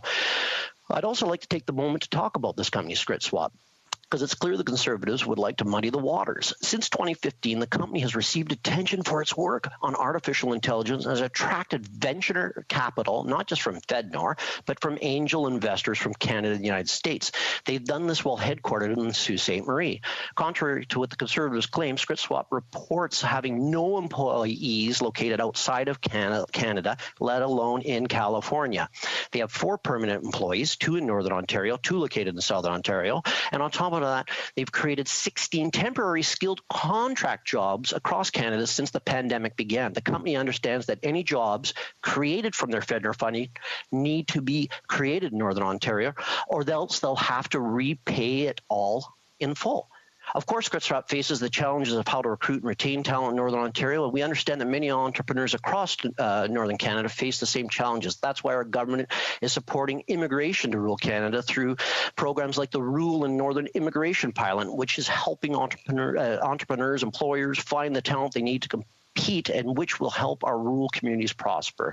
The reality is that these companies are exactly the type of business that Northern Ontario and Canada need. These are the jobs of the future. To support these job creators, we must continue to work to address the skills gap in the region and to invest in entrepreneurs. We're proud of how FedNor is working with the Sault Ste. Marie Innovation Centre, Algoma University, Sault College to identify good opportunities. We're proud to be a government. Honourable Member for Kenora.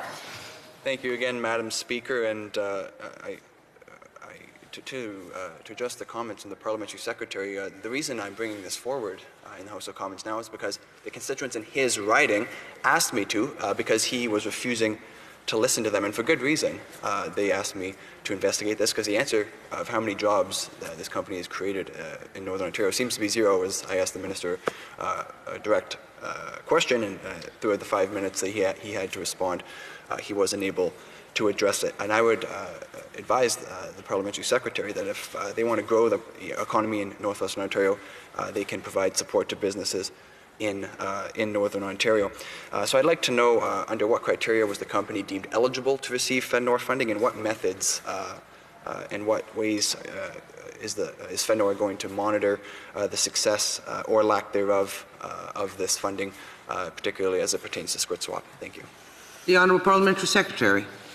Madam Speaker, again, we thank the member opposite for his concerns, but we need to remember the facts.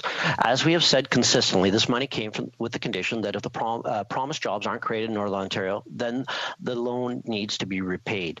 We've made that clear to the company, and the company has informed FedNor on several occasions that they understand this condition. We made this money available because we're committed to supporting entrepreneurs in Northern Ontario. We do that by continuing to invest in Canadian entrepreneurs and business to ensure they have the funding they need to benefit from cutting-edge opportunities and help them provide opportunities in Northern Ontario to forge rewarding, high-paying careers in emerging high-tech fields. This funding was available even before COVID-19, and we've continued to support these vital sectors of the economy since the pandemic began. I can assure the member that we'll continue to be there to grow Northern Ontario's economy and create good jobs in the region after the pandemic is over. Merci beaucoup. The motion to adjourn the House is now deemed to have been adopted. Accordingly, this House stands adjourned until tomorrow at 10 a.m. pursuant to Standing Order 24-1.